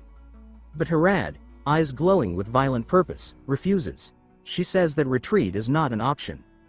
She declares that at the very least, she must kill Tai-Ho. She insists that removing this potential threat is more important than finishing off Ragnar, whom she considers already broken. Tai-Ho, watching her carefully, realizes she still intends to fight. He wonders silently if he has it in him to fight one more time in this condition. The purple voice agrees to assist. It responds that it will lend Harad its strength and instructs her to end it swiftly. Harad accepts. As the energy fuses with her, her body becomes more volatile, surging with horrific power. Her form shifts under the influence of the force. The aura around her crackles wildly. She celebrates the regained control of her hand and declares that this is round 2. She again refers to Tai-Ho as a nameless warrior. Tai-Ho questions in his thoughts if Harad has somehow revived. Then he speaks aloud that things are definitely heading in the wrong direction. A group of allies arrives by his side, shouting that they will fight alongside him. Tai-Ho turns to them, appreciation in his gaze, and softly offers his thanks. Harad laughs maniacally, proclaiming that this is fun, exactly what she had hoped for. Tai-Ho, resolute, says that whether it works out or not, the only choice left is to attack. Together, they launch themselves at Harad, who is now blazing with purple lightning. As her form evolves again, Harad bellows that no one will escape her wrath. She swears that she will burn every last one of them. Tai-Ho mutters that the heat is unbearable. He then groans that his body won't move. Harad towers above him, vowing to eliminate him first. She lunges forward, determined to end him quickly. But suddenly, a brilliant flash of blue lightning splits the battlefield. A new figure emerges, surrounded by thunder. He apologizes for his delay and addresses Tai-Ho by name, revealing himself as Thor, the god of thunder. Tai-Ho, stunned, gazes at him and wonders aloud how Thor knows who he is. Thor, lightning pulsing across his form, responds that they must destroy this dark domain first, by blowing it away. He swings his hammer with divine might. A thunderous blast erupts, annihilating the surrounding darkness. The oppressive domain disintegrates under the sheer power. The onlookers shout, realizing the barrier has been lifted. Braki cries out in disbelief, calling him Father. Tai-Ho follows, murmuring in awe that it's amazing. Thor warns everyone to stand back, as the battle will get rough. With a powerful throw, he sends his hammer at Harad, launching her high into the air. Electricity gathers around Thor as he soars upward. He becomes a blur of lightning, then crashes into Harad with devastating force. The ground splits under the impact. A blinding explosion of thunder erupts. Lightning storms through the field as cries of Thor! Thor! Echo across the battlefield. Soldiers watch in stunned silence as the god's fury takes shape. Ragnar calls for everyone to fall back, warning that if they stay, they will be caught in the blast. Nearby, Heda cradles Tai-Ho protectively. Tai-Ho asks if she believes Thor can win. She replies with calm assurance that now that Lord Thor is here, he can rest. Tai-Ho looks toward the chaos and wonders how many more powerful enemies await them. He silently vows that he must become even stronger. The enemy curses Thor's name, questioning how he arrived so fast. Thor charges forward. He reacts in shock as smoke erupts around him. Realizing it is a smoke bomb, Thor looks around with sharp awareness. Harad, hidden in the haze, asks Avold if this was his doing. Avold responds that she cannot defeat Thor in her current state, so he is using the Veil of Night to help her escape. Harad clenches her fist, furious, her entire form shakes with rage. Thor scans the smoke-filled battlefield, alert and poised. From within the shadows, Harad reappears, defiant. She announces that she is Harad, the giant of strength, a warrior who does not flee. She swears she will not die with her back turned. With fire in her voice, she calls upon her king to witness her final stand and dares the god of thunder to come at her. Thor's gaze narrows. Raising his hammer, he charges, lightning trailing behind him. Their clash ignites another eruption of force. Onlookers shield their eyes. One screams that they cannot see. Another cries out that the light is burning them. A brilliant white light consumes the scene. As it fades and the smoke lifts, lightning still crackles in the air. Thor stands at the center of the storm. He mutters that she was a warrior. With solemn resolve, he declares that he will remember Harad. As the storm fades, a lone figure stands no more. Harad has fallen, her body crumbling to ash. And so, the mighty giant Harad has fallen. Thor stands at the center of the broken battlefield, the twilight sky casting golden light across his shoulders. His heavy footsteps echo against the fractured earth as he approaches a glowing object embedded in the dirt, the fragment of Garm. The shard pulses steadily with blue energy. He raises Mjolnir, power surging with godly intensity. Lightning bursts outward, igniting the horizon with divine fury.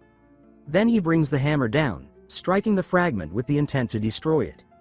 From a distance, Heda cries out in shock at what she sees. Ragnar, watching closely, murmurs that he now understands. This must be Odin's command. Destroy the fragments without delay. The gathered crowd stirs, voices lifting in awe. Thor has returned. He ascends into the sky, lightning crackling from his form. The people roar, voices uniting in a chant. Thor! Thor! One warrior shouts that the god of thunder walks among them. Thor descends slowly, touching down before the crowd. He strides forward. Ragnar offers a formal salute in respect. Heda, clearly familiar with him, greets Thor by name and says that it has been some time. Thor nods and replies that it is good to see her, and he is pleased to meet Tai-Ho, the warrior of the Iden Legion. Tai-Ho stares in wonder, confused. He wonders silently how Thor knows who he is. Thor remains silent, expression unreadable. Elsewhere, in a different realm, Mimir's voice rises from the sacred waters. His floating head emerges above the surface. He declares that when the hound wolf wakes, Odin, king of the gods who rejects death, will become nothing more than a feast for beasts. Mimir says that the probability of that future happening was 72,970 out of 100,000. Odin reacts with surprise, repeating the number with disbelief. Mimir confirms the figure again, 72,970 out of 100,000. Both Odin and Thor remain speechless. Odin notes aloud that the number has decreased. Thor states that although he has heard this prophecy thousands of times, it has never changed, until now. He adds that for the first time, the odds of destruction have dropped, even if only slightly. Back on the battlefield, Thor explains the long-kept prophecy, recorded by the gods over many ages. Tai-Ho listens quietly. Thor credits him with retrieving the fragment of Garm. He calls him the warrior of Idun and grants him his blessing. Hearing this, Tai-Ho panics internally. He imagines Thor stepping forward and placing a kiss on his forehead. His eyes widen in horror, and he trembles at the image. Lightning surges through him as he holds Mjolnir, stunned and motionless. Thor steps back and says that they will speak again next time. Tai-Ho, still dazed, mutters thanks to the gods that it ended so simply. Thor turns and says that while he would have liked to speak more with the warrior of Idun, their conversation will have to wait. Ragnar steps forward to thank Thor for his help. Thor responds that it is they who should be thanked, for protecting his warriors from the giant of strength. With that, Thor leaps skyward, lightning trailing behind him. As he rises, he calls out to his warriors, commanding them to regroup at the Legion outpost. The crowd roars beneath him, weapons and fists raised high. They echo his cry, for Asgard and the 9 realms. Elsewhere, calm has returned. The skies clear over Tai-Ho's quarters. Outside his home, a wooden sign carved with runes marks the entrance. Griffins rest near the fence. Peace settles over the land. Inside, Tai-Ho sits upright on his bed, wrapped in bandages. Heda tells him that although the golden apple helped, he still needs to rest. She says firmly that there will be no training for the next few days. Suddenly, Tai-Ho's cheeks redden. He asks her if she would like to go out with him. She freezes. Her face turns bright red, and she stammers in disbelief. Time passes. The scene shifts to the calm port of Anaheim. Tai-Ho and Heda sit side by side in a small wooden boat. Ragnar stands on the dock beside them, arms crossed. Tai-Ho asks if Ragnar is coming along. Ragnar answers that he will accompany them to the entrance, but for them to fully enjoy themselves, they must go on alone. Tai-Ho recalls a map of the city. A nervous sweat drips down his cheek. He mutters inwardly not to ask what Ragnar meant by enjoy. The view transitions to the grand port of Anaheim. Crowds bustle across the piers and waterways. The atmosphere is lively and full of energy. From the dock, Ragnar waves and tells Tai-Ho to enjoy the day. Tai-Ho turns and flinches slightly, cheeks flushed as his eyes meet Heda's. His heart races as he sees her in a beautiful dress. His eyes go wide, and he thinks she looks stunning. He blushes deeper, noting how different her presence is without armor. Heda, slightly flustered herself, smiles faintly. Tai-Ho, nervous, mentions that the weather is nice. He scolds himself internally, calling the comment cliché and embarrassing. Suddenly, voices shout his name. Tai-Ho reacts, startled. A group approaches. Among them is Ciri. Heda exclaims upon recognizing her. The blue-haired woman greets her warmly. Rolf nervously adds that he's also here. Tai-Ho looks around, asking if it's really them. The crowd begins to murmur. One man says he saw the warrior visited by a Valkyrie. Another calls Tai-Ho the one who rode a Valkyrie. A third shouts he went on a date with one. A Viking turns to Rolf and suggests that it's no surprise he missed their last promise, implying he's here with Ciri.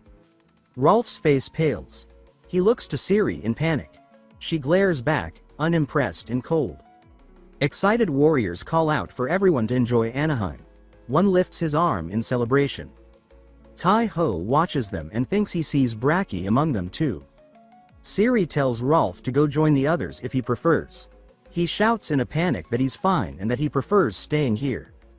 Tai Ho gives a nervous smile and turns back to Haida. He suggests they go. Later, they explore Anaheim's lively streets. Market stalls are full of color and sound. Haida walks ahead, her gaze full of curiosity. Tai Ho follows behind, smiling shyly. They visit various vendors and tour the city. Later, they explore an underwater aquarium, surrounded by vibrant coral and shimmering fish. Back on land, Tai Ho and Haida return with the others, walking through the streets. Haida adjusts her hat with a smile. The group continues enjoying the day. Cheers ring out as they raise their hands in joy. As evening falls, the sunset casts golden hues across the town. Ragnar stands at a distance, quietly observing. An old man beside him comments that the group seems to be enjoying themselves. He says it's a good sight to see. Suddenly, Ragnar senses another presence. He stiffens, realizing someone is beside him, completely unnoticed. He turns, eyes wide. He thinks he recognizes this man. The hooded elder greets him, telling him not to stand up. He says there's no need for formalities. He says it's been a long time and calls him Ragnar Lodbrok. Ragnar asks if he came to see Tai Ho. The old man answers that he came for several reasons, but yes, he also wanted to see Tai Ho. He adds that sometimes, instead of watching through ravens, he wants to see the world for himself. Ragnar looks at him carefully and wonders to himself how much this old man truly knows. He tells himself that saying the wrong thing could be dangerous. The elder continues chewing on a large sandwich. He praises its taste and says he will have to eat it again someday. Ragnar asks if he's leaving. The elder says he came for many reasons, but he still has more to do. He says that the time when great warriors are needed is fast approaching. The scent of war is in the air. As he walks away, a black raven cuts through the sky. Ragnar watches him leave and reflects silently. He says that if there's one thing he learned from Olympus, it's that when gods interfere with mortals, it never ends well. Back in the streets of Anaheim, Tai Ho's group continues to laugh and celebrate. He watches his friends with joy. He smiles quietly to himself and says that he will leave it to them. Tai Ho stood in the dim haze of early morning, his muscles sore and aching from the relentless training he had endured. Siri, training alongside him at Ragnar's request, moved through her drills with quiet, focused intensity. Ragnar watched them both, his eyes sharp and calculating. He stepped forward, golden energy radiating from his form, and explained that the power he was demonstrating was a myth-grade saga, a level of strength they would one day need to attain and then surpass. Tai Ho's eyes widened, filled with awe. He thought about how incredible Ragnar's power was. He clenched his fists tightly, making a silent promise to endure and reach that level. Meanwhile, Siri seemed lost in admiration, her face blushing as she watched. Tai Ho glanced at Rolf and told him to hang in there, pitying the poor guy. 3 months passed, both quickly and slowly, lost in a rhythm of grueling training and rare moments of rest. One night, deep in sleep, Tai Ho found himself in a strange, surreal space. He looked around in confusion and asked aloud if this was his dream. A voice answered that it was close. He was inside his own consciousness. The figure of Siyu Chalain, a piece of the warrior's soul still living within Guy Bulg, appeared before him. Siyu Chalain explained that in order to inherit everything of Eryu, Tai Ho would need to recover both his fragmented memories and the broken pieces of Guy Bulg. Siyu Chalain revealed that Guy Bulg had split into 4 parts, and that he had just remembered the location of another fragment. Tai Ho asked where it was.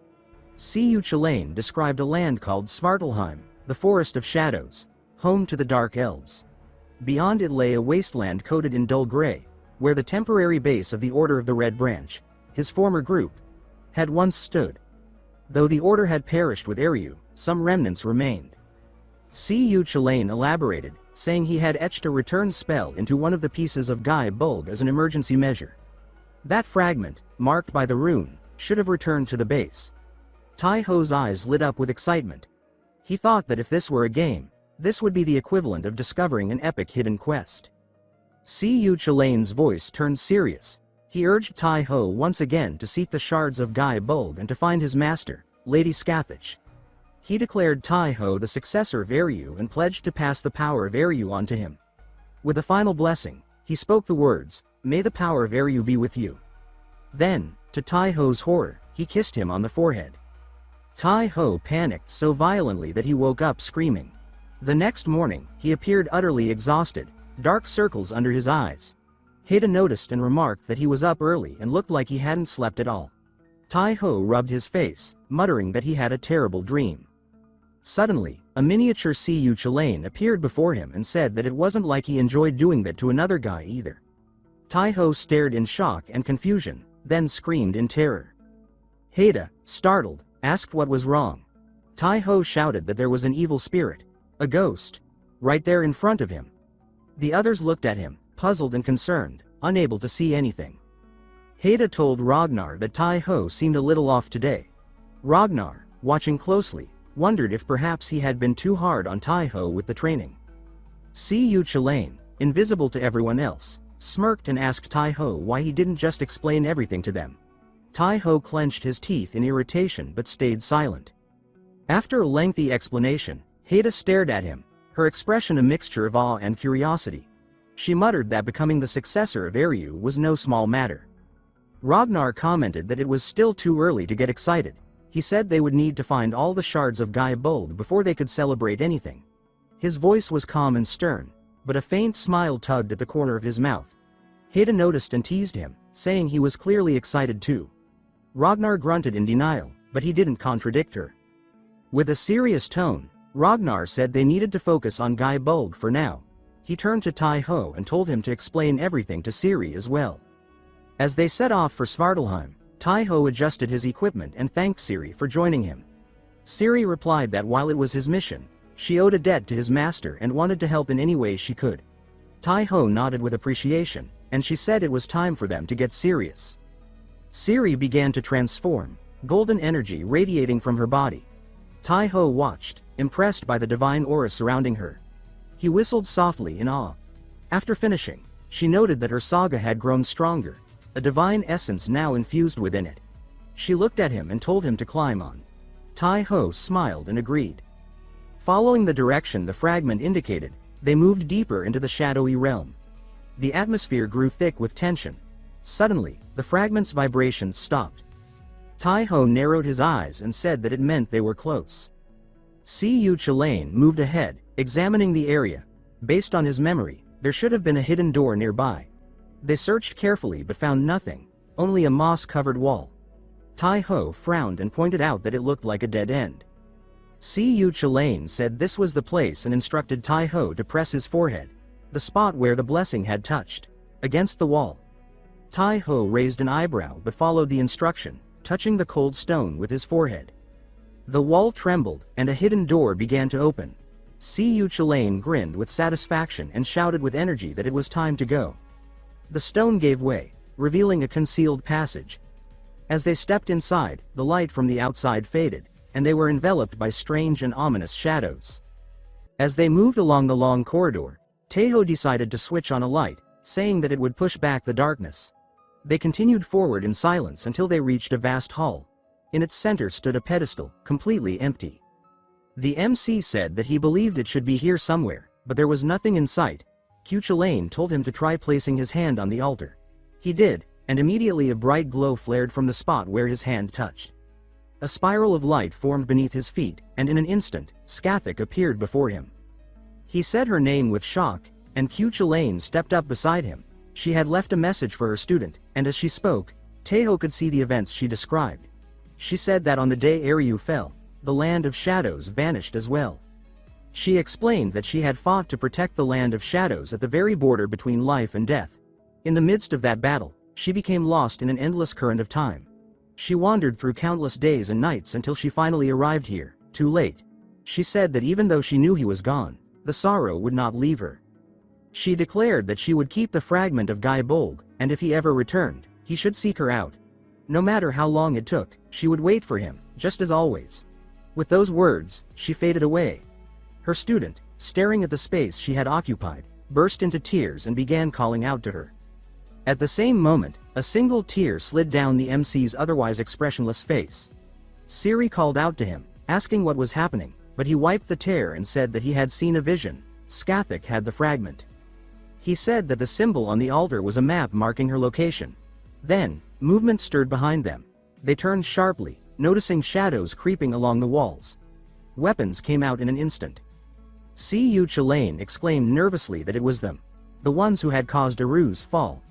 He explained that these were the Fomorians, vast and formless monsters rising from the ocean depths. He questioned why they had waited decades to appear now, then told Taeho not to let any of them escape. He ordered Siri to guard the exit and deal with any who tried to flee. She dashed off, and he announced that it was time to reveal the results of his 3 months of training. His synchronization now stood at 32%. He used Saga, the Winter Wolf's weapon. A storm of icy wind roared around him, ice spires erupting from the ground. Razor-sharp shards pierced the monsters and pinned them in place. Taeho charged forward, cutting down several with a single swing, then moved on to the next. Surging ahead, he formed more spikes inside their bodies, then pushed forward, slicing through everything in his path. In moments, the area was cleared. He then decided to aid Captain Siri. She was firing her crossbow and pursuing one that had broken away. The fleeing monster dodged her arrow and glanced back at her with a grin. She cursed under her breath, thinking it had been close, and shot again. But the arrow struck the top of the passage, letting the Fomorian slip away. Running to the exit, she watched it vanish into the distance. By then, the MC arrived. She apologized for letting one escape, but he looked at the bodies scattered around and said there was no need to worry. There had been too many to stop them all. Cu Chulain said they needed to move quickly, first to the treasure vault. Taeho said he knew nothing of it, so Cu Chulain began explaining the place's history as they walked. He said he had once dreamed of creating a second Ulster, gathering not only weapons, swords, spears, shields, but also gold and silver. There could be something here to aid their journey. When the MC saw the vast trove, he exclaimed with delight that it was incredible. A true vault. Cu Chulain pointed toward a corner and told him to head that way. They needed a boat. They reached Squabtuan, a vessel without sails or oars, powered by magic alone. Cu Chulain told him to place his hand on it and say the words, "Let's go." Taeho obeyed, and the boat shrank into the palm of his hand. Once they left the fortress, it grew to full size again, and they set sail. As they glided over the snow, Cu Chulain said that his master was now in Nidavellir. He took the control lever and told Taeho that he must recover Guy Bulb. Ordering the boat to full speed, their pace multiplied instantly. Meanwhile, the Fomorians returned to their lair, where their master awaited. The one that had escaped the cave stepped forward and reported everything. The master asked with a smile if they had found Scathach's hiding place. He said it was just what one would expect from a shadow witch. She had concealed herself well. He turned to Adonmuk and said that he had heard, and that it was now his turn. The waters behind him began to churn, and from them rose a massive serpent. Its master commanded it to go to Nidavellir. The water frothed again, the serpent's head looming high above the lake as it prepared to depart. Snow whipped across the mountains as the boat sled cut over the frozen expanse. Cu Chulain clung to the mast and urged them onward, saying that they had to hurry, adding quickly that the master was in danger. Taeho braced himself against the cutting wind while Siri steered hard through the heavy drifts. Taeho asked if this master was not his teacher and said that a teacher like that should be incredibly powerful. Cu Chulain replied that it was not entirely true. He said that while the master had a certain degree of strength, that was not the main point. He explained that she was more of an educator than a fighter, someone who specialized in teaching. Then, with a slightly awkward tone, he admitted that when he had first met her, he had put a sword to her neck and threatened to kill her if she refused to train him. Taeho stared at him and asked if that was actually true, then remarked that so much for love, it sounded like he had been a complete disaster. Cu Chulain, flustered, said that he had been young at the time, muttering that it was uncomfortable to have his thoughts exposed like this. Siri glanced over her shoulder and said that he had been mumbling to himself for a while now, asking if he was all right. Taeho forced a short laugh and said that yes, he was fine, and that she did not need to worry. The sled climbed a long ridge. Siri looked upward and said that this was the White Night and that the master had been right. The sky here stayed pale even in the dark once one crossed into Nidavellir. Cu Chulain suddenly shouted for them to look ahead, crying out that something was coming toward them. The snowfield shattered open. Rings of ice erupted upward, spearing the air. Taeho grabbed the rail, eyes wide, and said in shock that it was pure white. What was that? His breath caught as a long, glacial body uncoiled through the storm. He blurted that it was a dragon. A sleek head rose from the frozen spray, frost-blue eyes burning with starlight.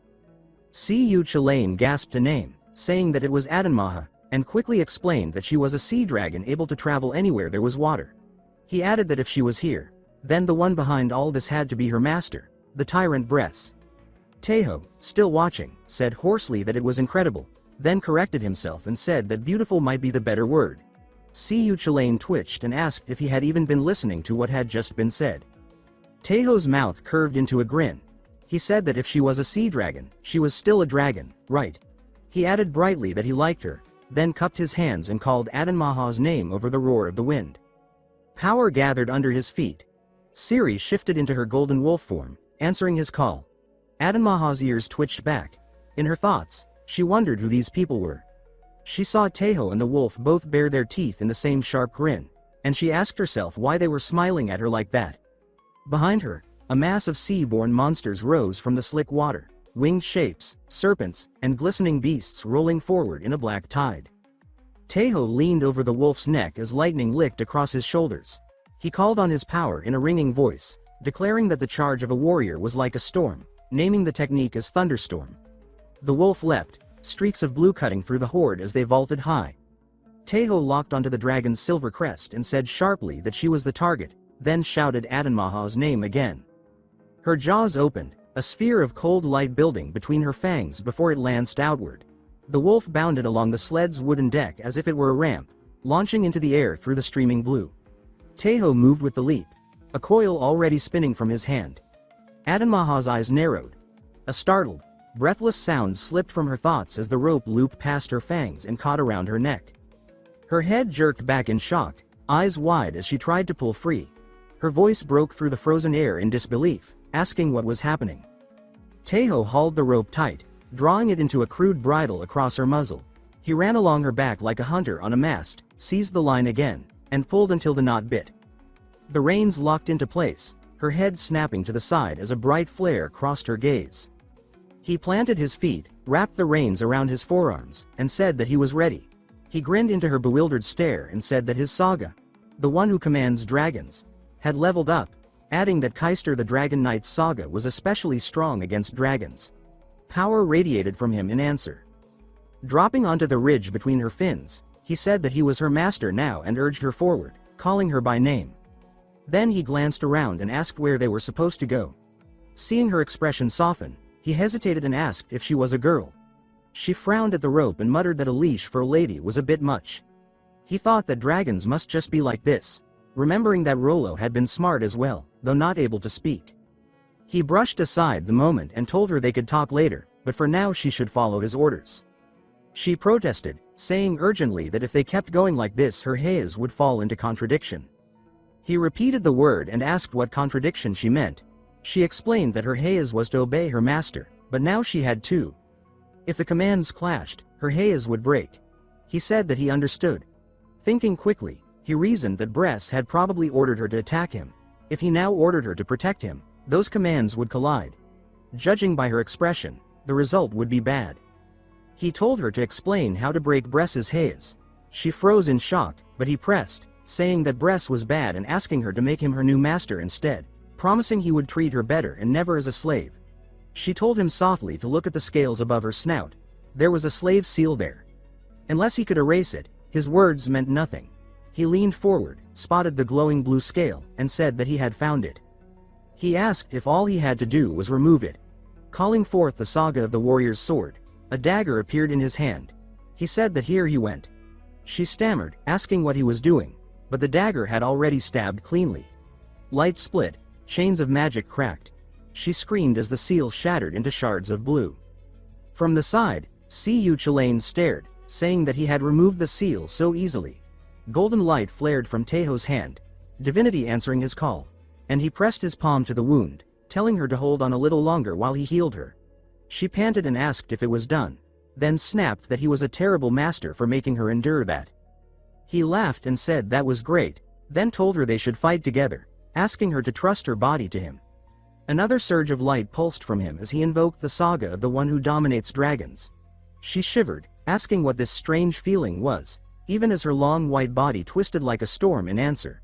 She tore into the swarm, tail-smashing black shapes from the air. Winged creatures dove from above. He stood in the stirrups and said that they should leave the sky to him. Blue arcs burst from his bow in rapid fire as Adanmaha spun below, sending water and frost surging outward, tearing through the enemy. He looked at the endless waves of monsters and asked how many more there could be, then asked if her old master was coming. She answered that Bress would not, he only appeared when certain of victory. He asked if she could fly. She snapped back, asking how a sea dragon could fly, then more politely repeated the question. He nodded, then asked which Fomorian boss would show. She said it was likely Medak, explaining that this one could control countless beasts with magic and could take on many monstrous forms himself. On the creaking deck high above the snowfields, the beast man with the lion's mane lounged among his war beasts, eyes fixed on the fog boiling beneath the airship. He said that Adanmaha must be down there. He added that if she had already finished her work, it would be no fun. A low hunger roughened his voice as he said that he wanted to taste the Shadow Witch's blood himself, and scarlet power crawled like living fire across his fingers.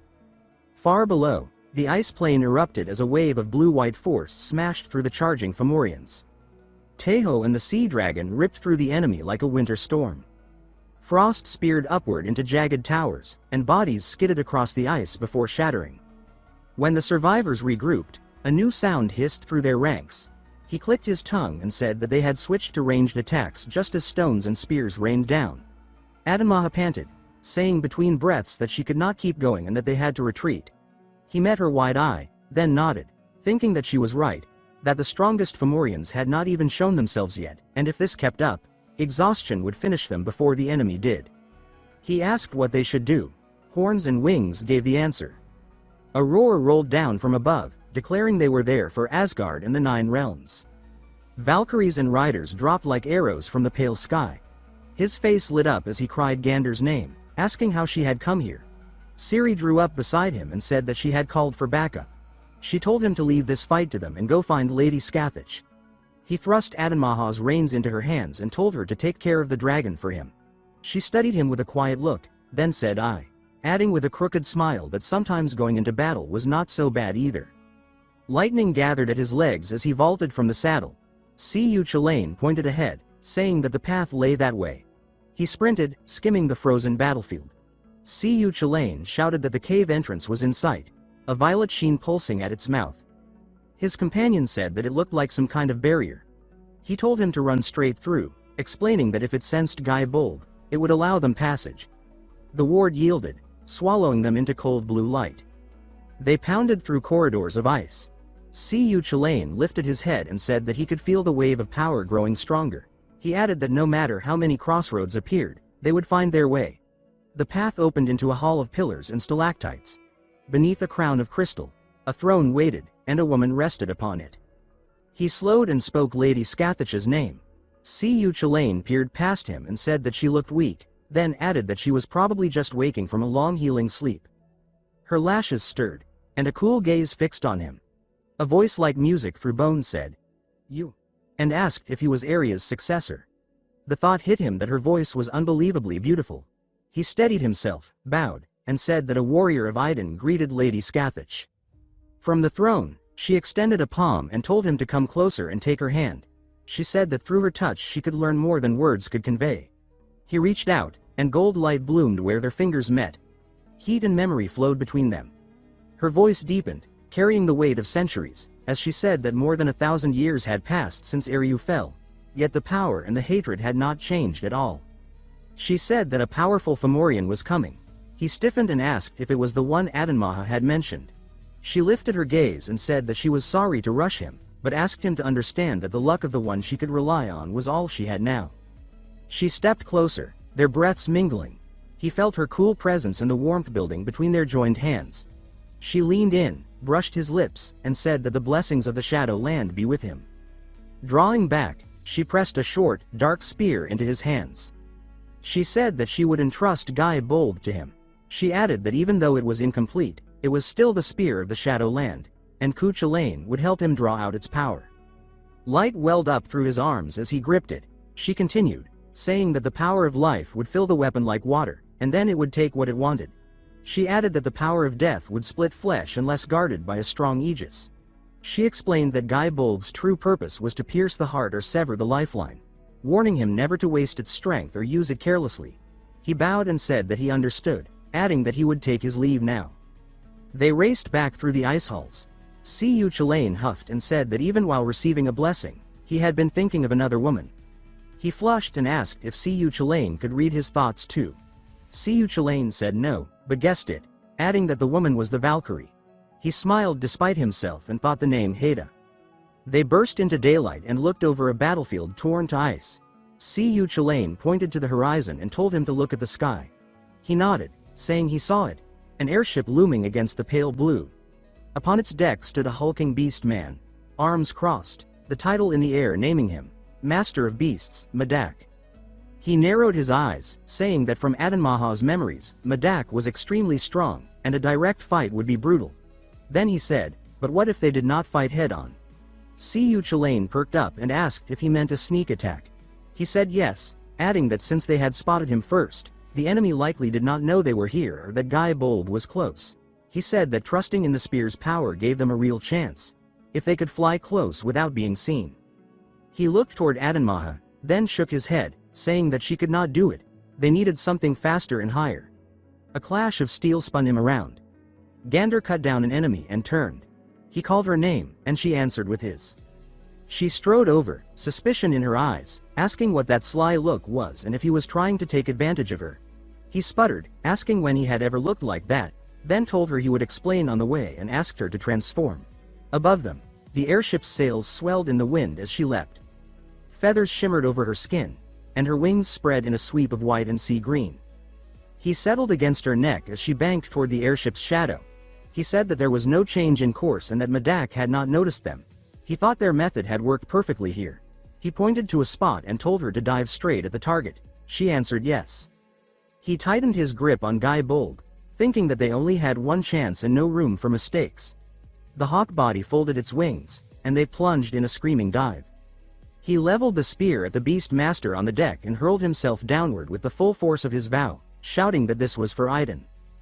Gander narrowed her wings, dropping in silence along the airship's flank. He braced against the rush of wind, thinking that they only had one chance at this and that there was no room for mistakes. Below, Madak stood with arms folded, a sneer forming as though he already sensed a tremor in the air. They swept over the rail. He kicked off Gander's back, freefall stealing his weight for a heartbeat as he aligned the strike. He landed hard on the planks, the impact rippling through the deck as the beast master turned sharply, everything compressed into a single, brief instant. He clenched his teeth, realizing that Madak had caught on. The moment Madak sensed an enemy appear out of nowhere, he pivoted without hesitation. Tejo steadied himself, knowing that Guy Bold's sure kill strike demanded immense power to deliver its impact. If it missed, he would be utterly exposed. Madak, reading the situation instinctively, calculated that a simple dodge would be enough to win. Red energy flared around Madak, shaping into an unseen wall in the spear's path. His intent was clear, to block for even a moment, create an opening, and twist himself clear of the thrust. Siyu Chilane's voice rang in his head, telling him not to fear and to remember what he held in his hands. Guy Bold. He roared the weapon's name as he drove forward. There was one truth Madak failed to account for. The spear was not just a weapon, but inevitability itself. The point flared in violet and blue, the will of Guy Bold tearing through the makeshift barrier to seek the lifeline it desired. Light exploded across the deck. Madak reeled, shock raking his voice as he said that it was impossible. Cracks spider webbed through his chest as though something deep inside had been hooked and wrenched free. His body shuddered and began to splinter. The recoil flung Tejo across the deck.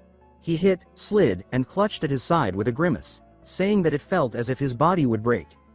Gander landed in a rattle of talons, calling his name and declaring that he had done it.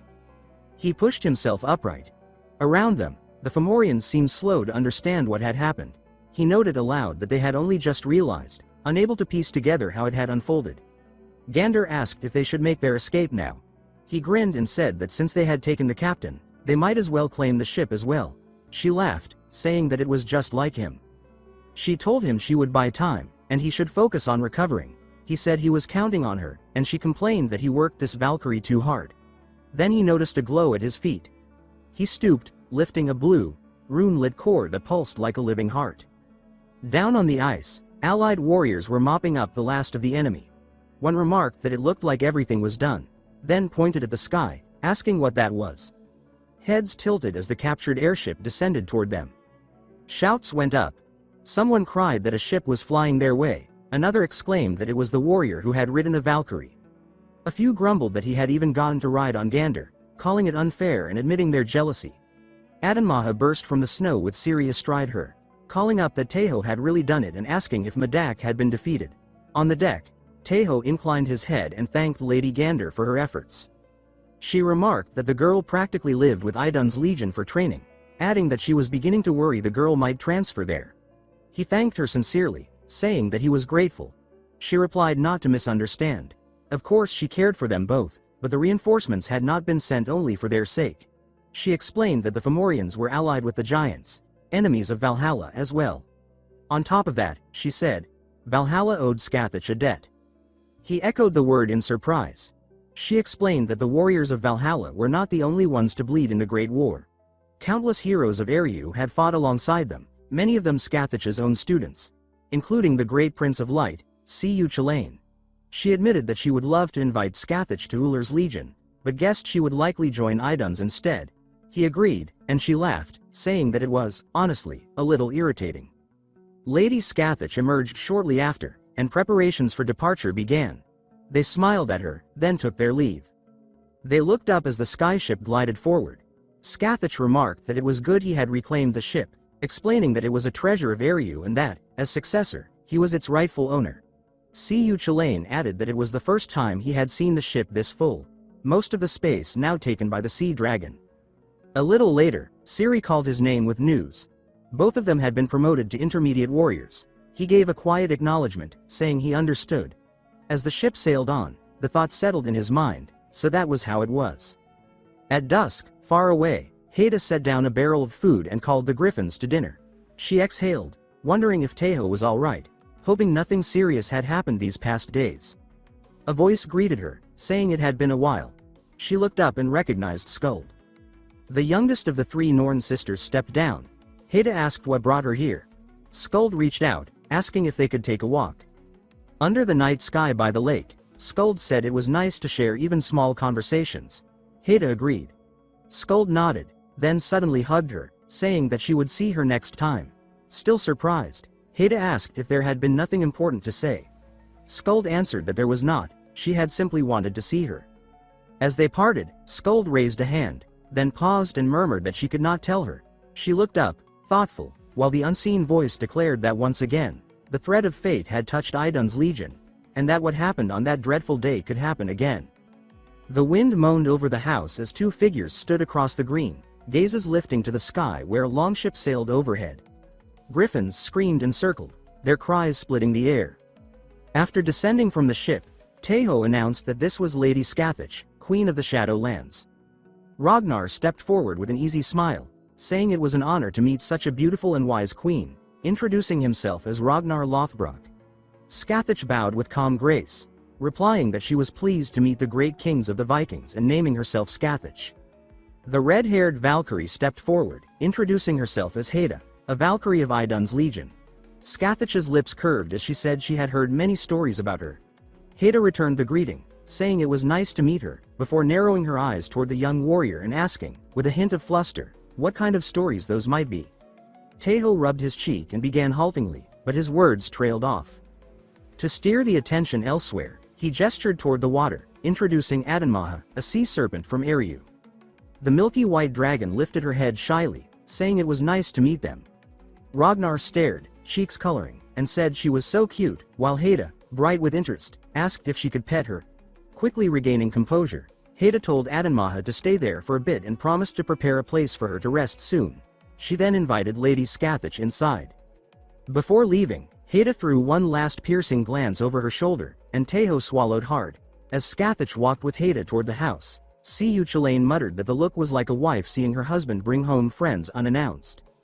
Later, seated at a table over cups, Haida listened to the account and remarked that was what had happened. She added that to think the tyrant Bress was involved. Folding her arms, she said that the flying longship, Skathich, and Adanmaha would certainly be great assets, but Bress was known for being relentless and petty, which left her uneasy. Teho brightened, saying that they had also obtained these, and produced glowing stones. Haida leaned in, asking if these were magic tools from Eru. He explained that they were summoning stones, and that by forming a contract he could now summon Rollo or Adanmaha anytime, anywhere. Haida nodded, saying it made sense, then asked how he knew such details. He replied that Cu Chulain within him told him. Haida studied him for a moment, saying that in that case, he would not need to ride Valkyries anymore.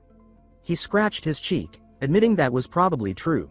Cu Chulain, perched on his shoulder, waved his hands and protested, saying no way, reminding that even this time Teho had ridden a Valkyrie right away, thrilled to gain another trophy. Teho flushed and sputtered, denying it before adding that no one else could hear him anyway. Haida exhaled, saying she understood. She stepped closer, eyes half-lidded, remarking that he had ridden a Valkyrie again and was building the legend of a warrior who rides Valkyries. He blinked and began to protest, asking how she even knew, only for Cu Chulain to tap his own forehead, saying his power had grown since finding another piece of Guy Bulb. Teho asked if he had been waiting for this. Haida laughed, saying she was just teasing. Her expression softened as she admitted she was simply glad he had returned safely. He smiled back, the two standing beneath a peach-colored sky as night gathered. Night cloaked a silver city, Asgard. A hooded figure's steps echoed over marble as he thought that it was strange to be back here again. Lifting his head, he murmured to himself about his father and brother, admitting he even missed them. The hood fell, revealing cold eyes and a sly smile as a sigil burned into being. He was the god of fire and lies, Loki. He said that his goal was to reach the human world, Midgard. Striding through a corridor lined with pillars, he thought that to get there one had to pass through Asgard, realm of the gods, and Niflheim, the underworld. He noted that, as when he had forced open the gates to Eru, he could carve a path if he wished, but for now he did not want to stir trouble. Green light washed over him as he cast a veil. A golden armored sentinel leveled his weapon, but the shrouded god passed by unnoticed, a thin smile on his lips. Inwardly, he thought that it had been a long time and addressed the guard by name, Heimdall. Standing upon the blazing span of the Rainbow Bridge, the cloaked god reflected that Midgard, the land of humans, was truly vast. So vast that even the gods could never know all its corners. Icy blue fragments swirled and hovered about his hands as he remarked that the seeds of calamity he had scattered would soon bloom across Midgard, each one worthy of being called a disaster. With a motion like a sorcerer casting storms into the wind, he flung the shards outward. A satisfied smile touched his lips as he concluded that all of it unfolded according to the will of the king. Far below, night lifted from a rugged coastline where stone ramparts rose against the tide.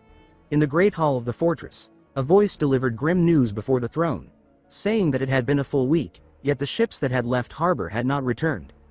The report continued that storms were not to blame, and no one could determine the cause, adding that fear now gripped the entire country. The king's advisor, Ube, folded his hands and proposed that they must sail out to uncover the cause. He advised that all sea routes be checked to see whether they had been blocked. King Sven, his face weighed with worry, conceded that the suggestion was sound but countered that too many ships and sailors had already been lost. After a pause, he admitted that he disliked the risk, yet saw no other option. He resolved aloud that he would consult the prophet, privately wondering how long it had been since his last visit. He descended a torchlit spiral, his thoughts turning to the being he was about to see, one that had dwelled in the palace long before his birth and still lived, a fact that, he admitted to himself, unsettled him. At the foot of the stairs, he heaved open ancient doors. A hollow voice greeted him, saying that he had been expected. Stepping inside, he found the hooded figure with a skull-like face lifting its head. Even now, he thought, it still gave him chills. He began to explain the reason for his visit, but the prophet cut across his words, saying it already knew. In its cold, echoing tone, it commanded that a great ritual be performed, tributes to the gods, prayers for salvation. It decreed that 9 kinds of animals be gathered, 9 of each. The king paled, and the prophet continued without pause. A great fire must be lit, the animals' throats slit, their blood offered. It reasoned that if the gods' anger was the cause, such offerings would appease them, and if the disaster was real, the gods would resolve it. The king stammered that it was better than waiting to die and agreed that they should do something, though privately he wondered if he had just seen the prophet's neck stretch to an unnatural length. On a windswept cliff under a sky split by sunlight, the summons reached the warriors. Ragnar remarked that soon Valhalla's fighters would be sent to Midgard. Teho repeated the name and asked if it was the land of humans. Ragnar confirmed it was and remarked that this was why all the legions were so stirred, saying Ullr's warriors must be particularly rowdy now. They speculated that some might even see family or friends, and Teho observed that such excitement made sense. Ragnar agreed but said that was not the only reason. He explained that most of the warriors had died without lingering regrets, so for many, this mission was a chance for something else entirely. Teho wondered what that might be, and the answer struck him. It was for the birth of a new saga. Ragnar confirmed this, explaining that while sagas could be forged in Valhalla, in a land where all were heroes, it was nearly impossible to achieve something great enough to become a saga. In the mortal realm, however, it was different. Stories born there could instantly take root and grow into powerful sagas. Teho clenched his fist, declaring that he was fired up now. Above them, the sky stretched vast and bright, the air heavy with anticipation. And so, the Midgard expeditionary force of Valhalla's warriors was decided. The ritual fire spatters under the sagging roof, shadows flickering across armored feet that shift with growing unrest. An attendant, voice rough and edged with irritation, remarks that 10 days have already passed since the ritual began and insists it's time they started looking into the cause. The bearded king turns, eyes hard, toward a wall lined with spears and skull masks. He mutters that he never had faith in the ritual to begin with, grinding his teeth as he adds that the charlatan prophet will answer for this delay. Inwardly, he curses that all blame has fallen on him, again. Outside, the square pulses with anger and noise. One chorus roars that the gods are enraged, another bellows that the people have failed in devotion, and yet another blames the king's moral decay. They lift a jester-faced puppet of the king, howling that the king is an idiot, and voices rise in cruel unison to chant, "Fool." The king's patience snaps. He shouts that he's had enough and swears the prophet won't escape judgment. Without hesitation, he strides toward the prophet. The prophet raises a hand and begins to say something. "Hey, you." But before the clash can ignite, rain falls in sudden silver sheets from the gray sky. The king splutters, confused, asking why it's raining now of all times. His advisor points skyward and urgently tells him to look. A rainbow slices the clouds open. Against the light, a winged silhouette emerges, haloed in flame, and behind her, an impossible ship sails through the air. The crowd gasps and cries that a ship is flying through the sky. Some lift their arms and shout to Odin, others scream for Valhalla. Ingrid descends in a burst of golden light. Her voice rises over the crowd, commanding them to listen. She is the Valkyrie Ingrid, and she announces that she brings the will of the gods to King Sven and all the people of Midgard. The king drops to his knees, stunned, and stammers that he, Sven, son of Canute, humbly greets the emissaries of the divine. Tai-Ho rides the rainbow down from the skyship and lands before the assembly. He tells them to lift their heads and introduces himself as a warrior of Idun. Sweat beads on the king's brow as he asks if the boy speaks on Lady Idun's behalf. The youth nods toward the skyship and replies that the vessel belongs to Lady Idun, and that he has been sent here as her chosen warrior. From above, his companions whisper to one another, noting that he's clearly making a strong effort this time and remarking that he's determined to spread Lady Idun's name far and wide. Braki, wrapped in a fur-lined cloak, leaps from the ship, landing with thunderous force.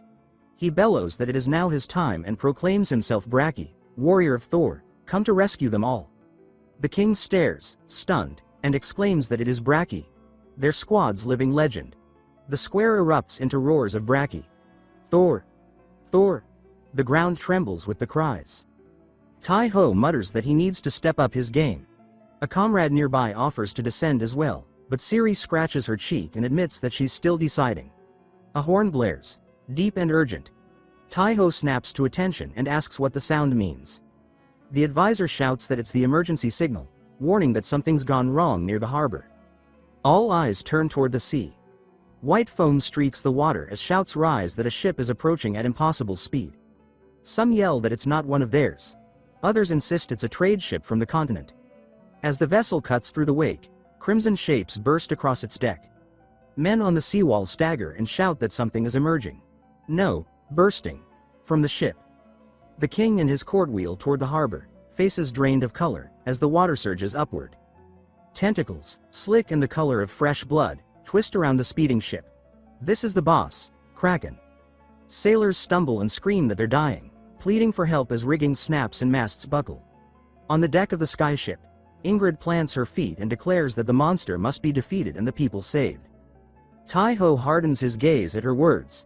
He steps to the rail and announces that he'll handle the Kraken himself, urging the others to focus on rescuing the townsfolk. Gasps rise as the crowd realizes who he is. The warrior of Iden. He calls to the captain and asks for the helm. Siri flashes a confident grin and replies that he's got it.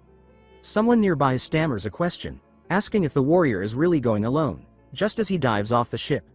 Blue wind wraps his body like a sling. He cuts through the rain and debris. From his palm, he pulls a small glowing sphere and hisses the name Adanmaha, declaring his choice. A sharp caption appears. Not a spell. Thunder booms. A spear of light stabs into the sea, and from the depths rises a pale, horned serpent whose icy mane blazes in the rain. Men aboard the balloons cry out in shock, shouting that they've never seen anything like it before. A sea serpent. He touches its head and tells it they have work to do. The beast growls that it had been eating and complains in a gruff voice that this had better be serious. Debris whipped toward them in a frenzy. He shouts that the creatures noticed them and orders the serpent to draw it away from the ship. Adanmaha snorts and snaps that it's easier said than done. Yo. She surges forward, carving a crescent through the waves. Frozen lances erupt from her wake and impale the Kraken's limbs. Tentacles tear, freeze, then reform as the beast thrashes in pain. Adanmaha praises his fighting spirit and warns that the Kraken is no joke. He takes a breath and admits that if this had happened out on the open sea, they'd be in serious trouble. Behind them, sailors sob in relief and praise Odin as the Kraken stumbles from the shattered deck. He orders the boats forward, saying they should bring the sailboat closer. With a grin, he adds that now they're close enough for a real fight. C.U. Chalain leans in and warns that the Kraken's tentacles will regenerate, then suggests going for the eyes. A flare answers. Saga. Warrior's sword, giant's blade. He nods and declares that if that's the case, he'll use it. A surge of aura blossoms around him. Steel expands into a colossal blade as a new storm of tentacles erupts. With the sword braced across his shoulder, he rides forward atop Adanmaha, who slices through the chaos. He shouts into the roar of the waves, joy rising in his voice, that here I go. The sea boils red as the serpent skims the surface. He gauges the pulsing limbs and notes that the creature has dozens of tentacles, each one growing back after being cut. C.U. Chalain warns that if he keeps this pace, only they'll tire out. A shadow thickens overhead. Adanmaha flicks her whiskers and shouts that a massive leg is incoming. He braces on her spine and announces that they'll just sever it now. Then he launches, roaring his strike, Haya, and slams the luminous blade downward. The impact reverberates through his arms as he grits his teeth, muttering that the thing is tough as hell. Foam crashes around them. Adanmaha whips through the chaos, her tail cleaving water while more limbs slam into the sea behind them. He watches her weave and thinks that on solid land, this wouldn't be an issue. He adds that if only he had Guy Bulg, he could end it in one shot. C.U. Chalain calls to Adanmaha, asking why she isn't unleashing her full power and reminding her that she has a worthy master, doesn't she? He blinks at the question, all out, then stares in dawning realization. He repeats the words slowly and says that she hasn't even been trying at full strength. Adanmaha hesitates, her gaze flickering away as a low growl builds in her throat. He senses it immediately. There's something she's holding back, something she wants to ask but can't. He figures it must be because of Hayes. It made her feel like she couldn't speak freely. But the weight of that unspoken feeling hangs between them. He steadies himself, thinking that he never intended to make her a slave. He calls her name with quiet resolve, telling her to do as she pleases. She groans and complains that she hates emotional tricks like that. She says that if he just ordered her, at least then she'd have something to be angry about. Her tone softens after a beat, and she mutters that, well, compared to Bress, he's actually not a bad master at all. A tentacle lashes toward them. Frost streaks from Adanmaha's horns as she counters it, warning that going all out will drain her quickly. She adds that once she uses her full power, he'll need to take care of her. Got it, master. He nods hard and tells her he understands. The airship cuts a golden swath across the waves. From above, voices call his name, declaring that they'll join the fight. He flashes a grin and says it's perfect, tells them to wait just a second. Lowering his body along Adanmaha's neck, he tells her it's time to show them what full power really means. She tells him to hold on tight. A brilliant blue flare erupts from the gem on her brow. Her fins widen like blades, and she surges forward. A golden burst tears through the kraken's limbs, lighting up the cliffs and harbor with a brilliance that forces the onlookers to shield their eyes. Even the king and the skull-faced prophet stare skyward in shock as the sea heaves and the kraken's forest of limbs flinches, blinded by the raw power of the unleashed serpent. Ciri and Braki squint through the radiance. He balances atop Adanmaha's slick back and watches as shimmering frost begins to spiral, taking on the form of a woman. A pale-haired figure of water and light hovers above the waves, her bare feet brushing the spray. He watches, eyes wide, as runes bloom around her wrists. She raises 2 fingers, as if plucking invisible strings, then lifts her arm and declares that this is the sea's true power. A thunderous column of light explodes downward. The ocean splits into a roaring corridor, revealing the kraken squatting in the exposed basin, all eyes and writhing red limbs. Braki shouts that the sea just parted. Ciri exclaims that the monster's entire body is vulnerable now. The kraken thrashes, panic seizing its limbs. Adanmaha grimaces and cries that this is too much, that she's going to die, and urges him to go. Go now, hurry. He gives a sharp nod and yells for Braki and the captain, saying that this is their chance.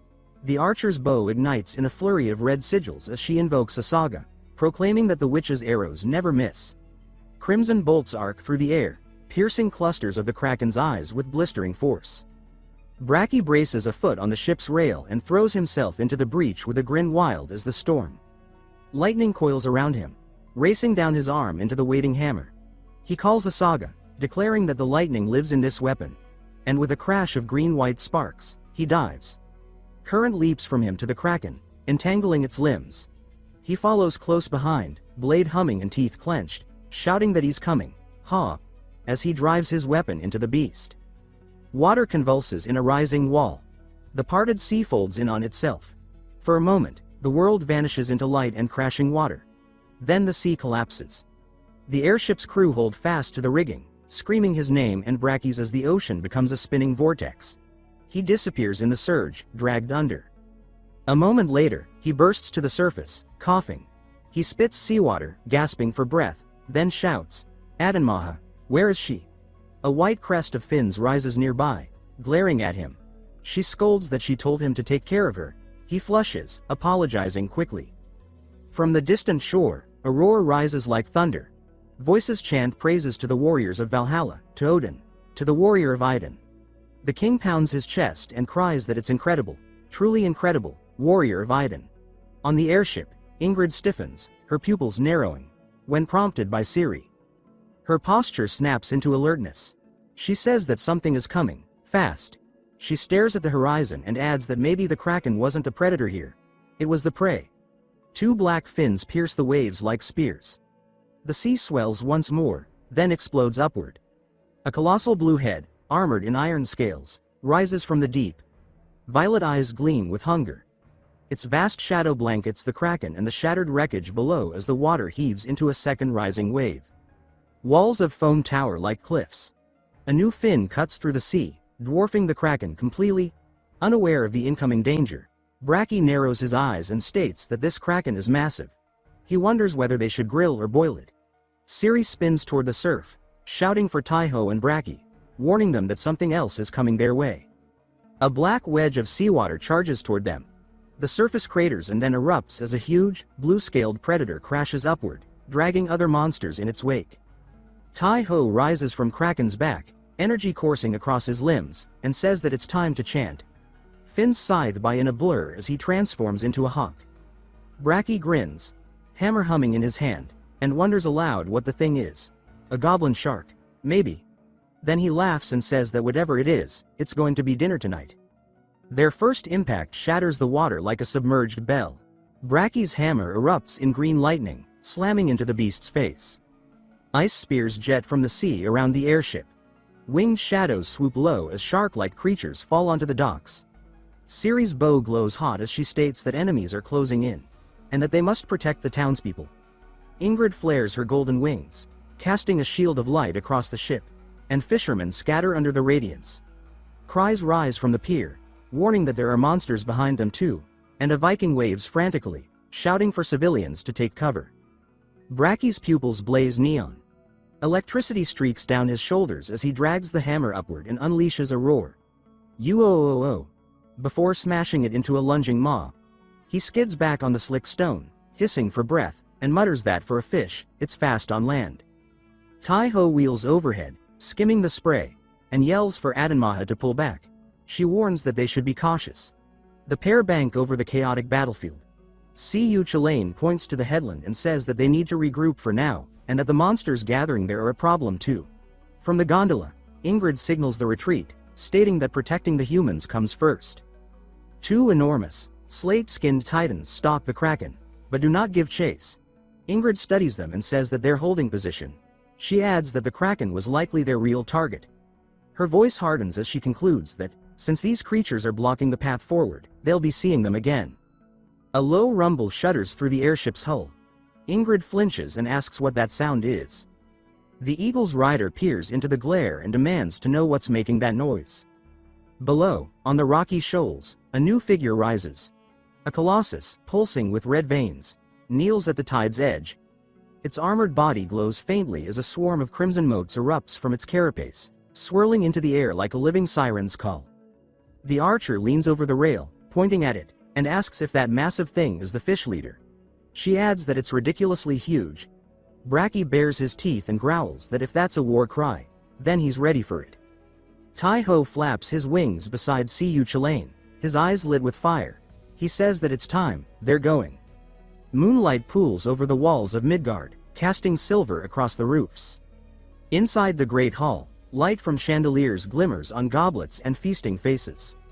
The king hoists his drink, laughing that cheers are in order. Yes, cheers.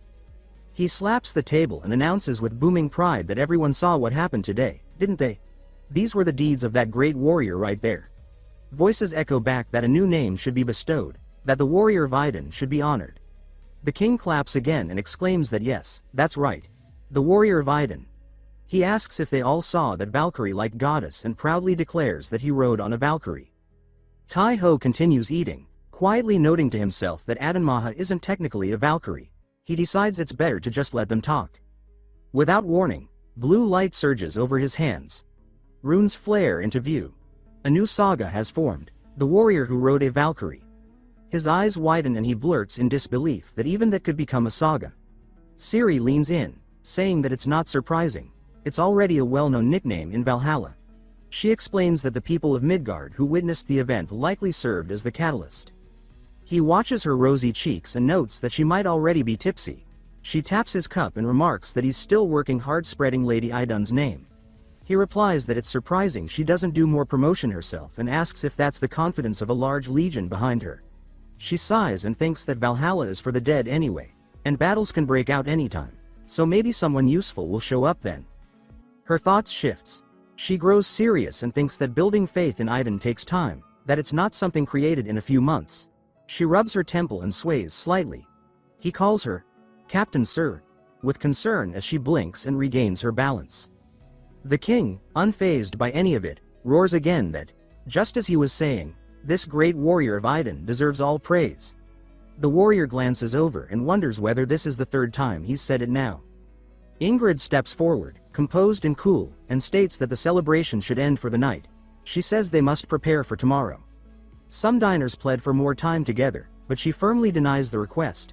She then asks King Sven if there's a room they can use for a strategy meeting. The king stammers his agreement and says he'll show them right away. In a candlelit study, maps unfurl across the table. Ingrid explains that the cause of the blood-drenched sea is a swarm of monstrous sharks. A crimson-hued image of their leader materializes. She says the goal isn't to exterminate the entire swarm, just the leader. Once the head falls, the rest will scatter. The real challenge, she adds, is how to fight them. They can't fight from boats, and they can't rest on the water either. But, she assures them, they'll prepare. She reminds them that she is a Valkyrie of the Nord Legion. A chorus of warriors roar in response, as expected. Of course. Makes sense. Tai-Ho tugs the captain's sleeve and asks who Nord is again. She replies that Nord is the god of the sea. Ingrid places a glove on the map and promises to show them how to fight. But, she says, for now. Dawn breaks. They march down to the harbor. Ingrid turns to the king and says that she will need his courage. He's coming with them. She explains that the aggressive monster behavior yesterday was no coincidence. The captain agrees, saying their appearance is proof that a larger conflict is brewing. On the pier, Tai-ho stands before the gathered soldiers. A faint light glows in his palm as he says that all is prepared. With a calm smile, he asks, "Shall we begin?" He thrusts his hand toward the shining sea. Blue runes flare as he calls out the name, Adanmaha. Declaring that he chooses her. Water bursts upward in a flash of lightning blue as the white serpent explodes from the surf with a snort. Her wet lashes blink slowly as she mutters whether it's really right to summon her again just one day after overworking her. He softly speaks her name, then grins and says that it's because he trusts her more than anyone, that she was cool, amazing, and beautiful yesterday. She stammers that fine. He's forgiven, but then huffs that he's being ridiculous, saying things like some wild animal. He watches her blush and wonders what could have made her act like this. Then the memory floods back, his own voice from the night before, shouting that what he'd just heard was unbelievable. In the lamplit room, he had asked Siyu Chalain if she was a goddess, his voice trembling with disbelief. Siyu Chalain had explained that the Tuatha De Danann are gods. Less divine than the Aesir perhaps, but still gods. Tai-ho had clenched his fist and asked how it came to this.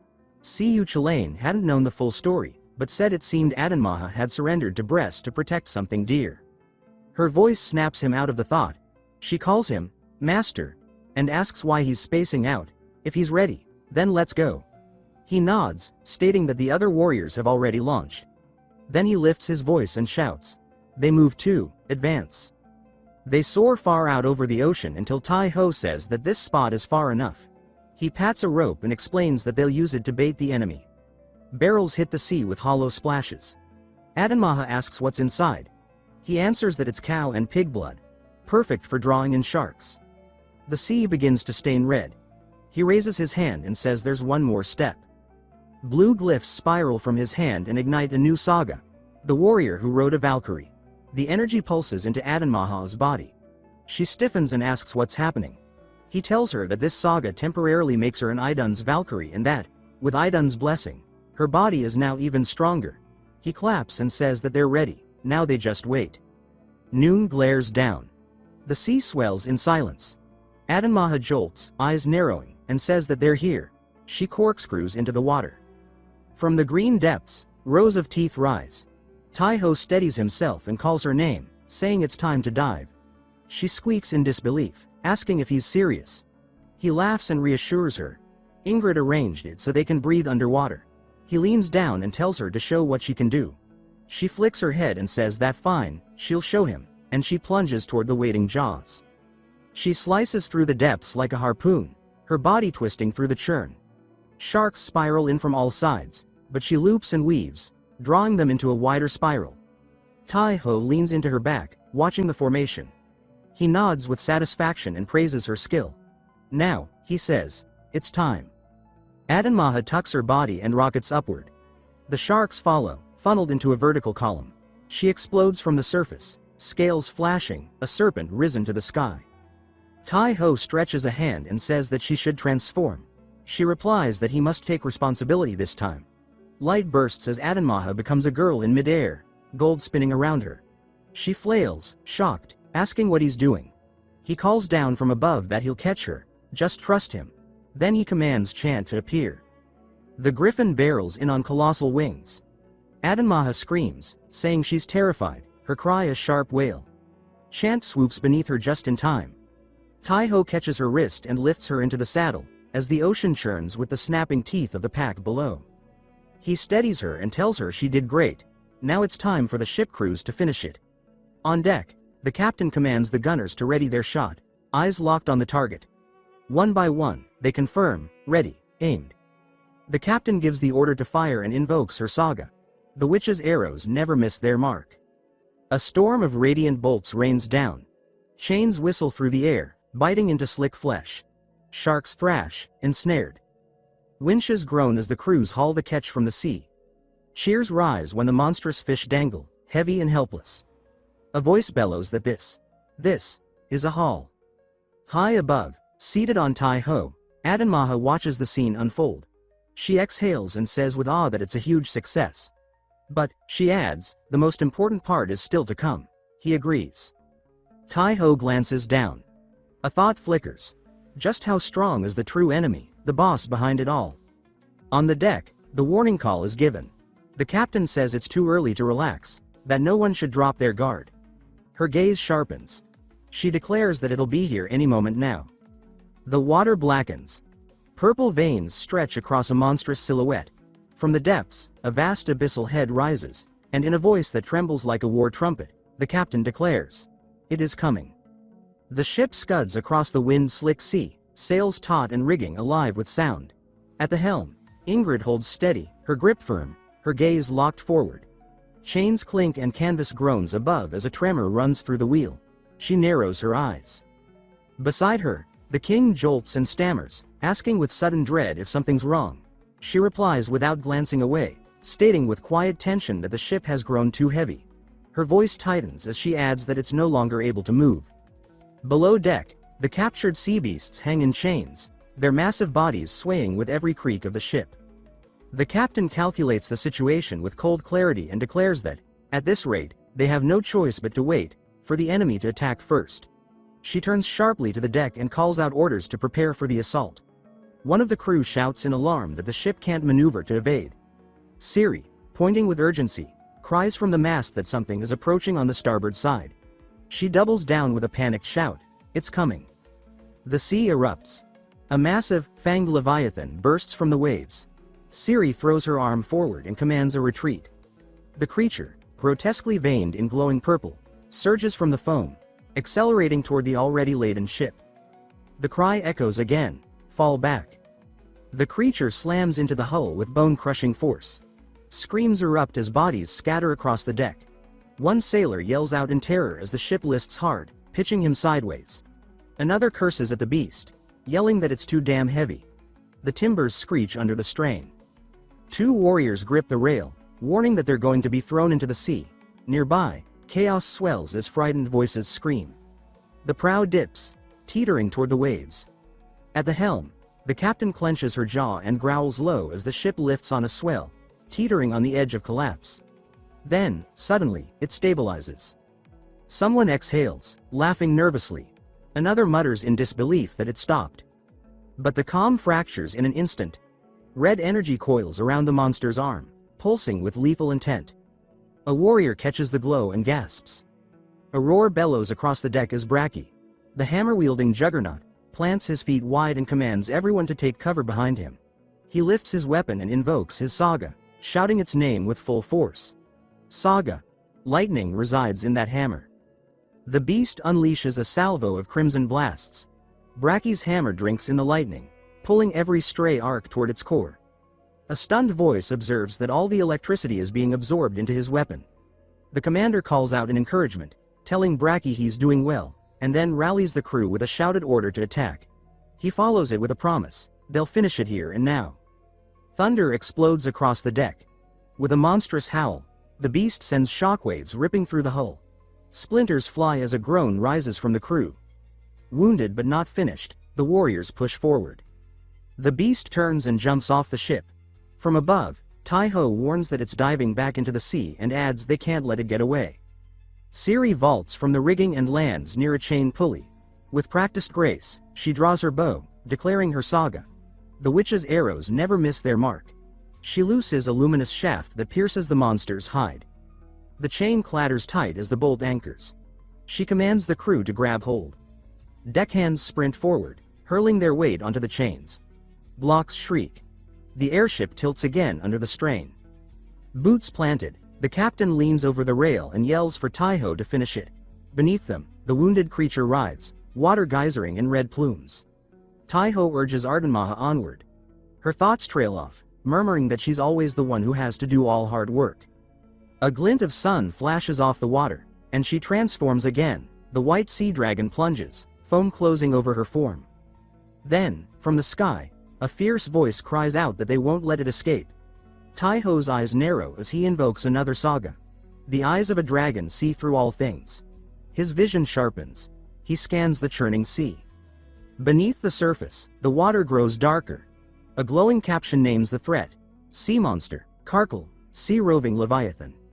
In the gloom, Tai-Ho raises a rune-inscribed token and calls forth another saga. Warrior's sword. Burst lance. Light gathers into a spear in his gauntlet. Red sigils snake across Karkal's form. Ardenmaha shudders and warns that it's preparing a lightning strike. Tai-Ho grins and tells her not to worry, because their lightning is stronger. He invokes again. Saga. The charge of a warrior is like a storm, thunderstorm. Bolts wreath his body in blue as he levels the lance. Lightning collides in the sea. Arcs of red and blue meet with a roar. Tai-Ho twists through the current, drawing a bowline in the water. He names the shot, Ballista of the Dragon. With a breath, he triggers the effect, Burst Lance activate. The ocean explodes in a radiant full burst. As the light dies, Ardenmaha spins in place and gasps, wide-eyed, that it was insanely powerful, yo. She looks at him with a mix of awe and complaint, saying her body hasn't calmed down from the impact. She adds, with a huff, that using such a strong move while riding on her neck felt like it was about to snap. Tai-Ho winces and apologizes, promising to patch her up later. She blinks and asks what that even means. He gestures toward the shoreline and says he'll send her back to camp for recovery. Maybe Heda isn't there, but Ragnar should be. His words stop cold. His eyes widen. He chokes on the sentence. Before them, the sea begins to blacken. Pale light coils upward, forming into a divine, towering silhouette rising from the depths. Rider and dragon tense together as the next threat, the true one, reveals itself, waiting in the abyss. But before they could say anything more, a massive energy began to surge from the monster's corpse. At its center, a fragment of Garm glowed with an intense, blinding light. The raw energy twisted into form. What emerged was grotesque, a beast from another age. Without wasting a heartbeat, it lunged straight toward Tai-Ho. Ademaha, acting on pure instinct, threw herself in front of him to shield him. Tai-Ho froze, his blood turning to ice. His heart pounded as he saw her risking everything like that. Desperate, he dove after her, but the creature didn't even notice her sacrifice. It had locked its gaze on him and charged with fury. At that instant, Tai-Ho activated his saga. He faced the beast head-on, but its roar made the whole world tremble. A crushing pressure filled the air, yet he refused to yield. Summoning his divine aura, he gathered every shred of strength and launched his counterattack. The strike hit with brutal force, but passed straight through. The creature seemed untouchable. Then, something strange happened. The water around Gon began to swirl violently. It wasn't just movement, it was being pulled inward, forming a spiraling vortex around the creature. That's when he realized, it was Ademaha. Using the last of her strength, she took on her human form. Channeling all her energy, she drained the water shielding the beast. The blessing of Iden had truly protected her. She not only survived the assault, she became, if only for a moment, a temporary Valkyrie of Iden. Tai-Ho felt a wave of relief upon realizing this. But the battle wasn't over. The creature was still there. He told himself he had to end it now. Without hesitation, he reignited his saga, the saga of the Storm Warrior. Merging it with divine power, he surged forward with everything he had. His speed tore through the water, splitting it into a wild maelstrom. The current howled around him, and when he struck, the impact was devastating. Then, with one swift motion, Tai-Ho reached out and seized the fragment. That was how the chaos finally ended. That same night, the scene had completely changed. The slain beasts, the monstrous sharks, were brought back to the city. Their meat became the feast of a great banquet. The air was thick with laughter. Joyful voices echoed through every corner as the people celebrated their victory. Off to the side, King Stephen spoke quietly with his advisor. That's when Ciri approached. With a faint smile, she remarked that it was truly a magnificent feast. The king, proud and satisfied, replied that he spared no expense. After all, with the sea route restored, once blocked by those creatures, the city could finally prosper again. At that moment, Tai-Ho appeared. The king's face lit up instantly, his grin wide and full of warmth. He was overjoyed to welcome the warrior of Iden. Ciri, however, stayed silent, simply watching. She suspected that Tai-Ho was plotting something again, but she didn't expect that he had a surprise waiting. Tai-Ho stepped closer and, before everyone, revealed a golden coin. Not an ordinary coin, but one forged of Valhalla gold. The king was stunned. His eyes widened, unable to believe he was seeing something from the realm of the gods. Even his advisor couldn't hide his shock. Siri, too, was speechless. Then Tai-ho raised his hand and declared that he offered this coin, but in return, he demanded the construction of a temple for Idun. Minutes later, Siri and Tai-ho were sitting together in the plaza, laughing and talking easily. The atmosphere was light. Siri said that his idea had been brilliant. She never expected him to pull something like that. Tai-ho just smiled. As they drank together, Tai-ho sighed, his thoughts drifting. He wondered how Adamar was doing. Then his mind turned to Haida. He felt a sharp ache of longing. Siri noticed his distant gaze and asked gently what he was thinking about. Tai-ho blushed, turning toward her, and asked if she too had someone she missed, someone she wished she could see again. Maybe someone like Rolf. Siri smiled softly. Rolf? Oh yes, Rolf. She explained that he was someone she truly cared for, because he reminded her so much of her younger brother. That's why she thought of him as family. Tai-ho was stunned. Rolf, condemned to the fling zone.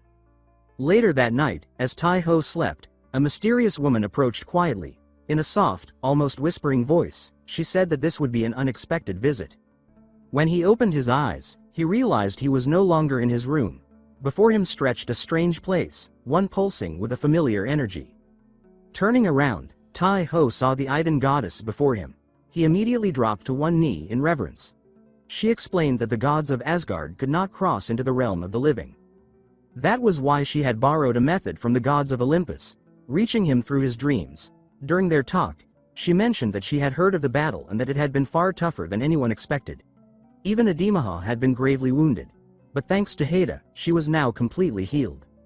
The goddess added that Haida had cried endlessly, blaming herself for everything that happened. Then, her tone shifted. She said she had already read Valkyrie Ingrid's report, and none of the gods could understand how a fragment of Garm had ended up in Midgar. Because of that mystery, it was decided that the expedition would be expanded.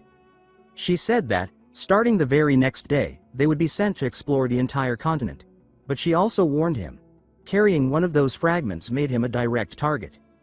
Her tone then softened.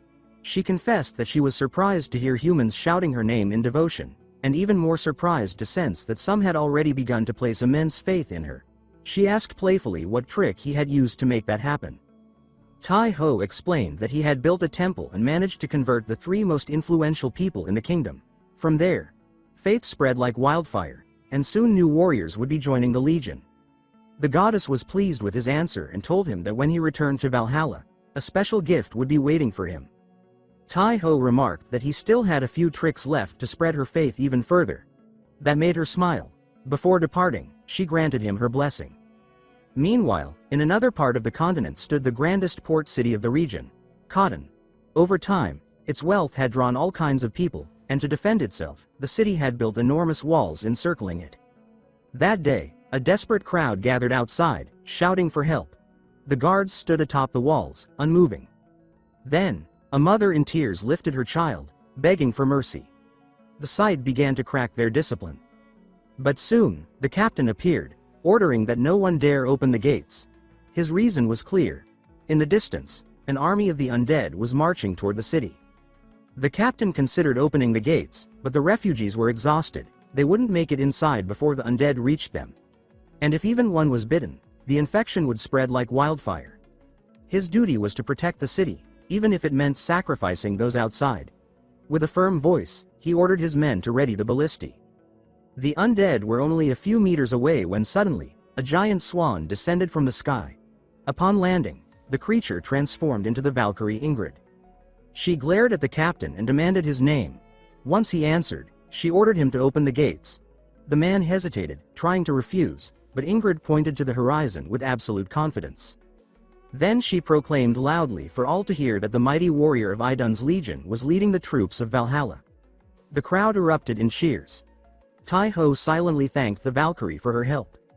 She had been moved by how he spread Idun's faith, but she also knew that by giving him such recognition, she might be turning him into a great leader, one with the authority to guide others once she returned to Valhalla. Back to the battle, Tai-ho wrapped his sword in divine aura and, together with his griffin, charged forward at incredible speed. With a single strike, he obliterated an entire horde of undead. But as he neared the village, his eyes caught a striking sight. On a rooftop stood a lone warrior woman, defending a group of children. Moments later, the rest of the warriors leapt from their great ship to join the fight. They crushed the undead one by one, and as they activated their sagas, a powerful explosion tore through the battlefield. Meanwhile, high above, Tai-Ho observed from the sky and noted that there was something on top of one of the houses. The griffin increased its speed, diving toward the infected village. Soon, Tai-Ho saw the warrior below, still protecting the three terrified children. In front of them stood two zombies. Without hesitation, the creatures lunged. The warrior lifted her shield just in time, blocking the first attack, and in a swift motion, decapitated it. Using the momentum, she spun her blade again, cutting down two more foes, but she soon realized she had been fighting for too long. Her strength was fading. If no one came to help, this would be the end. From above, Tai-Ho decided to accelerate. More and more monsters were climbing toward them.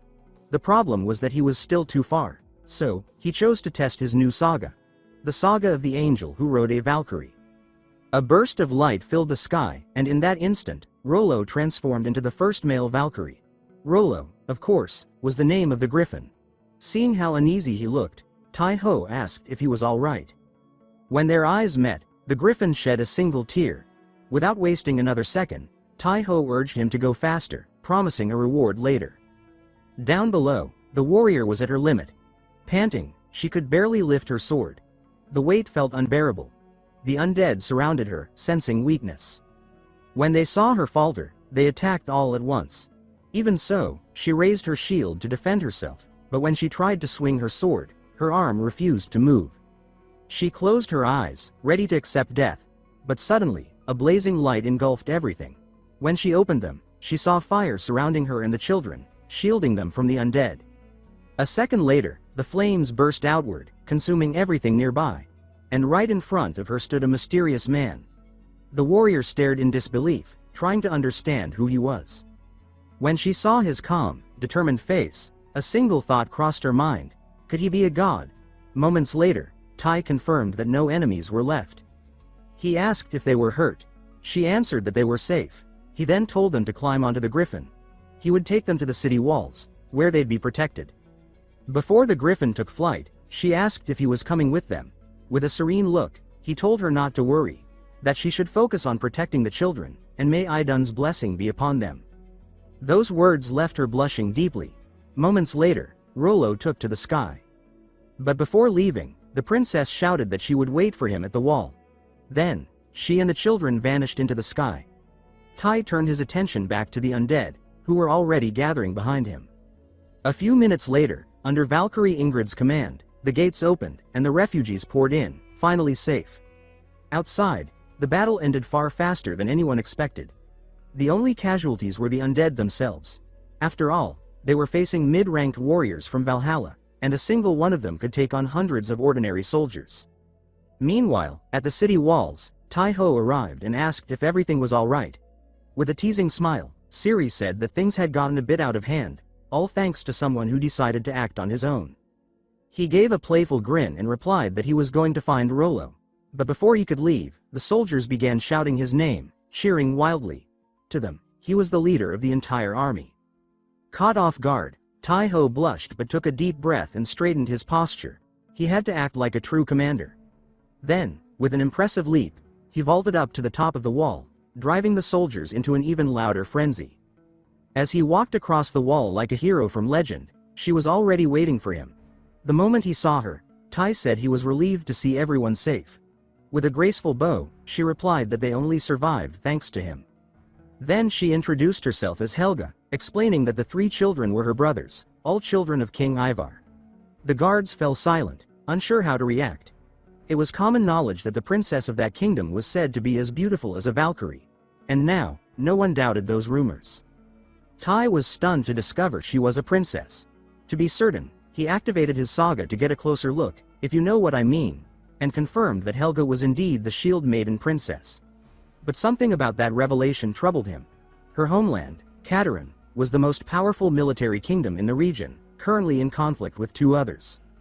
Her being far from home could lead to serious political problems. Even so, he smiled faintly. He thought that if he could build a good relationship with her, spreading Idun's faith would be much easier. That thought made him grin in a slightly mischievous way. Meanwhile, Helga, blushing furiously, found herself wishing she could stay by his side forever. Later that night, all the warriors gathered in the great hall of the castle. At the head of the table sat King Ketil, ruler of Katarin, his presence radiating authority. He demanded to know why the princess of Katarin was in his lands. Helga explained that something terrible had happened in her kingdom. While her father was away on an expedition, a plague began to spread, first through the nearby forests, then to the surrounding villages. She gathered the survivors and fled as fast as she could. King Ketil listened closely, then suddenly laughed mockingly. He said that Katarin itself was responsible for the plague that had devastated his lands. But that cruel smile masked something deeper. Inside, the king saw an opportunity. The children of his greatest rival were now inside his castle. He had the perfect excuse to launch an invasion, and more than that, he was entranced by Helga's beauty. In his twisted mind, he had already decided he would claim her for himself. At his side, Tai watched silently, but one look was enough to see through the king's intentions. He didn't even need to activate his saga to know what was going on. Moments later, Valkyrie Ingrid stepped forward, cutting through the tension. She asked Helga if she knew where her father's army might be. She said that the most important thing now was to strike at the source of the plague, and that joining forces with King Ivar would be the best course of action. Helga answered that her father had likely established a base near the forest, trying to contain the infection. But one of the soldiers, clearly uneasy, remarked that reaching it would mean crossing the entire infected zone. Ingrid immediately intervened, saying that wouldn't be a problem. They had a flying ship and could cross the contaminated areas safely from above. Seizing the moment, Tai stepped forward and said that Helga and her brothers would be welcome to travel with them. The king froze in silence. That offer destroyed all his plans. He shot Tai a cold, threatening glare, but Tai met it calmly, saying nothing. Helga noticed the exchange, and though she didn't fully understand it, she felt once again that he was protecting her. With a soft smile, she thanked him and accepted the offer. That same night, preparations began. The crew loaded the ship with supplies. Before departure, Ingrid ordered the Quiet King to care for the refugees, reminding him that everyone there lived under Midgar's protection. The king agreed, though inside he seethed with hatred, furious that Tai had ruined his schemes. Minutes later, the ship ascended into the night sky. Helga's younger brothers stared in awe at the sea of clouds below, the distant mountains, and the moonlight shimmering off the sails. Meanwhile, Helga spent time talking with Ciri until, hours later, the boys dozed off. Ciri took them to rest, and when she returned to the deck, she found the princess leaning on the railing, her gaze distant. Approaching her gently, Ciri asked if she was all right. Helga took a deep breath and said she couldn't stop thinking about her people. How it felt as if she had abandoned them, running away while they suffered. Ciri said she understood the feeling, but before she could say more, Brock appeared behind them. Speaking bluntly, he told Helga that even if she had stayed, there wouldn't have been much she could do. He explained that he, too, came from a noble family, and that if she had stayed among the refugees, she would only have been branded the princess who suffers with her people. But in the end, that title wouldn't change anything. The best thing she could do now was to fix the problem as fast as possible. He added that he was well aware of King Ketil's intentions and couldn't allow Helga and her brothers to be used as political hostages in some future conflict. To Ketil, refugees were nothing but a burden, and once the problem was solved, he'd likely send them away without hesitation. That left Ciri more impressed than even the princess herself. She admitted, somewhat awkwardly, that he was remarkably good with words, but she had never imagined he was also a prince. He laughed softly and corrected her. In truth, Brock said that he was only a royal by marriage. His wife had been a princess. He added quietly that he hoped she was doing well. Helga thanked him for his words, then curiously asked if they were warriors of Iden. The two exchanged a quick look and burst into laughter. Their journey continued in good spirits until, by the next morning, they finally reached King Ivar's military camp. There, Ingrid wasted no time. She went straight to him and said that their time was short, so they needed to go straight to the point. King Ivar explained that he had gathered an army to reclaim the smaller villages that had fallen to the plague. But once he learned that the curse had begun there, he returned immediately and established a camp on the nearest hill. Over the past few days, he had sent scouts to investigate. They discovered that the plague only spread when an infected creature made direct contact with a person. Meaning, if they could eliminate every infected, they could take back the city. Hearing this, Valkyrie Ingrid gathered all the legion leaders and announced the plan. Together with King Ivar's army, they would storm the city and send the undead back to the land of rest. But then, gasps spread through the camp. Every soldier looked to the sky, and there he was, Tai-ho, mounted on his griffin, descending like a storm from the heavens. Ingrid looked up and called out, asking if everything was ready. When he confirmed, she raised her sword high and shouted the order to attack. Instantly, a mighty war cry roared across the field. No one there had ever imagined fighting side by side with the sacred troops of Valhalla.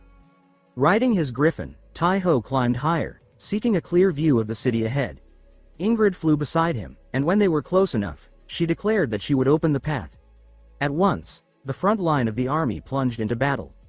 The warriors of Valhalla tore through the infected with divine precision, while behind them, King Ivar ordered the spearmen to advance.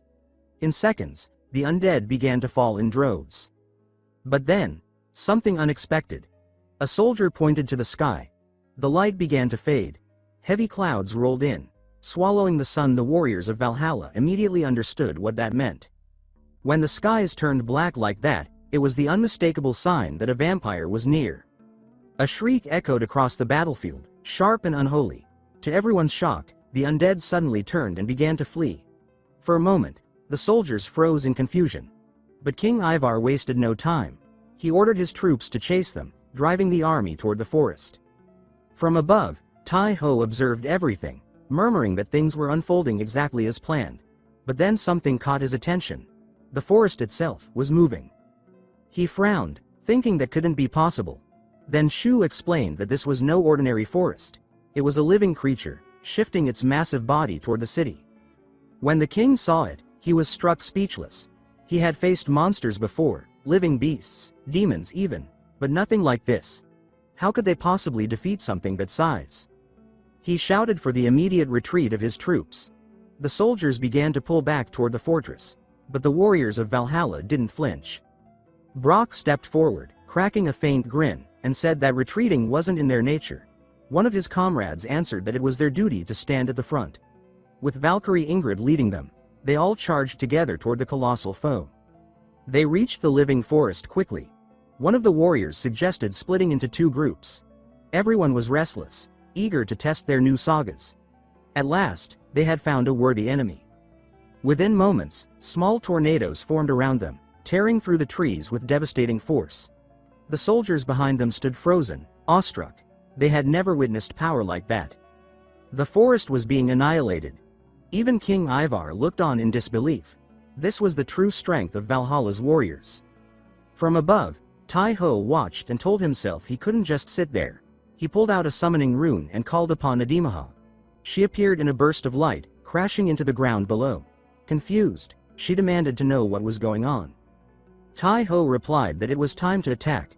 Without hesitation, she charged forward, unleashing fury on everything in her path, though she shouted angrily that she had just sat down to eat. Meanwhile, Ingrid flew beside Tai-ho, telling him that somewhere within that living forest, there had to be a fragment, and it was their duty to find it. He activated his saga, scanning the battlefield until his senses locked onto a single point radiating immense energy. That had to be it. Without hesitation, Tai-ho called out to Adimaha, telling her to climb onto Rollo's back. She obeyed, her body glowing intensely until she returned to her human form. Sitting behind Tai-ho, she said they were ready, but also noted that if their goal was to stop the forest's advance, there was a simpler way to do it. They could drown it. Without wasting a second, she stretched out her arms, and the nearby river answered her command. In seconds, a colossal wave rose, sweeping across the land like a tsunami. From above, Tai-ho was awestruck. The entire forest floor was submerged. He couldn't help but praise her, saying that it was incredible. But the effort left her drained. Exhausted, she asked if she could finally rest. He replied that he still needed her strength a bit longer. She whimpered in protest but quickly returned to action, diving straight back toward the forest. Meanwhile, Tai-ho and Ingrid advanced to its center. There, a massive cluster of roots pulsed like veins, hiding something deep within. As they approached, the roots began to move violently, lashing out to crush them. Thanks to Rollo's agility, they narrowly dodged each strike. Tai-ho realized that attacking from above would be useless. As if reading his mind, Ciri appeared below, already in her wolf form, calling out for him to mount her. Without hesitation, Taiho sent Rollo back to Valhalla, and leapt down, landing smoothly on Ciri's back. The two combined their sagas, their speed exploding in a blur. In the blink of an eye, they reached the heart of the forest. There, Taiho unleashed his power, activating the saga of the warrior's weapon, Blade of the Winter Wolf. Channeling every ounce of his energy into one devastating strike, he cleaved the colossal trunk clean in half. A surge of energy burst outward, shaking the air itself. At its center glimmered a fragment of Garm. Without hesitation, Valkyrie Ingrid dove toward it. But at that instant, the spiritual form of the bloodhound Garm appeared right behind her. Taiho shouted a warning that it was dangerous, but she didn't flinch. She already knew. Just as the beast was about to strike, she unleashed her divine aura and sealed the fragment with flawless precision. The spiritual form vanished instantly. Taiho stood speechless, stunned by her control over such immense power. She simply said that they had done well. And just like that, the battle was over. Cheers erupted across the field. Victory cries echoed in every direction. Even King Ivar declared that the fight had been extraordinary. The warriors of Valhalla rejoiced, thrilled to see the full force of their new sagas in action. But far above, on the fortress wall, someone watched the celebration with a wicked grin. It was Bress. With a cold, malicious glare, he said that the time had come, and ordered the attack. The Valkyrie immediately sensed the danger. She tried to summon her weapon, but the enemy struck first, fast, brutal, and precise. Taiho froze, caught off guard. He had been standing right beside her, and yet he hadn't even seen what hit her. As the dust began to clear, he finally saw the aftermath. The Valkyrie lay motionless on the ground, and above her stood an unknown enemy. Without a second thought, Taiho charged, shouting for him to back away from her. He unleashed his saga again. The saga of the warrior's weapon, Winterblade. But the enemy was faster. A serpent appeared out of nowhere. Taiho dodged, but the creature persisted, twisting back toward him. He blocked the next strike with his sword, and even then, he was stunned by the sheer force behind it.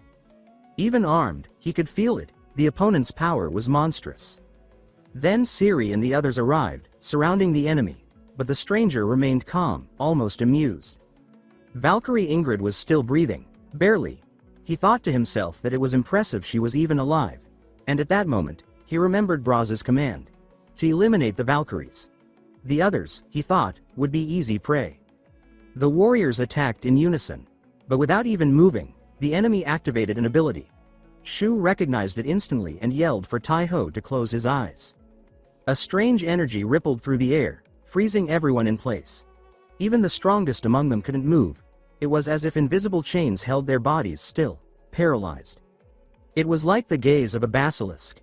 Taiho noticed that the serpent had coiled tight, preparing another strike. The enemy launched himself upward with terrifying force, heading straight for the Valkyrie. Taiho moved on instinct, throwing himself in front of her, but the true savior was Damaha. She hurled herself forward and slammed into the enemy midair, sending him flying. In that instant, the spell broke, and everyone regained movement. But they all knew now, this was no ordinary fight. The foe was dangerous, and Ingrid was still too weak to stand. Taiho ordered Damaha to retreat and return to camp. Before leaving, she told him to be careful. Despite the blow, the enemy rose again, eyes locked on his target. But between him and the Valkyrie stood Taiho, ready to fight. Brock quickly commanded Haval to take Ingrid away as fast as possible. Meanwhile, Taiho felt the tremor in his hands. He used his saga to identify the enemy's name, Balzac. A giant, marked with crimson letters. That could only mean one thing: he was deadly. Yet even so, the pressure he exuded wasn't quite the same as Haran's. Far away, Braz clenched his fists in fury. Not only had they slain his most powerful general, they had stolen his favorite creature as well. Enraged, he screamed for Balzac not to fail him. Everything had begun when Taiho saved Skash and took Damaha away. Braz's rage had boiled ever since, but beneath it, he was already plotting. After Haran's death, one of the 5 great generals' seats had been left vacant, and every giant was vying to claim it. That was when Braz made his offer. Anyone who could retrieve 2 fragments of Garm's soul would earn Haran's former throne. Balzac had accepted. And now, he stood before the warriors, calm and calculating. Tai-Ho muttered that the man was strong, but still not at Haran's level. Meanwhile, a group of soldiers fled through the woods carrying the wounded Valkyrie. One whispered that he had a bad feeling. If the enemy could defeat a Valkyrie, what chance did they have? Suddenly, monstrous creatures emerged from the trees. Fomorians hiding in the shadows. 3 of them lunged forward. Back in the heart of the forest, Balzac spoke coldly. He said that if they handed over the fragment and the Valkyrie, he would grant them a painless death. The warriors didn't hesitate. They roared that in Valhalla, there were no cowards. Ciri was the first to move, striking hard. Balzac blocked effortlessly. Using the opening, Tai-Ho appeared behind him at blinding speed, but even then, Balzac sensed him and dodged with ease. Tai-Ho was stunned. For a creature so massive, his speed was unreal. The warriors split, attacking from 3 directions, but Balzac's serpent, lashed out, forcing them back and propelling the giant into the air. They regrouped quickly, but Balzac struck first, unleashing another paralysis wave. Fortunately, Tai-Ho reacted in time, shouting for everyone to cover their eyes. When the strange energy flooded the area, no one was caught. Realizing they had already adapted to his ability, Balzac muttered that it would no longer work. At that moment, Ciri stepped forward, saying she would distract him. It was their chance to strike. She revealed her new saga, the noble flower that blooms in battle. In an instant, her entire presence transformed, leaving even her allies speechless. Even Balzac hesitated for a brief moment. That was all they needed. Ciri shouted for them to attack. 3 warriors charged forward. The first sliced off the serpent's head. The second pierced Balzac's abdomen. The third, Brock, unleashed a thunderous bolt of lightning straight into his chest. The combined impact was massive, throwing the giant across the field and raising a cloud of dust. Then, through the haze, Tai-Ho dove from above, energy crackling around him, and struck with a lightning-fast blow that cratered the ground. But to everyone's shock, the attack only clipped Balzac's ear. The serpent's head regenerated behind him, forcing Tai-Ho to twist aside to avoid another strike. The others watched in disbelief. The giant's wounds were healing before their eyes. It made no sense. Was he absorbing divine energy? Refusing to back down, Brock activated his saga again, but Balzac moved faster. With one crushing hit, he sent a warrior flying, then appeared behind another, slamming him into the dirt. Brock seized the opening and fired another lightning strike, but the giant blocked it with his bare arm and countered with a gut punch that made Brock double over. Then came a flurry of blows, relentless, punishing. Seeing his chance, Tai-Ho lunged in with a precise thrust, but Balzac dodged it effortlessly, as if reading his mind.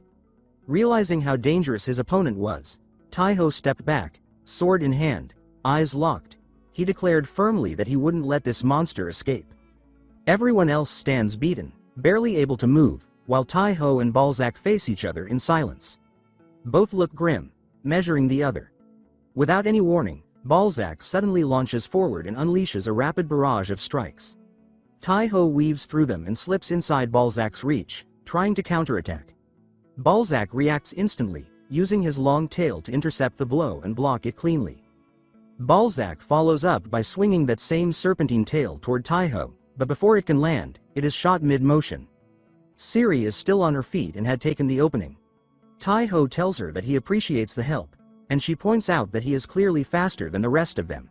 She says they should work together if they want to win.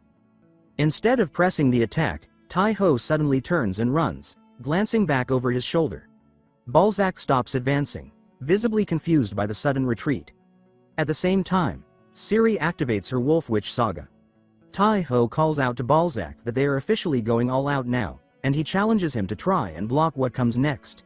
He admits that he can no longer use the Guy-Bold charge, since all of his energy was spent defeating the Kraken. He explains that instead, he will pour every bit of divinity he has into his sword and aim straight for Balzac's neck. Balzac halts his approach, noting that the aura around them is impressive, but he states confidently that it still will not be enough to defeat him. Both Tai-Ho and Ciri appear to be powering up, when suddenly they vanish from Balzac's sight. They reappear behind him. Tai-Ho channels all of his remaining divinity into his blade and swings directly at Balzac's neck. Balzac spins around at the last second and blocks the strike with his tail. The defense slows the blow, but it does not stop it. Tai-Ho cuts clean through the tail and continues to push forward with everything he has. The strike forces its way through, severing Balzac's hands as well. Even so, Balzac manages to survive, though his neck is clearly wounded. Tai-Ho can barely remain standing. He realizes the strike was not deep enough to finish the fight. Shalane urgently tells him to get out of the way, but before he can react, Balzac is already upon him. Siri rushes in and tries to stop Balzac, doing everything she can to hold him back. She only manages to delay him for a moment. Balzac throws her aside and moves straight for Tai-Ho, smashing him into the ground with a devastating blow. Balzac looks down at him and decides that, to avoid any future complications, the man before him must die. He begins to transform, slowly revealing his true form. Shalane orders Tai-Ho to stand up, but Tai-Ho can only think that he wants to, yet his body refuses to respond. He wonders if this is truly the limit of his strength. Is he meant to lie there, helpless, waiting for another miracle to save him? Balzac completes his transformation and leaps into the air. His severed arms regenerate, reshaping into writhing poisonous snakes that fuse together and form a massive black hand. He charges forward, intent on ending the warrior's life. At that moment, Tai-Ho forces himself to his feet. He decides that this time, he will be the one to create the miracle. When their attacks collide, the impact erupts like a nuclear blast, the shockwave visible even from far away. The warriors on the battlefield are left stunned, and the soldiers watching from afar are even more confused, unable to comprehend what they are seeing. When the dust finally settles, Balzac assumes victory. Then he notices Tai-Ho standing directly behind him. Shalane watches in awe and wonders what kind of restriction Tai-Ho must have imposed on himself in that instant by invoking Aegeus. Aegeus is a double-edged vow. To gain extraordinary power, one must accept an equally severe limitation. For the first time since the fall of Eriu, Tai-Ho has created a brand new Gaius. Shalane questions what vow Tai-Ho made and how he achieved such power. He realizes that the Gaius greatly amplifies Tai-Ho's divinity, but only for a very short time. In exchange, Tai-Ho will be unable to use any divinity at all for half a month afterward. Shalane admits that he has never heard of a conditional Gaius before and cannot understand how Tai-Ho even conceived such a thing. Tai-Ho reflects that there was a reason he limited the effect of the Gaius strictly to divinity. He knows he has not reached Ragnar's level yet, but now he can finally glimpse what Ragnar truly is. Drawing on the full force of his divinity, Tai-Ho transforms right in front of Balzac, activating his legendary saga, the Warrior of Iden. In response, Balzac transforms as well, growing even larger and more monstrous. Balzac charges forward with a powerful punch, but Tai-Ho remembers his goddess and remains completely unfazed. With a single, precise swing of his sword, he slices Balzac's hand clean off and reappears behind him. As Balzac charges again, Tai-Ho notes that he had expected the regeneration. He realizes that he needs to inflict so much damage that regeneration becomes impossible. To accomplish that, he summons his burst lance, though he questions whether he can even land a hit with such a massive weapon. What he needs is an opening. That opening comes when Braki rises and hurls his enormous hammer at Balzac. Balzac dodges the throw, but the maneuver leaves him unable to do anything else. Tai-Ho rushes in, shouting as he attacks, but Balzac counters by using his paralyzing gaze, forcing Tai-Ho to freeze in place. Siri manages to stand as well and activates her distraction saga. She draws Balzac's attention, locking eyes with him in a tense staring contest. Tai-Ho silently thanks them both and drives his weapon straight through Balzac. He then activates a full buster. Balzac lets out a scream as he is completely erased beneath the mountain-shattering strike. Tai-Ho breathes heavily as the battle finally ends. He looks around and hears the others asking if he is all right. He thinks that more than anything, he is simply relieved that they actually won. His strength gives out, and he collapses, losing consciousness from sheer exhaustion. When he eventually wakes, Siyu Chulin is lying on his chest, clearly relieved to see him conscious again. The sun is already setting. Shalane mentions that Helga checked on him 4 times while he was unconscious. Tai-Ho asks why, and Shalane explains that it is because of the banquet being held downstairs. He adds that all of the main fighters are currently knocked out, and there is still the issue of the plague to discuss.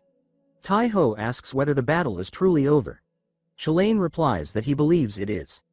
Since the Fomorians appeared, the entire situation was likely orchestrated by Bress. Shalane remarks that, just like his master, Bress is a sly bastard who fled the moment things turned against him. He then congratulates Tai-ho. The praise is brief, but it is not meant to diminish what he accomplished. Shalane admits that he was simply impressed and could not think of anything better to say at the moment. He adds that they should talk about it properly later, though Tai-ho gets the uneasy feeling that the conversation will turn into a lecture. Downstairs in the main hall, everyone's attention is drawn to Helga. She stands out immediately, and the warriors in particular cannot help but admire her beauty. Their attention soon shifts to Ciri as well, as she appears even more striking than before, perhaps changed by her newly awakened saga. In the center of the hall, a sword is embedded deep within the trunk of a tree. Bracky points it out, remarking on how strange it looks, while Ingrid says she can feel a powerful magical presence coming from it. Ivar explains that the sword is special and holds immense magical power, but he adds that the tree itself is no ordinary tree either. According to legend, when someone truly worthy appears, the sword will release itself naturally. Bracky jokingly asks why they do not simply smash the tree apart and take the sword. Ivar laughs and tells him that if he wants to try, no one will stop him. Taking that as permission, Bracky steps forward. He convinces himself that if the tree recognizes his strength, it will respond. He charges in and unleashes a powerful strike just as Tai-ho enters the hall, immediately wondering what all the commotion is about. The room erupts in greetings as everyone welcomes him, praising both him and Iden. Tai-ho barely reacts to the praise, instead focusing on the scene before him. He asks Siyu Chulin whether he can see what is happening as well. Siyu Chulin confirms that he can, but wonders aloud why something like that sword is even here. Ivar greets Tai-ho, followed by Helga, Bracky, and Ingrid. Bracky remarks that it makes sense Tai-ho noticed the sword right away, since it practically demands attention. He repeats what Ivar told them, explaining that the sword contains great magic and can only be claimed by someone worthy. Tai-ho does not respond. As he walks closer, the tree suddenly begins to glow brightly, stunning everyone in the hall. The glow intensifies, then slowly fades. Tai-ho places his hand on the hilt and lifts the sword free with ease. Shears erupt around the hall as he does. Siyu Chulin tells him to draw out Gai Bolg and hold it against the blade. When Tai-ho follows the instruction, the sword begins to shine brilliantly once more. A portal opens, and another fragment of Gai Bolg reveals itself and merges with the weapon. The release of the legendary sword alone would have been remarkable, but the discovery of a hidden fragment within it, claimed by someone who already possessed another fragment, turns the night into something truly historic. On that evening, a new legend is born on Midgard. Elsewhere, Loki gazes up at the night sky. He reflects that events have unfolded differently than he expected, though the larger picture remains unchanged. What surprises him most is how quickly everything resolved. He thought they would be locked in a prolonged struggle with the sea beast, yet not only was it dealt with swiftly, but the trouble in the woods was handled as well. He smiles to himself, suspecting that the warrior of Iden he has heard so much about may be the reason.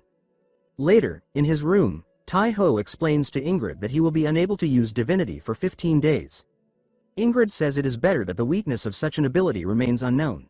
She explains that while she needs to understand his strength and limitations as a strategist, it is safer for everyone else if this information stays secret.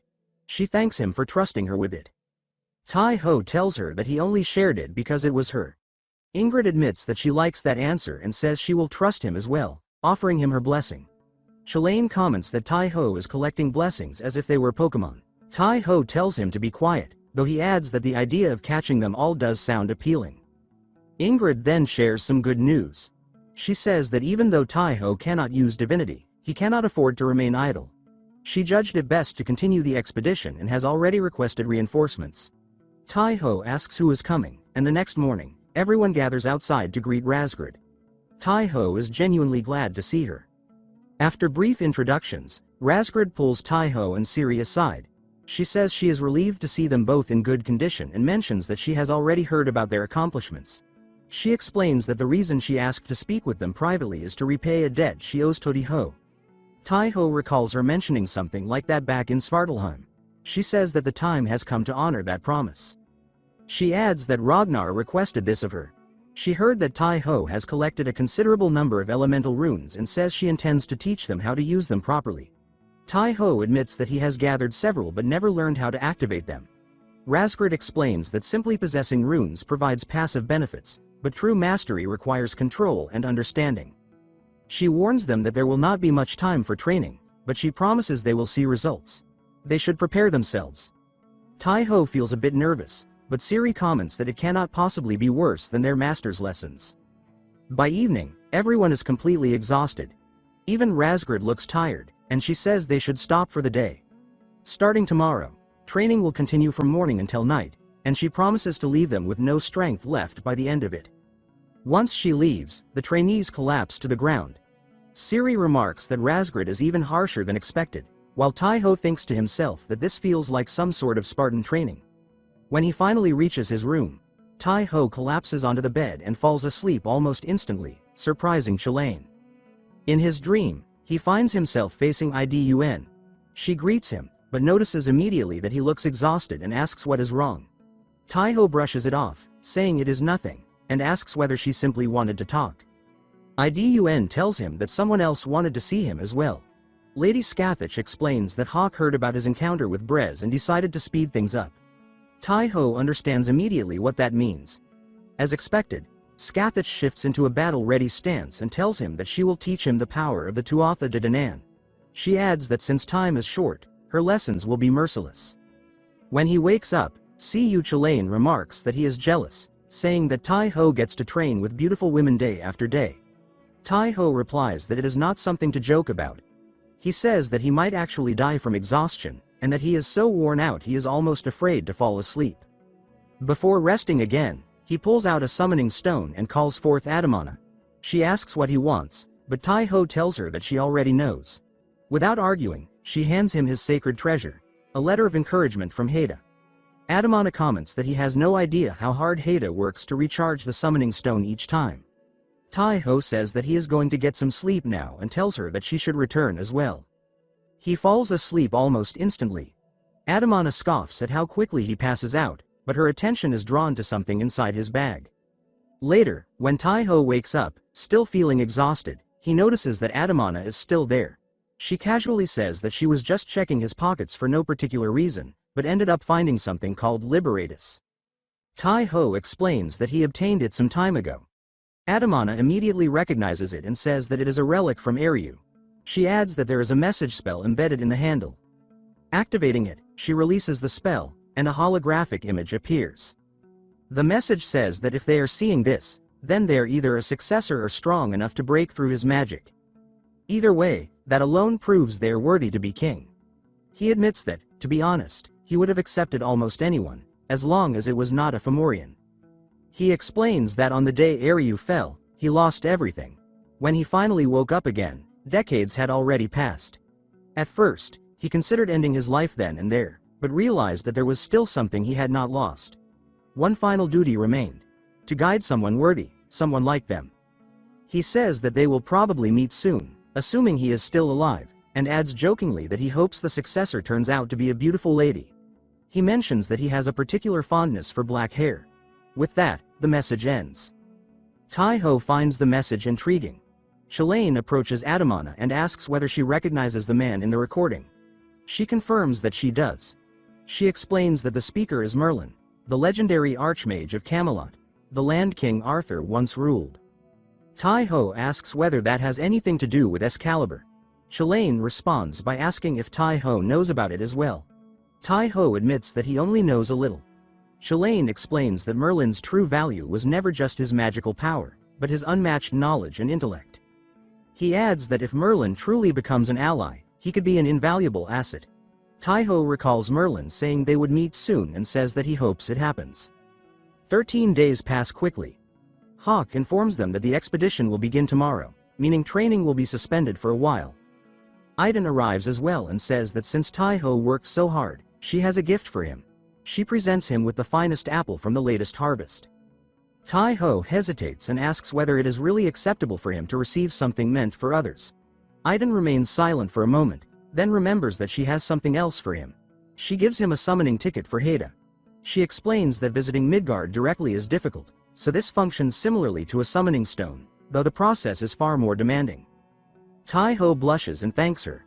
Iden smiles warmly and gives him another blessing. Shortly after, Siri wakes him, saying that Razgrid has something important to announce and that everyone is already assembled. Outside, Razgrid introduces Chaldea, the Valkyrie of Legion.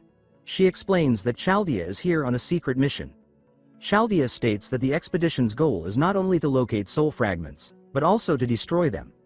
The true objective is to eliminate the Fomorian base and drive them out of Midgard entirely. Razgrid adds that they are not the only force involved. They are merely the vanguard. Once the assault begins, additional forces will be called in, keeping the initial expedition small in scale. They will depart tomorrow, and the enemy is expected to be watching closely. Because of that, they will move at different times and along separate routes. Chaldea says that this concludes the briefing and that they will be informed when it is time to move. Shalane comments that Asgard certainly knows how to commit when it matters. He suggests that perhaps it is finally time to end Brez. Taiho agrees, thinking that for Adamana's sake, he will personally be the one to bring him down. The next morning, the Valhalla warriors march out, divided into 3 separate groups. Each group will take a different route while searching for soul fragments simultaneously. Razgrid, Ingrid, and Chaldea each lead one group, with Taiho assigned to Ingrid's unit. Ingrid explains that if the Fomorians are observing them, they will likely focus on the longship.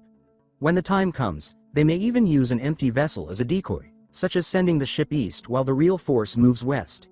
Their role is to draw attention, so they will take the longest and most obvious detour. She reminds them that everyone in the group has played a major role in the past, and she says that she is proud to fight alongside them once again. Taiho thinks the same, and with that, the group takes flight. Later that night, Ivar runs through the halls like an overexcited child. His uncle has arrived to visit him, and that uncle is none other than Merlin. Ivar says excitedly that Merlin has not changed at all in 20 years. Merlin replies calmly that he sensed someone drawing Liberatus. Helga explains that the sword was claimed by a warrior of Iden, but she adds that the group has already departed. Merlin says that he needs to hurry and asks to borrow a ship immediately. Out at sea, Helga asks whether he can track them. Merlin replies that he can, but only vaguely. The signal is weak, as if it is being stored within some kind of vessel. With no other option, Merlin decides to activate his blade. He explains that it is the blade of selection, Caliburn. Arthur proved his right to rule by drawing it from the stone. All Liberatus blades were made as copies of it. By releasing its power, he can temporarily strengthen the resonance of those swords. When a glow appears in the sky, Merlin points it out and says that is their direction. The crew begins rowing with renewed urgency. As Taiho watches the sky, Shalane asks him when he plans to use the summoning ticket for Heda. Taiho explains that it can only be used once, so perhaps it would be better saved for battle. Shalane questions whether he truly feels comfortable sending the woman he loves into combat. Taiho says that he will think about it. Since the subject came up, he decides to check the letters from home as well. He summons Adamana, who appears far more relaxed than usual. She remarks that she expected him to call her around this time. The surrounding warriors immediately assume she is a Valkyrie and ask which order she belongs to. She firmly denies being one, but even so, the moment triggers the creation of a new saga for Taiho. The warrior visited by a Valkyrie. The others urge him to activate it, eager to see what it does. Taiho complies, and to everyone's surprise, Heda is suddenly summoned. The warriors react in shock, wondering if he can summon Valkyries. Taiho clarifies that it is the real Heda. He explains that the saga allows him to summon guardian spirits of Valkyries and that he can register up to 9 of them. How many he can summon at once depends on how much the saga develops. The warriors erupt into cheers, openly jealous of his ability. Braki excitedly tells him to summon another one immediately. Taiho summons Ingrid next, but her manifestation looks oddly dull and unfocused, lacking her usual energy. Taiho admits that he does not understand why. He suspects that it may depend on factors like how often they visit him or how many blessings he has received. Ingrid considers this and agrees. She suggests that this might be why he cannot summon others like Razgrid or Gondor. Taiho agrees with her conclusion. Braki grabs Taiho and declares that from this day forward, he is officially the Valkyrie Master and will set out on a grand journey to collect every Valkyrie in Valhalla. Before he can continue, 2 people immediately shut him up. Adamana asks about herself, but Taiho reminds her that she is not a Valkyrie, as she said so herself. Before she can protest, she notices something glowing and bluntly asks what is shining in his pants. Taiho panics for a moment, wondering what could possibly be glowing there. Adamana quickly points to Ynir, calming him down, as he had clearly misunderstood. It turns out that both the broken sword and liberatus are glowing. Adamana remarks that this can only mean one thing. Merlin is definitely on his way. She says that the Archmage has a talent for finding people no matter where they hide. Ingrid suggests that they stop and wait for him. Adamana adds that Merlin is likely approaching through Katerin. Ingrid says she will send word to the other two groups by Raven. With that decision made, they place Thor's journey on hold and prepare to wait. Aboard Merlin's ship, the radiance of Camelot's legacy continues to shine across the sea. At that same moment, someone else notices the light. The Knights of Camelot failed to protect their king. On the day Ariu fell, the Knights of the Round Table were said to have perished. The truth, however, is not so simple. One knight survived. He was also the one responsible for the others' deaths. His name is Mordred. Seeing the familiar glow of Camelot's power, he wonders who could be responsible. Has Merlin returned? Merlin notices that the group ahead has stopped moving. He reasons that they must have sensed his approach and estimates that they will catch up in about 3 days. He reaches for his trusted hat and wonders quietly what the new heir of Ariu will be like. Ingrid's raven finally found him. Merlin pointed toward the sky and told Helga to look. At last, the moment had come. Helga's face warmed with quiet excitement. As their ship neared the others, she lifted her hand and called out to the warrior of Idun. Taiho, Captain Siri, and Braki recognized her at once and called her name together. But then Taiho suddenly stiffened. Something was racing through the forest toward Helga's ship at terrifying speed. He focused on the movement and realized the danger was almost upon them. Deep within the trees, Mordred charged forward on horseback, aiming straight for the ship. Taiho immediately grabbed his weapon and leapt from his own ship to intercept him. The others shouted his name in shock as he threw himself into the air. Mordred dismounted in a single fluid motion, dark violet energy gathering around his sword. Then he unleashed a devastating slash toward Helga's ship. Taiho raised his hand and braced himself, but the shockwave tore through the air. He shouted for Helga and Merlin as the attack struck, splitting the ship cleanly in two. At the same time, Merlin formed a round barrier around everyone. He suspended it in midair with magic and quickly checked if they were unharmed. Helga and the others answered that they were safe. Merlin stared downward, shaken, and questioned who could have launched such an attack. Then his eyes landed on the sword in the attacker's hand. He recognized Clarent, the sacred sword, and his face hardened as he angrily called Mordred's name. Mordred lifted his blade again, gathering another surge of violet power. Taiho moved before he could release it. He rushed forward and activated the saga of the warrior's armament. The black crystal blade Hein formed in his grasp. Mordred turned in surprise, but Taiho was already upon him. Their swords collided, and the impact exploded violently. Above them, Ingrid immediately urged everyone to move and support Taiho. Below, Taiho and Mordred landed across from each other as the dust settled, both ready to continue. Mordred demanded to know who Taiho was and warned him not to interfere. Taiho answered with the same intensity, asking who he was and whether Brass had sent him. From inside the barrier, Merlin identified Mordred as the traitor of Camelot, the one who had struck down King Arthur. Mordred rejected the accusation. He insisted that he had never betrayed Camelot. He said the battle they faced had been impossible to win, and that facing it head-on would only have led to complete destruction. He had made a bargain. If he obeyed its terms, Camelot alone would be spared. He remembered striking down his own father, his king, and opening the gates, all because he believed it would save Camelot. Merlin called him a foolish boy and questioned how he could ever have trusted such a promise. Mordred broke down, insisting that he had not been wrong. He declared that he was Camelot's true defender and demanded to know whether anyone could understand the weight of his grief. Taiho answered with action. He activated the Warrior of Dun and charged with the Black Crystal Sword, admitting that he could not understand him. His blow crashed down with tremendous force. Mordred blocked it, but the impact drove him to his knees and left him badly injured. Taiho pressed forward, saying that if Mordred truly wanted to protect Camelot, then he should have fought until the end. That, he said, was what it meant to be a warrior. Mordred's rage erupted. He shouted for silence and raised his sword, activating the power of the fallen knight to summon the wraiths of Camelot. Dark energy gathered behind him, forming an armored army with glowing red eyes. He ordered them to destroy everyone for the glory of Camelot. From above, Merlin realized Mordred had completely lost himself. For more than 100 years, he had wandered Midgard, devoured by guilt, until he had become a wraith himself. Taiho and Mordred faced each other again as the summoned army closed in around them. Before either could move, a hammer fell from the sky and slammed into the ground. Lightning followed, tearing through the wraiths and shocking even Mordred. Taiho recognized the lightning immediately. Braki had arrived. Captain Siri and Ingrid descended with him, joining the battle. Braki called out that they would handle the wraiths and leave Mordred to Taiho. Mordred roared and charged. His attacks came relentlessly, but Taiho met him head-on, dodging and blocking each strike. When Mordred's blade came down again, Taiho held firm. He realized that his training had raised his divinity enough for him to use his legendary saga without restriction. Mordred fired another energy slash, but Taiho avoided it in midair. Even so, he knew this fight was far from easy. As Mordred closed in once more, Taiho understood the difference between him and their previous enemies. The monsters they had fought before attacked like beasts, but Mordred was a knight of the Round Table. His swordsmanship was refined and precise. Another clash forced Taiho backward. He steadied himself, painfully aware of the gap in skill. He was relying mostly on raw strength, while Mordred fought with practiced technique. Mordred advanced again and thrust his sword straight toward him. Taiho raised his blade to block, only to realize another problem. Their weapons were not equal. The collision shattered Taiho's sword, and the fragments vanished from his hand. Mordred did not miss the opening. He drove Clarent forward, piercing through Taiho's armor and into his chest. Taiho groaned as the blade sank deeper. Mordred forced it in further, telling him to be swallowed by the pain. Dark energy wrapped around Taiho from every side, and he cried out as agony overwhelmed him. Merlin tensed as he saw the sinister energy consuming Taiho. Unable to endure it, Taiho dropped to his knees. Mordred tightened his grip and explained that thousands of spirits dwelled inside Clarent, the vengeful souls of those who had burned when Camelot fell. Preparing to finish him, Mordred declared that Taiho would join them. Before he could strike, Raskrid rushed in. She attacked with her sword, but Mordred blocked her effortlessly. She pushed forward and told Taiho to get himself together.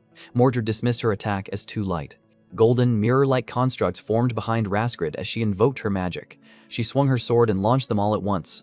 Explosions burst around Mordred, but he remained almost unaffected, stopping the assault with a simple motion of his wrist.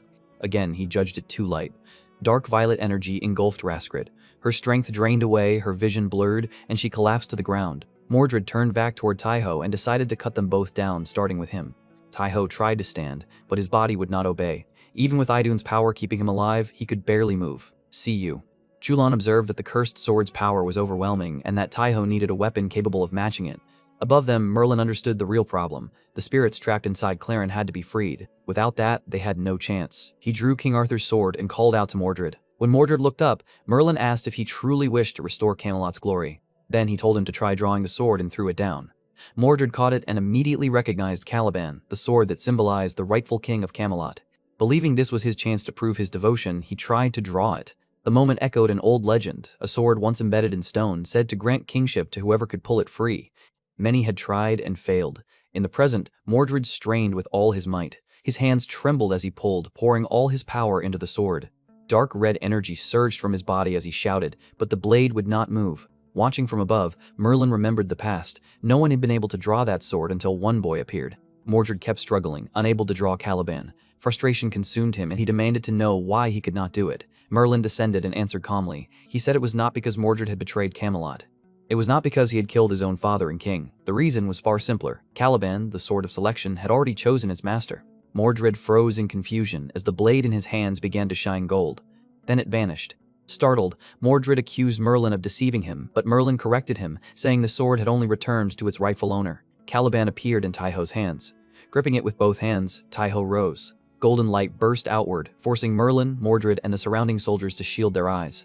As the radiance intensified, Taiho's synchronization rose, and he awakened a new legendary saga, the King of Camelot. When the light faded, Taiho stood in white and gold armor, holding Caliban with a calm, steady expression.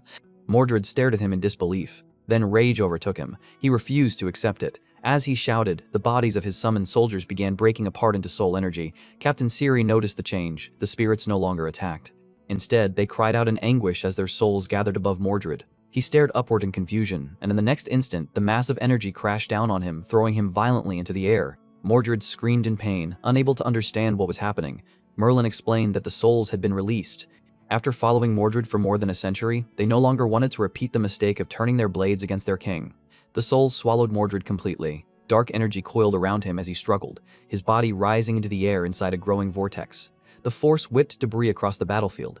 Merlin held his hat against the raging wind and called out to Taiho, telling him to finish it and send the souls back to where they belonged. Taiho nodded. He stepped forward, raised Caliban, and swung it down. A brilliant golden slash tore through the air, cutting straight through the vortex and striking Mordred. The impact slammed him into the ground, erupting into a massive blast of light and dust that stunned everyone nearby. As Merlin watched the radiance spread, he recognized it as the true glory of Camelot, the same light that had shone when King Arthur first pulled the sword from the stone. From within the drifting clouds, a golden glow appeared. Mordred's sword rose into the sky, then dropped and landed before Taiho. Merlin looked at Taiho, and for a moment his vision blurred with memory. Taiho's figure overlapped with King Arthur's, and Merlin saw his old king standing before him, addressing him as both magician and friend. The vision faded, leaving only Taiho. Merlin stood frozen, caught between disbelief and relief. Then joy and sorrow rose together, and tears spilled from his eyes. He bowed deeply and greeted Taiho as the returned king of Camelot. Later, aboard the flying ship, Taiho entered Ingrid's room and asked if she was all right.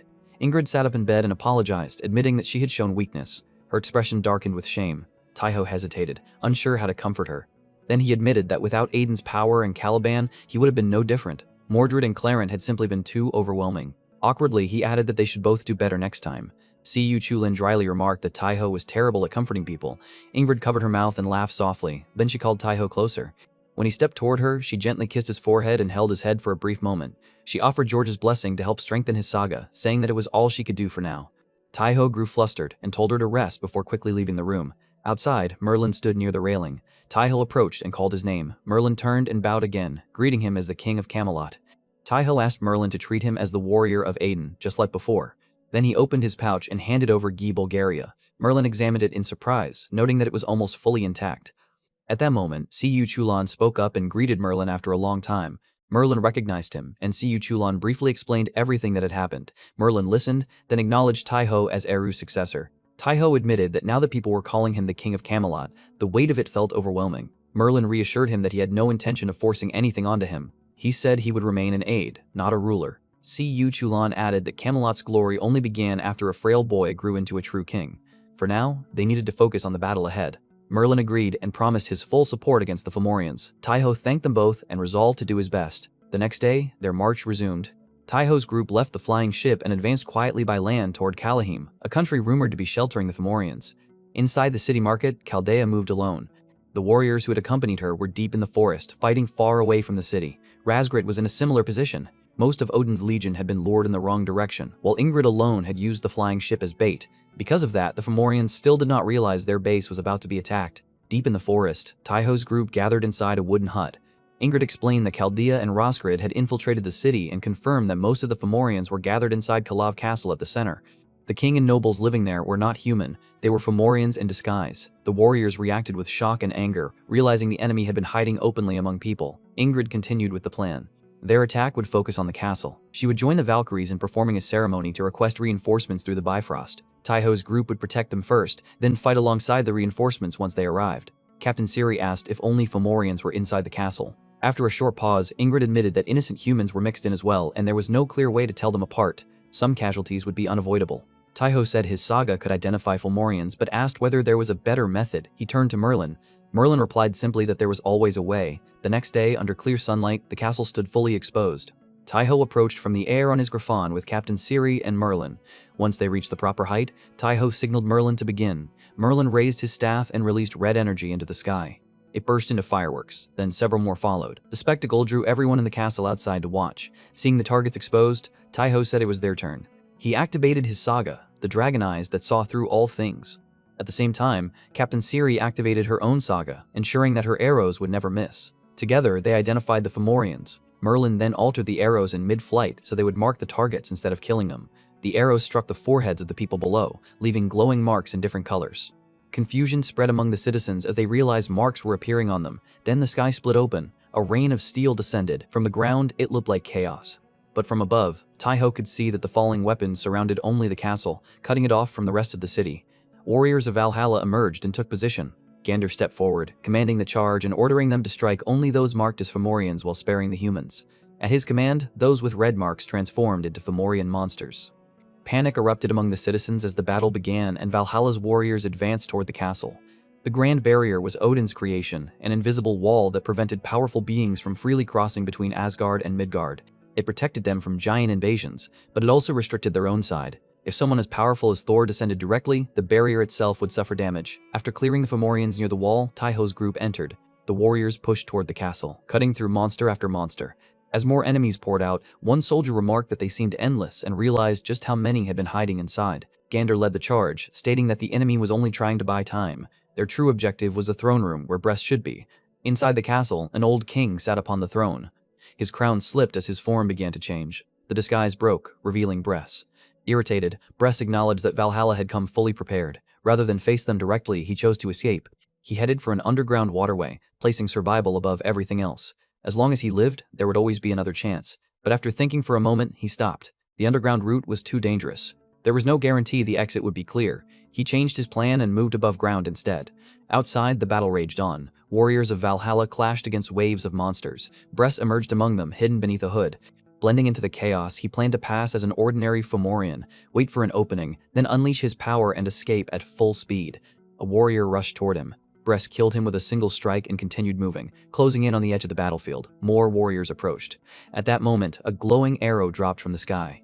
Bress reacted at the last second and narrowly avoided it. The arrow struck the ground and exploded. He looked up and recognized the source. Captain Siri hovered above on a griffon beside Taiho. Taiho pointed directly at him and identified him as the tyrant Bress.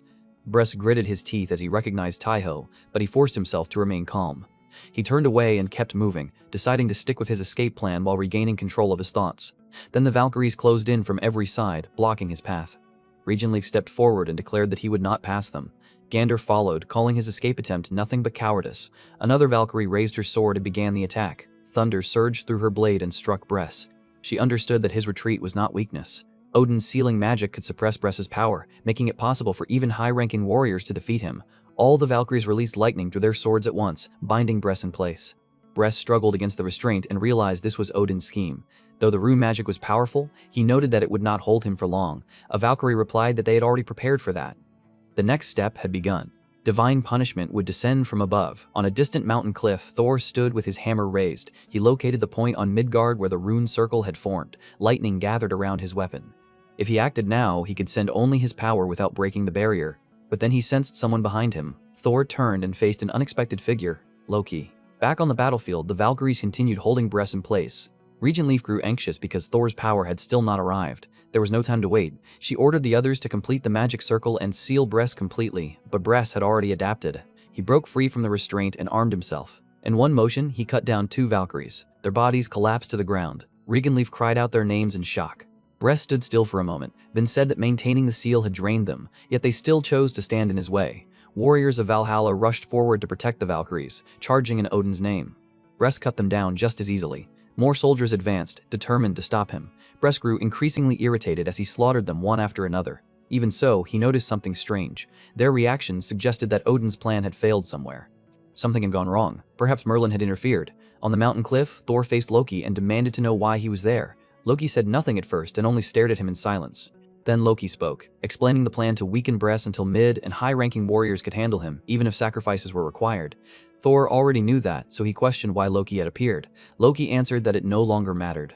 Thor would not be able to add his power to the seal now. Even if Bress had been weakened, there was no one below capable of facing him, unless Thor shattered the Grand Barrier and descended himself. Thor stiffened with frustration. Loki pointed out that Thor could not break the Grand Barrier so easily, then suggested they simply watch and see whether Valhalla's warriors could stop Bress on their own. Back on the battlefield, Bress stood surrounded as warriors closed in from every direction. He moved without hesitation, cutting them down one after another. More soldiers charged at him, but he showed no mercy. Irritated by their persistence, he remarked that they were only throwing away their lives. Then he decided to end everything at once. As Bress prepared to strike, Taiho watched from above and judged that the time had come. Behind him, a red-haired Valkyrie appeared, wrapped in dragon wings. At Taiho's signal, she activated her power and transformed into a massive red dragon. Taiho climbed onto her back and gave the order to move. Below, Bress touched his forehead. A glowing red eye opened there, and crimson energy erupted from his body. Through Balor's crimson evil eye, he unleashed a wave of destructive power. The warriors advancing toward him were wiped out in an instant, clearing the battlefield within moments. Bress exhaled, feeling the burden on his magic, but accepted it as necessary.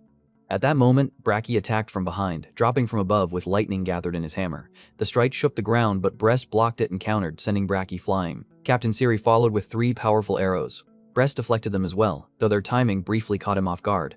Before he could fully recover, Taiho descended on the dragon, sword in hand, and closed the distance. He struck directly at Bress's chest. Bress blocked the attack, but the force shattered Taiho's weapon. From above, Taiho realized that although the strike had connected, his blade had been completely destroyed. Madare turned the dragon around and rushed forward again. Taiho decided he had to attack immediately. Bress raised both hands as crimson energy gathered in his palms. Using the treasure of the Tuatha De Danann, he summoned the Spear of La. A red and gold spear formed in his grasp.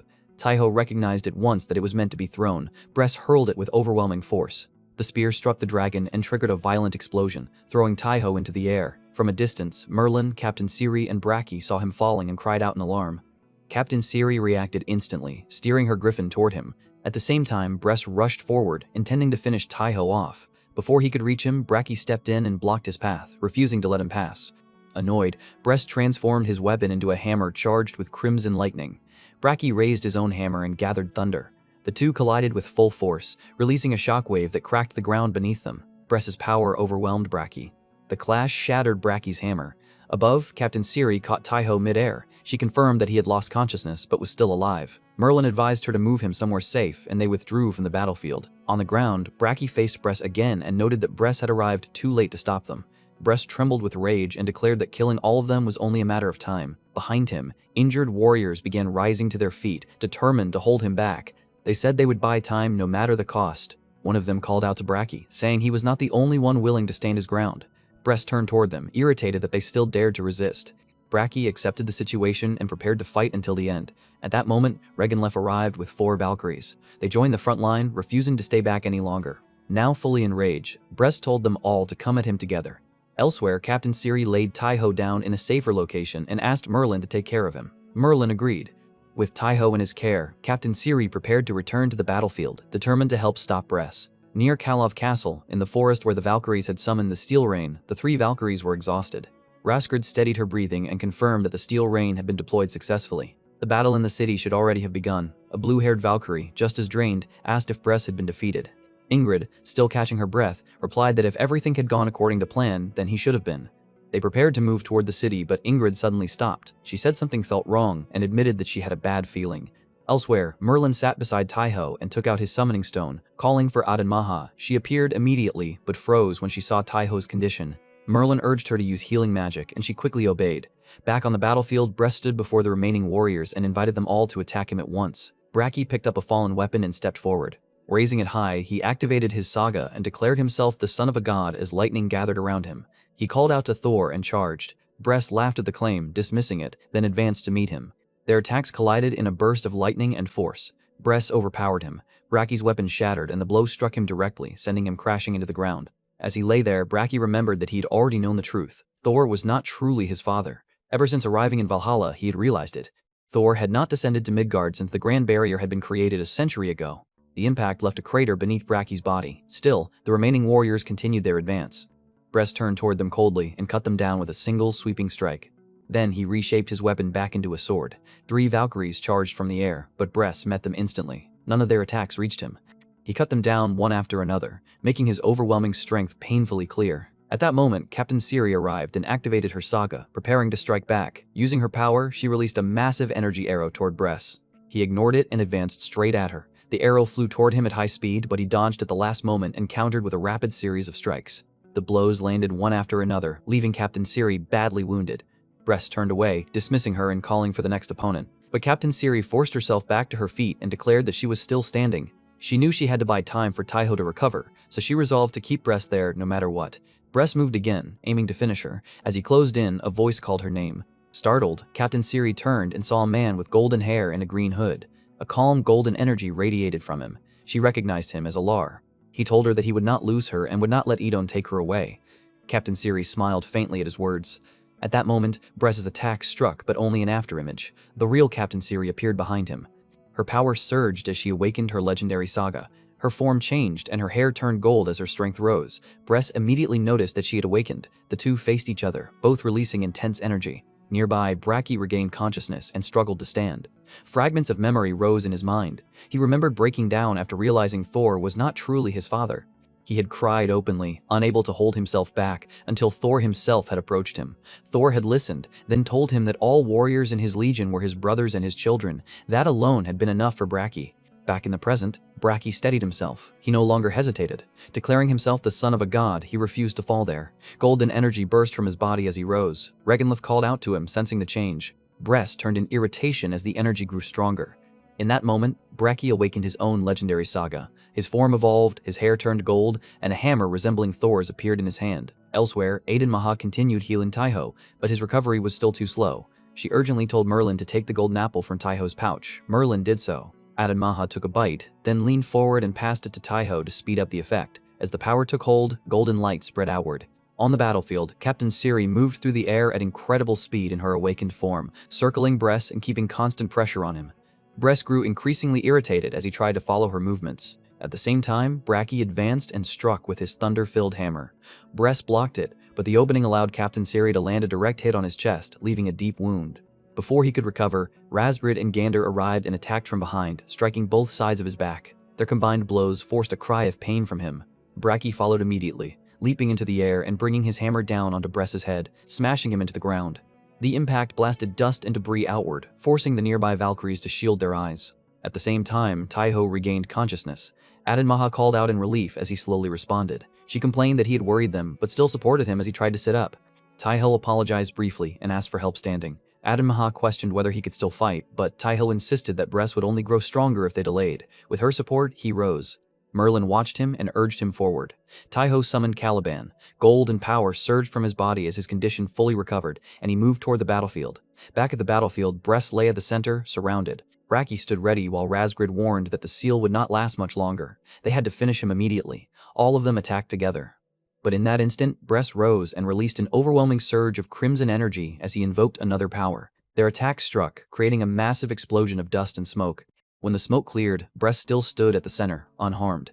Bracky realized the situation had become even worse. Bress had grown stronger. Without hesitation, Bress counterattacked. He swung his sword and severely injured the Valkyries around him. Bracky stepped in again, striking Bress with everything he had. Bress met the blow with his sword and pressed forward, telling Bracky to fall already. Bracky held his ground, straining under the pressure. Then a burst of golden light rose into the sky. Bress turned and recognized the source.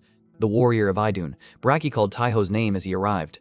Taiho descended from a griffin and walked forward with Caliburn in hand. Bress fixed his gaze on the sword and immediately recognized it, reacting with disbelief. Without hesitation, Taiho released his power. Golden energy surged as he activated both legendary sagas at once. The warrior of Idun, the king of Camelot. His form transformed, covering him in white and gold armor. Bress charged first. Taiho met him head-on and blocked the strike. Their clash released a violent shockwave, scattering dust and debris across the battlefield. Bracky and Captain Siri were forced back, shielding themselves from the force. Taiho and Bress continued exchanging blows, each strike crashing against the next. Taiho pushed forward, forcing Bress to recognize his power. Bress answered that the longer the battle dragged on, the stronger he would become. But Taiho did not slow down. With every passing moment, his synchronization climbed higher, sharpening his body and strength through the pressure of combat.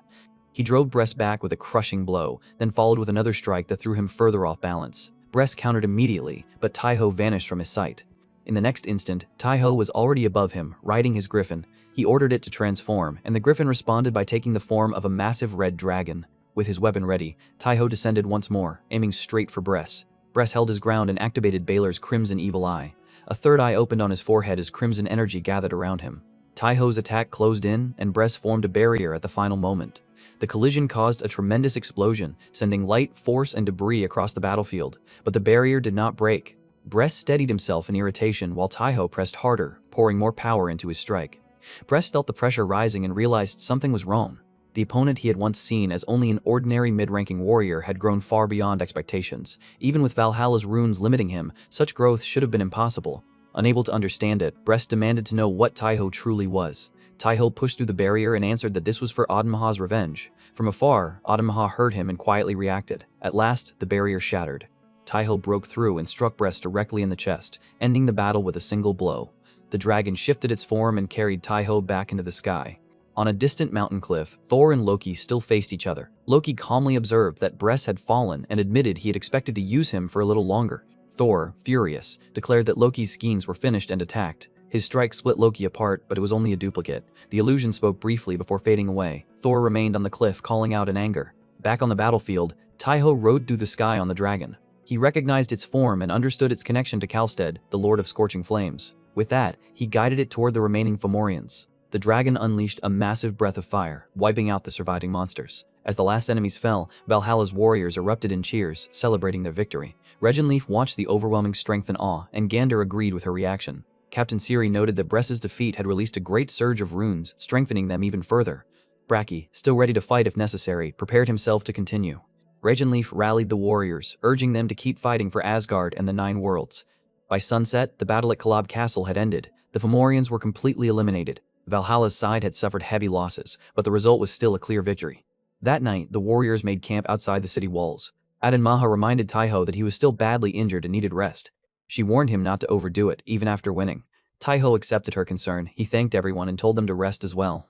Then Maha suddenly remembered what Taiho had said earlier, that the fight had been for her revenge. The memory made her blush. She turned away and urged the Griffon to return. Taiho watched her leave with a small smile. Braki and Captain Siri approached from behind. Braki praised Taiho, saying that he had been incredible in the battle. Taiho answered simply and acknowledged Braki as well. Braki then brought up Captain Siri, remembering how impressive she had been. Taiho agreed, saying that he had seen part of it. The comment made Captain Siri blush faintly. Braki continued enthusiastically, describing her transformation with obvious admiration. Taiho noticed that he was getting carried away. Before Braki could go any further, Captain Siri struck him and shut him up. Taiho excused himself with a quiet smile and stepped away. As night settled in, Taiho lay down to rest. Sleep came quickly. In his dream, he found himself in Idun's realm. The goddess appeared before him and greeted him warmly.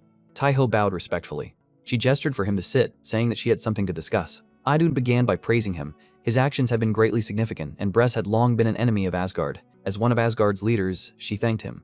Taiho replied that victory had only been possible because everyone had fought together. Idun acknowledged that. She said the Valkyries had risked their lives to weaken Bress, and the others had helped surround him. Without all those efforts combined, the result would have been different.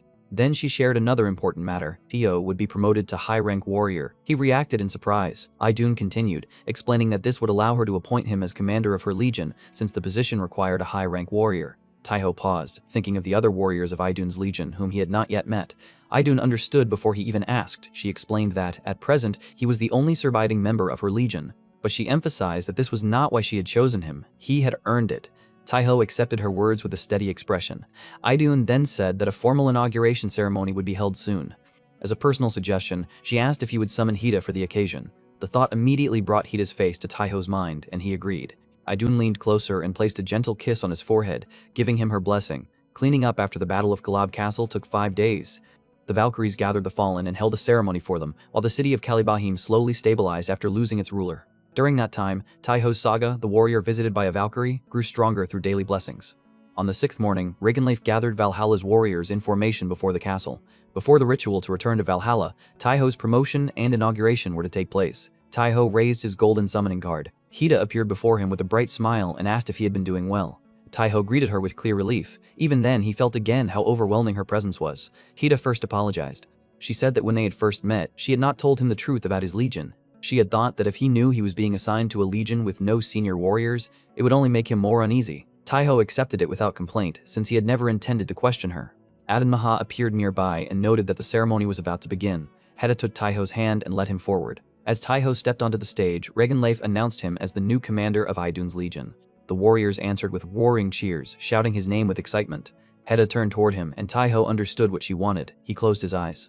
Heda placed her hand on his head, hesitated for a brief moment, then leaned in and kissed him, granting Idun's blessing. The crowd reacted instantly. Cheers, envy, and disbelief erupted all at once. Regenleif cleared her throat and drew everyone's attention back.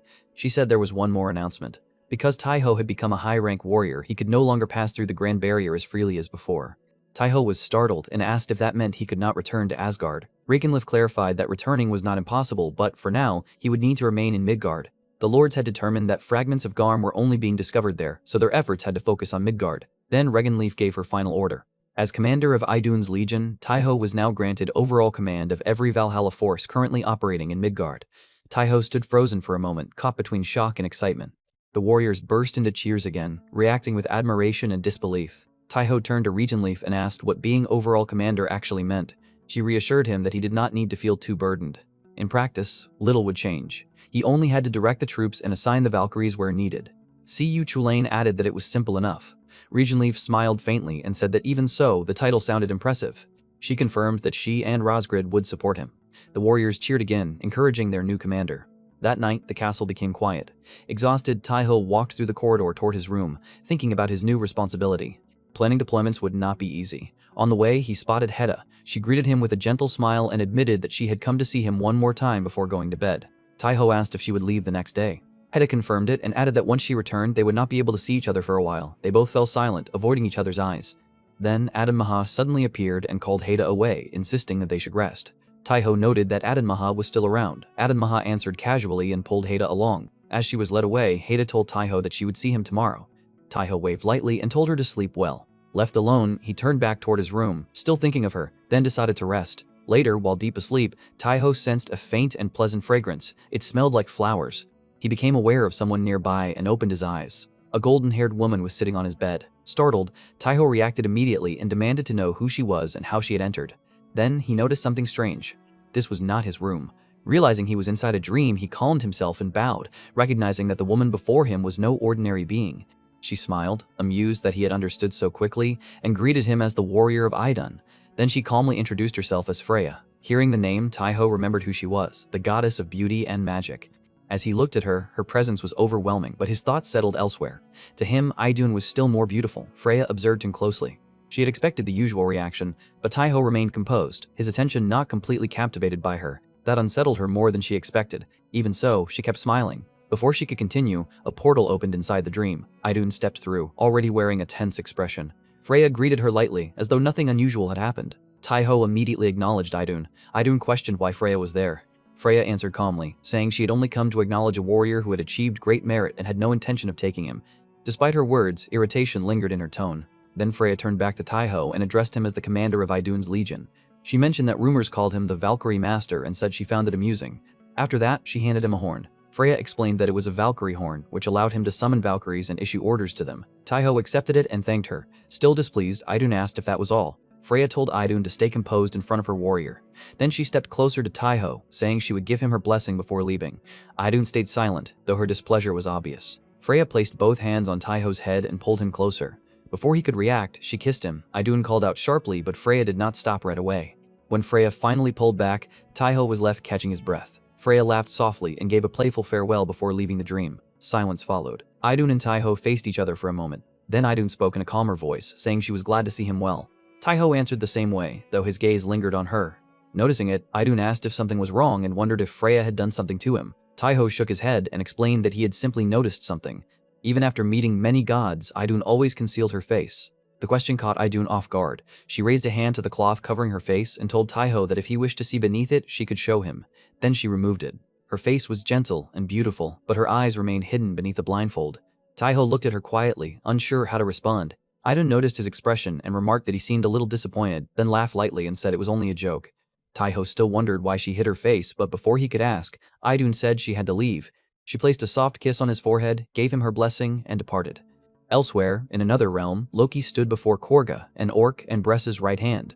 Korga bowed and asked for power, driven by his desire for revenge. Loki raised his hand as dark energy gathered around him, assuring Korga that an important task awaited him. Back at the castle, Ingrid formally reported to Taiho as a Valkyrie under his command. Taiho noticed how her tone had changed. Since he had become commander, not only the Valkyries, but everyone had begun treating him differently. Later, he met Captain Siri and addressed her the same way as before. She immediately corrected him, saying he should stop calling her that now that he was a commander. Taiho hesitated, then suggested calling her Siri Nuna. The suggestion startled her and left her flustered. She quickly rejected it and told him to simply call her Siri. Taiho agreed. Soon after, Taiho stood before the castle gate. As it opened, he stepped out before the assembled warriors and Valkyries. Raising his sword, he gave a clear command for Asgard and the 9 realms. The warriors answered in unison. From a distant rooftop, Korga watched him, anger building as his gaze fixed on Taiho. Nearby, Hida appeared behind Taiho and noted that this was his first deployment as a legion commander. Taiho greeted her and admitted he wished she could stay longer. They stood in brief silence, both slightly embarrassed.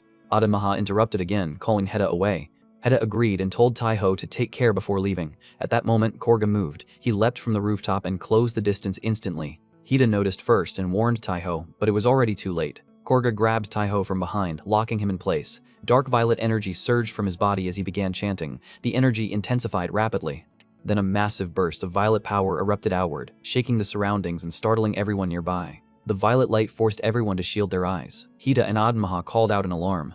Braki and Siri reacted the same way, unable to see what had happened. Merlin gripped his hat and immediately sensed that something was wrong. The light spread across the area, swallowing everything. When it finally faded, the warriors looked around in confusion. Taiho and everyone near him had vanished. They reappeared in a vast arena surrounded by towering rocky mountains. Taiho found himself on the ground, still trying to understand what had happened. Moments later, Heda and Adamaha appeared nearby, followed by Braki and Siri. One by one, the Valkyries and the rest of the warriors were pulled into the same place. Razgrid recognized it as teleportation, but she could not tell where they were. More warriors continued appearing until everyone caught in the spell had gathered. Merlin trembled as he realized the truth first. There was no doubt. They had been brought to Eriu. Manhwa and Cu Trulane confirmed it as well. At first, the reason was unclear, but Taiho understood as soon as he looked up at the sky. Elsewhere, Loki explained his plan. Because of the Grand Barrier, powerful giants could not be sent directly into Midgard. So instead, he had removed Taiho and his group from inside the barrier. He had sent them outside it. Before Loki stood Valgard, the fire entity known as the Giant of Earth. Loki entrusted him with the task of hunting down the warrior of Idun and his companions, confident that Asgard would not be able to intervene in time. Back in Eriu, a blazing mass descended from the sky. Braki recognized it immediately. He had seen something like it before, a disaster in the shape of a giant. But this time, there was no one else to depend on. He stepped forward and ordered everyone to get behind him. The meteor-like figure crashed into the ground, releasing a massive explosion. The impact shattered the terrain, sending shockwaves, dust, and debris across the entire arena. Braki shouted a warning and forced everyone behind him as thunder gathered around him. He swung with a powerful lightning strike, smashing the incoming stone fragments before they could reach the others. The collision exploded in midair. The falling mass struck the ground and carved out an enormous crater. As the smoke slowly cleared, a gigantic figure rose from within it, radiating an overwhelming presence. It was Valgard, the Giant of Earth, one of the 5 fingers of the Magic King, Utgard Loki. The warriors froze before his sheer size. Valgard stepped out of the crater. Taiho immediately decided they had to draw him away and ordered everyone to keep their distance. The giant moved straight toward him and stopped close by, identifying him as the warrior of Idun. Taiho understood at once that he was the target. Hida and Adin Maha tried to rush forward, but Taiho stopped them and ordered them to stay back unless he called for them. Valgard attacked first, smashing his massive fist into the ground. Taiho avoided it at the last second, leapt onto the giant's arm, and ran toward his head. Valgard reacted instantly, swinging his other hand to crush him. Before the blow landed, Taiho transformed into a hawk and escaped upward. Once he reached the air, he returned to his original form and summoned Rallo. The griffin appeared immediately, and Taiho mounted him, gaining altitude. At his command, Rallo transformed into a massive red dragon, taking on the blazing form of a shooting star. Taiho ordered him to attack. The dragon released a torrent of flames toward Valgard. Valgard raised both arms and reshaped them into a shield, blocking the fire head-on. The force pushed him backward, but the flames dealt no real damage. From above, Taiho understood the problem. Valgard could alter his own body to defend himself. When the flames ended, Valgard remained still for a moment, then roared. Stone spikes formed across his chest and shot outward at terrifying speed. Taiho tried to dodge, but the projectiles were too fast. Several pierced the dragon, tearing through its body and leaving it badly wounded. Taiho was injured as well, though not as severely. Realizing the danger, he recalled Rallo. As the dragon vanished, Taiho remained suspended in the air. Using the incoming stone fragments as footholds, he leapt from one to another, charging straight toward Valgard. He drew his sword and closed the distance. Valgard answered with another massive punch, trying to crush him before he could get close. Lightning gathered around Taiho as he accelerated. Just before the fist struck, he raised his hand and invoked his power. Blue light condensed in his palm, launching him forward at incredible speed toward Valgard's head. Another punch came, but Taiho shifted his path and avoided it, keeping his momentum. As he landed, he called out to Merlin. Merlin told him to hold Valgard still for just a moment while he completed his spell. Taiho kept moving, buying him time. A moment later, Merlin released a massive fireball. It struck Valgard directly and exploded on impact, shattering the giant into countless fragments. The shockwave pushed Taiho back. Seeing the result, he thought the attack had worked, but Merlin immediately warned him that it was not over. The broken remains began to tremble and crack apart. From within the shattered armor, a new figure emerged. Taiho realized the truth. The enormous body had only been Valgard's armor. His true form appeared, a giant humanoid with stone-like limbs and a cold, hostile gaze.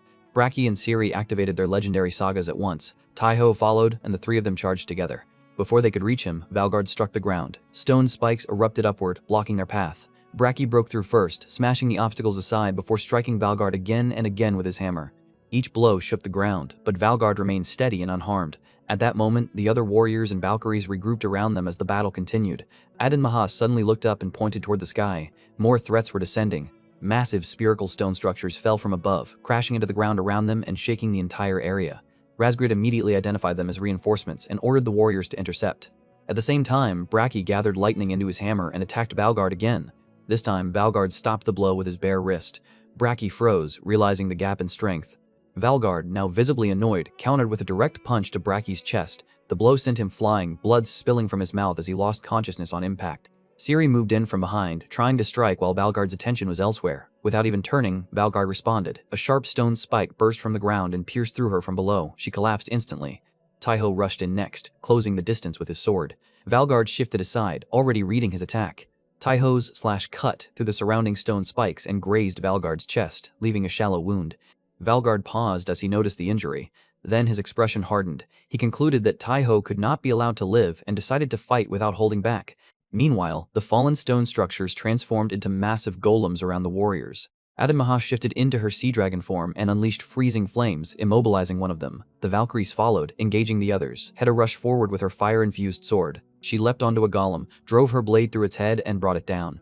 As she landed, Adamaha called out to her, telling her to leave the golems and go to Taiho. Hedda hesitated for only a moment before running toward him. When she arrived, the scene before her stopped her cold. Braki lay unconscious on the ground. Ciri was motionless, pierced by a stone spike. And Valgard stood at the center, holding Taiho by the head with one hand. Hida froze, overwhelmed by the sight. She called out to Taiho, her voice breaking. She cried out again, unable to hold herself back. Valgard turned toward her and said she was too late. He told her that if she believed she could save him, she could try. Then he slammed Taiho into the ground and raised his fist to finish him. Hedda realized there was no time left. She called for help. A burst of golden light spread from her body, flooding the entire battlefield. Valgard staggered and covered his eyes as the light overwhelmed him. The power around him began to change. When the light settled, Idun stood before him. At the same time, Taiho regained consciousness. Strength returned to his body and he pushed himself up. He understood the truth. Hedda had been Idun. Idun admitted it calmly. Valgard, irritated, attacked again and struck the ground where Taiho had been. But Taiho had already moved. He appeared beside Valgard and faced him again, telling him the fight was not over. With Idun present, Taiho's strength stabilized. The strain of maintaining both legendary sagas eased as her divinity supported him. He could also feel others gathering around him. Golden lights began to appear nearby. Merlin reacted first, unable to believe what he was seeing. Siyu Chulain recognized them as well. Figures emerged from the light. Legendary warriors. The Knights of the Round Table. They stood beside Taiho, declaring that even if Camelot had fallen and Eriu had been destroyed, they had not forgotten their oath. Valgard roared and charged. Before Taiho could move, the newly arrived warriors stepped forward to meet him. The Knights of the Round Table moved as one. Tristan's bow, Galahad's sword, Percival's lance, and Agravain's blade struck in succession. Their attacks overwhelmed Valgard and drove him backward. He roared under the pressure, unable to break through their assault. Then Lancelot's sword descended. Arendite cut through him with a decisive strike, forcing another cry of pain from Valgard. Above Taiho, a final light gathered. Gawain's sword, Calibald, descended. Taiho caught it. At that moment, he awakened a new power. The myth saga of the Sword of the Sun took form. Its strength rose with the light, reaching its peak beneath the highest sun. Taiho's synchronization surged. Valgard turned toward him, but Taiho had already moved. He closed the distance and struck. The blow split Valgard's body cleanly in two. Taiho landed and drove the sword into the ground to steady himself. His breathing was heavy, the strain of the battle finally catching up with him. Then he looked up. Idun approached him with a calm expression and quiet relief in her eyes. Elsewhere, Adamaha began gathering warriors for Idun's legion, calling them over. The response far exceeded her expectations. A large number of warriors rushed forward, eager to join. They spoke excitedly about the legion, its garrison, and the people inside it. Adamaha was caught off guard by how much Taiho seemed to have told them. Hedda arrived by boat, noticed the crowd, and realized the situation had grown far beyond what she expected. The garrison became lively again.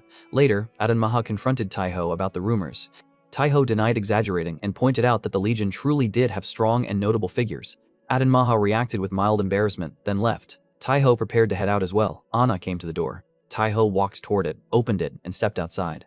Beyond the castle, Ingrid stood with one hand raised near her chest. Around her, the warriors and Valkyries stood in formation, making the same gesture. Taiho stepped forward to face them. A century had passed since the last great war, and now another was beginning, one meant to drive out the enemy and end the monsters threatening the world. Taiho stood at the center of it. He would continue fighting for Idun, for Hida, for Asgard, and for the Nine Realms. He raised his hand and gave the command for Asgard and the Nine Realms. The warriors answered as one. This is the end of this manhwa. Since this manhwa was axed sadly, thanks for watching.